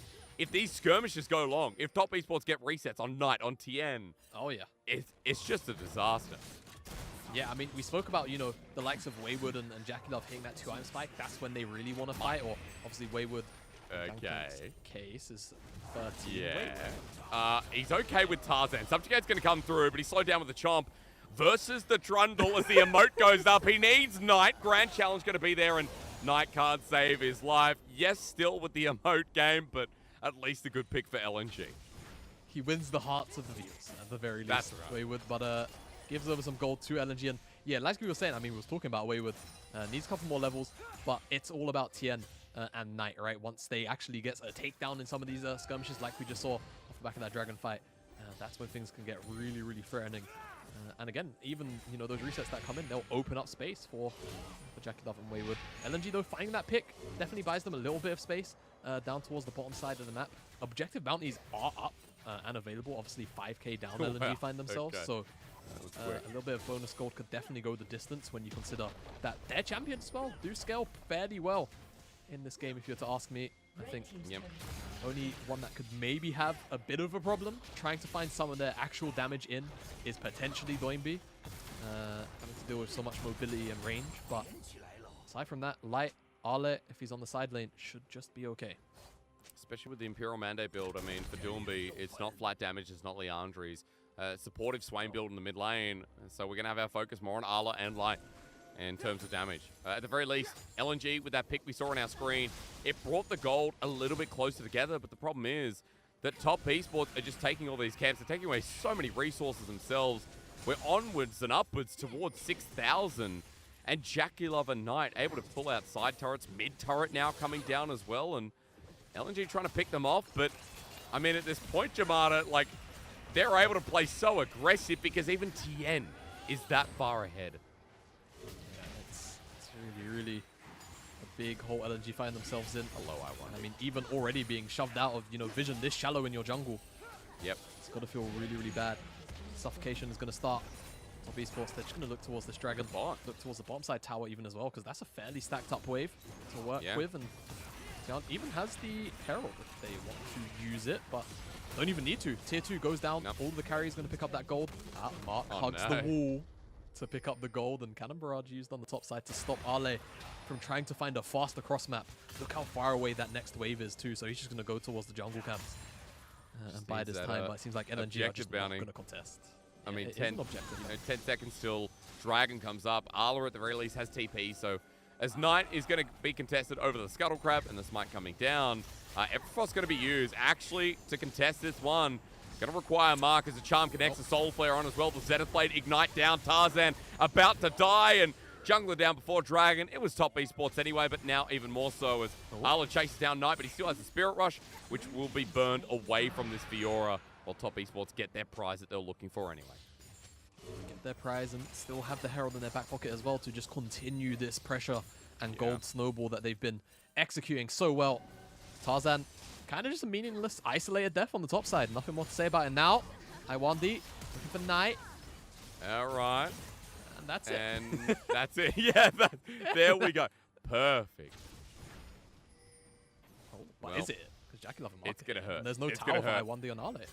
You know, at this point, I don't know, Jamada, it's just hurting to watch because LNG every single time as Jackie Love chases us up, LNG can't really put a foot right. Once again, we're kind of seeing what we saw in the first game, but maybe more so what we saw in V5 versus WE. This does feel like a bit of a hands diff at the moment. And top esports, it looks like they're playing with two sets of hands in this game number 2. Yeah, it's a good way to put it. It does feel like they just got extra hands. It's like, watch the extra eyes, like eyes looking at the screen and then the rest just looking at the map. Oh, there's someone here to murder? All right, cool, let's go. Yeah. Really, really consistent stuff from top esports at the moment. LNG, I mean, they don't even get to stop that Herald charge onto the top side. Tier 3, so Tian could get caught out here at the very least. Would feel nice. He's going to ulti out, flashes, and gets caught out. So LNG use 4 members to get the pick. And the response is nothing on the map. So at least LNG getting some gold back. But folks, we need a lot more of that. It's a 9k gold lead for LNG just about. And as Soul Flare comes through, forcing out Light's ulti. Wayward setting up the chain as well. Good Blade Caller as Knight with the Spirit Rush over the wall. Going to make it worse. Light has to flash Everfrost away, but Knight hits away the Orb of Deception. That Ahri hurts so much, and even charming up by Wandy, the chase will continue. One more piece of movement needed. He has flash available, but he presses W instead. Knight truly is king of the mid lane, while Rookie is gone. I think Knight is coming for LNG. To be honest with you, there's not too much light left in this game, to be honest, and I just don't know what they can actually do. Thank you. It was a really good line. I'm actually kind of impressed myself on that one. Oh my God. LNG just don't really have much to work on here. Yeah. It just feels really rough. If Knight is effectively able to, I'm not going to say 100-0 because Light was chunked out a little bit here, but doesn't even need to land the charm to execute Light here. I think it says a lot about how strong Knight is and how ridiculous Ahri is at the moment in this game. Iwandi as well. I mean, held onto the charm, didn't find it onto Light. Just takes it down on to Iwandi with the red buff that he found from Light. Able to chase it down and find himself double kill. I mean, there's not too much to say about it. Top just felt like they had an opportunity to find a pick, and they just pulled the trigger. LNG not able to find the cross map anywhere. It feels like for a very long time they've not been able to find any answers to what Top have been doing on the map. I mean, Knight's got himself a 10-stack Magi's, 215 CS at 20 minutes into the game. And in my comment before, you know, Rookie's not here. Of course, on B5 is good Everfrost here and Knight on the top side. So much damage coming out. Knight was already in contention for best mid laner, and right now, he sure as hell is, as True Shot Barrage doesn't tag anyone, but I want his ult coming through. Spirit Rush once again, the charm at max range. Not sure if it hit there as Grand Challenge denied on top of Mark, and Tian and Jackie Love have now joined in. One reset spells doom, as with a Spirit Rush forward onto Light, cleansed away. Knight continues to do so as Jackie Love. What's a bit of the action? Flashing forward. You expect the talent in this top esports roster to impress, and every game, somebody does. As on to Doomby with an arcane shift, forcing his flash out. LNG are a mess, but top esports are a bloody impressive leader of the LPL. Top esports are dotting their I's and crossing their T's right now, and Jackie Love has been tired of seeing LNG run away from fight after fight. Ends up cleaning out Light and Iwandi with the help of Wayward's Cannon Barrage, and they will pick up this Baron, and they are going to certainly look to try and close out this game. 21 minutes on the clock, and LNG, I just don't really see what they can do at this point in the game. It's a nice, you know, attempt, I suppose, trying to find their pick on tonight. Originally, Mark does step a little bit too far forward, but again, it's just a really well-timed stopwatch. Stops so much burst from coming down onto him. That Grand Challenge would have 100% really chunked him out, maybe even just outright murdered him. And then from this point on, there's just nothing LNG really do. And Jackie Love, he just has the hell of it. I'm tired of all this running after Knight. Tries to find his way onto Light. Flash forward, Arcane Shift. So much damage comes out. Doesn't quite find the mark on Light, but that Cannon Barrage does. Yeah. That's all top needed to round out the play. And now with Baron, you expect the base is next on the menu. Well, you got a third dragon if you want it as well. LNG trying to contest this one. You said the base, but they're trying to kill Wayward. The problem is he flashes away. They've used so much burnt, so much space.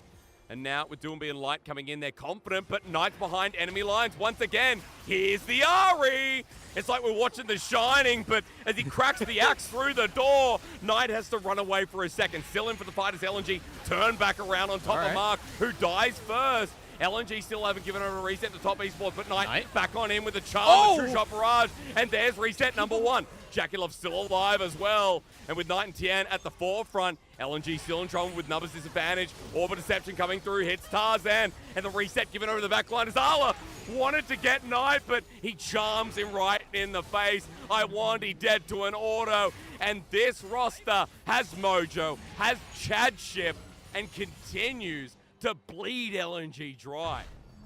They are bleeding them slowly in this game here. Well, actually, I take that back. It's a 13k gold lead, but LNG do their best. I mean, honestly, if this was an even fight, this is maybe okay, to be honest with you. You finally see Doinby kind of get into the mix of things. Knight looking for a pick onto the backline, kind of gets caught out, but doesn't fully get locked down, and that's the crucial thing. You look towards the C5 though. Look at Doinby, finally able to actually get into the mix a little bit. LNG as a whole, their damage dealers safe and sound. Someone who isn't safe and sound is Tarzan, though. Unfortunately, I think Knight. Yeah, Light's here, but Knight Charm, Orbit Deception, thanks so much. Light trying to save his jungler, Everfrost in. no. More members keep turning up, but hey, Knight would like a reset. Jackie Love wants a bit of the glory. You thought you could take him on. You were so wrong. Mark? Jamada, Use this whole on that. all I can say to you is top esports run into the base.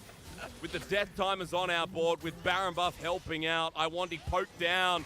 Tien must be laughing right now. He looks at his old colleague in Doomby, his old mid laner, while LNG is struggling and Doomby is on a roster that has a lot of questions. Tien is prepping himself for a seed at Worlds. It might be early on, but at 5-1, top esports playing with their food look as deadly as a knife.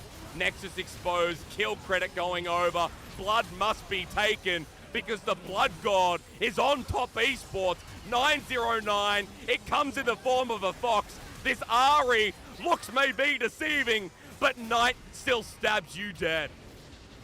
My word, what a dominating performance from top esports. Knight on the Ari in particular, just put in so much work. LNG again, it felt the exact same as game one. They just didn't have a leg to stand on. This time though, it was less about the draft and more about top esports just establishing dominance on the map through the mid lane, and then eventually through the likes of Ezreal on Jackie Love. A phenomenal game, honestly. Again, LNG, they just didn't really have anything to play towards. It felt like there was no true win condition to lean on once they didn't get the Fiora rolling. Once, you know, Light and Iwandi didn't really have much to do with that Zyra Khan lane. All of the agency was in the hands of top esports with Wayward, with Jackie Love, and of course, as we've mentioned already, Knight. 100% kill participation, by the way, as well. 19 kills for top esports. He's involved in all of them. 10, 0, and 9. And that on the Ari kind of shows what we were talking about with Knight before the start of the series. We did Knight versus Doomby, and Jamada, in game one, okay, Twisted Fate versus Galio, Knight still had the better off there. Doomby didn't really play that well. In game number two, once again, this time around with the Ari versus the Swain, Knight got out and started moving around in these fights, and in front of the Dragon, like, was insane. Knight is having another great split, and he's been having these splits back to back to back, it feels like. All I can say is that, his performance at the last Worlds in 2020, when he finally made it, wasn't really that great. But domestically, this guy still shreds and is the best mid laner by rides currently within the league. Fair statement. Honestly, I think Knight kind of just stamping that into reality with a performance like this. And I'm going to just say, if he's not MVP for this game, I feel like he's It been would be robbed. rough. I'm just going to That say wouldn't make sense. It wouldn't make sense. I mean, you could maybe argue, Jackie Love, he did put in a lot of work, especially once he finally had his 2 items. But let's be real, Knight was the true catalyst in this game. And like you say, looking like the strongest mid laner by a fair margin at the moment here in the LPL. And that high performance was just absolutely superb. And just we've got enabling big everybody so mid-laners. well. Like, we've got huge mid laners, Jamada. Like, Dream is playing really well. I think Yagal's putting on a good show. We have Scout. We have, like, Doomby, who was just first. And while Doomby's getting the MVPs for LNG, I'm still really not convinced by this roster. There's people like Angel, Xiaohu, of course, is a big one as well. Mid lane talent in the LPL is massive. So, as we kind of go through and summarize what that series was it mid-diff? Well, maybe. There was a lot of stars in both games that made a difference, especially Jackie Love and Mark in the first one, who played a very good Kog'Maw Lulu game. It's hard to just go through and label one person, but it kind of has that V5 feel to it that you and I were discussing before. Yeah, that sort of that trident form of attack where you can kind of lean on anybody. But I feel like even in Top's case, you can rely on TN even to have pop-off games every now and again. In this game, though, it wasn't too involved in terms of the damage. It was definitely very involved in a fair amount of the kills, but it's all about Knight. Most damage, 36.9%. Jackie Love not traded too far behind, but the very impressive stat is the fact that Knight was involved in every single kill for Top, and that is just kind of the underlying factor. He was the catalyst for this game to enable Top Esports to have so much success throughout just about every skirmish that they took. And LNG, again, we said, right, the composition, even in my head, as I'm trying to sort of draw some positives from it, I'm not sure what it really does. It's just Ale on Fiora to try and side lane maybe, and then you have a bunch of kind of zoning-ish tools between the likes of the Swain and the Zaya. Maybe you can find some okay engages, but there just wasn't enough. Again, I'm going to use the word, not to crutch in it, but cohesion. There wasn't enough cohesion from LNG. It felt like, again, a lot of the issues that we were pointing out coming into this series were still very much present here, and I'm definitely, kind of cause for concern, right? Losing so heavy-handedly to Top Esports after having so many shaky games against weaker teams already. LNG still have to play, the sort of perceived top 4, the top 5 inside of the LPL. Yep. I'm not sure how much better it gets. I mean, you hit the nail on the head, because coming into this, remember, I even said this in rehearsal, and I've been saying this for the past week. Looking at LNG, they do not look like a top team. People are like, oh, but they're top of the standings. Even they started 3-0 and they're up there. But 2-1 to BLG, 2-0 over anyone's legend. I think there was a question mark in one of those games. Against TT, you were paraphrasing Orcs earlier, who was not impressed. Yeah. OMG beat them down 2-1, where OMG, yes, did look like that was their best game at the split. But LNG had the same issues they had in this, where it's just not all coming together. And where they lost Icon and filled in with Doomby and thought that would fix the issue, so far is not so good. And LNG might only be 3-2. They might still be a top team. But I think it is realistic right now to talk about this team struggling and not being as high in the standings as they are. They're currently sitting 5th. I mean, this to me is a borderline playoff team. Like, they are still good enough to be a playoff team, I feel. But, what if OMG get better? What if Ultra Prime, who are playing well this split? Like, LGD have a good mid laner this time. Rare Atom are expected to kind of be in there. IG are impressive for me, despite being 1-4. So there's a lot of things to weigh up for, the new LNG. And while they might make playoffs, it's also like, I don't know, it's kind of rough to watch this team in action, because it should be so great, but it is just not. Yeah, no, I think when you're looking at things maybe to work and look forward to for LNG, I think I kind of said it to you during all the way at the start of the day during rehearsals. Go back to the drawing board, right? Just even if it's as simple as draft, just only going front to back compositions, things that just play themselves, just to kind of band-aid some of these issues. Yes, we're more looking towards cohesion problems, but when you end up in a situation like what you saw in Game 1 against Top Esports there, where you don't really have anything to do besides have a really high execution floor with that Twist of Fate, the Nami Lucian, and hope you shut down Jackie Love, things like that need to not happen at the very least to try and give themselves some kind of edge into matchups like this. I mean, it's just... It's rough to watch. Again, back on the highlights, so Knight gets MVP. No big surprise, honestly. Here in the LPL, we appreciate our mid laners. We appreciate our 100% kill participation Aries for sure. And as we bring this one up for you momentarily, I mean, the Knight highlight reel, it continues on. MVP game number 1 was Jackie Love. He was the Cogmore. But this time around, Knight really fought hard on his favorite pick of the split, by the way, Jamada. Like, obviously, we're trying to still get that graphic up, but as we look through some of the clips, Knight now 6 games played on the Ahri, and as I believe it, trying to do quick math, I think this man is now 4-6 on the champion. Huh. Well, not bad. Stats speak for himself, really. Knight is just really good at the champion. The champion, of course, very, very strong, very, very versatile. And this game, it just kind of felt like a bit of a demonstration of that. I'm sure Nightmare is somewhere in the world very happy that he picked up a book as well. Oh, yeah. Shout out to him. But Knight, yeah, it was busted. Yeah, I mean, he really made Ahri look even stronger than she already is. And again, LNG on the opposite side, nothing to shut that down, just gave Knight free reign. A simple series by Top Esports. Another short series, by the way. A 25-minute win just under there in game number 2. Game 1 was like 30-something. Our first series was 47 minutes. Yeah, like not long, right? 34, as you're saying. This whole day, Jamato's got by. I mean, we started 3 hours ago. Just a little bit over. So we're done. Wow. We're literally already done. So that's great. Quick day, not bad. Very quick There day. you go. There he Hey. is. Very good. That's something with the damage, but mainly the kill participation. I mean, playing around Knight, we kind of talked about this in the opening segment where Knight was the catalyst. Knight was the stable part of Top Esports. Not that they're really, not that they're struggling with stability, but at the very least, Knight, it all starts with him. Yeah, no, it really doesn't.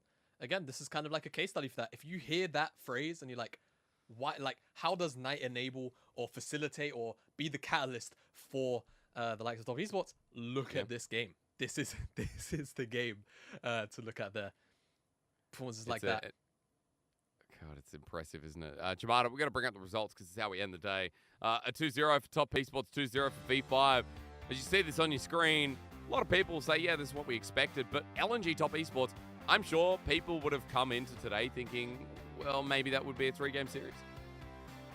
Yeah, no, I think on paper and just by name, right, name worth alone, you would expect this to go the full distance. And at the very least, if it is 2 games, it would be 2 very close for games, which wasn't the case. Top Esports dominated game 1 a little slowly, given, yes, I think that was more, the reactions from the draft, right? But game 2 was just an absolute slog. It was just over the head. When I say slog, I don't mean it was slow. I mean Top Esports literally just bashed them over the head, and there was not really much LNG could do about it. Of course, the standings, that does move V5 and Top Esports into 2nd and 3rd, respectively.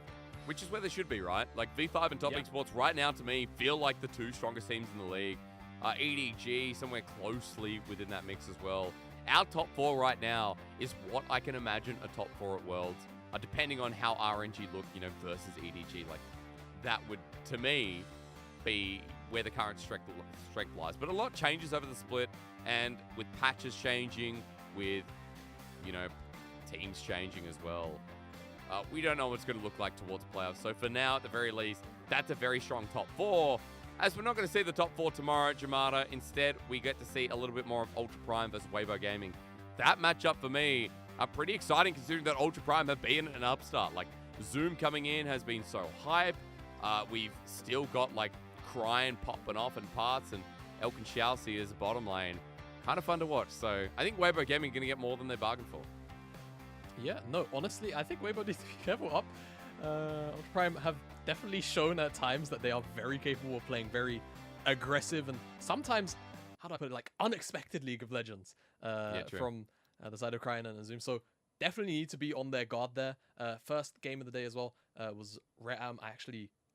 I'm working on FPX? too little sleep. FPX. Yeah, you're right. That could be a fun series as well. It kind of, to me at least, depends on how FPX approach it. But Rare Atom, I feel like, should be looking to try and keep FPX winless, rather. Yeah. I mean, FPX is 0-5. God, they hope they can get something against Rare Atom. It already feels like it's getting to the too late part. But hey, that's tomorrow. A big thank you to you, Jamada, for sticking around, for doing your first LPL broadcast as well. It's a pleasure to have you on, sir. Hopefully we get to see a little bit more of you. And to all of our audience out there, thank you again for tuning in. It is bye for now, but not forever. We'll see you tomorrow. Thank you, Jamada.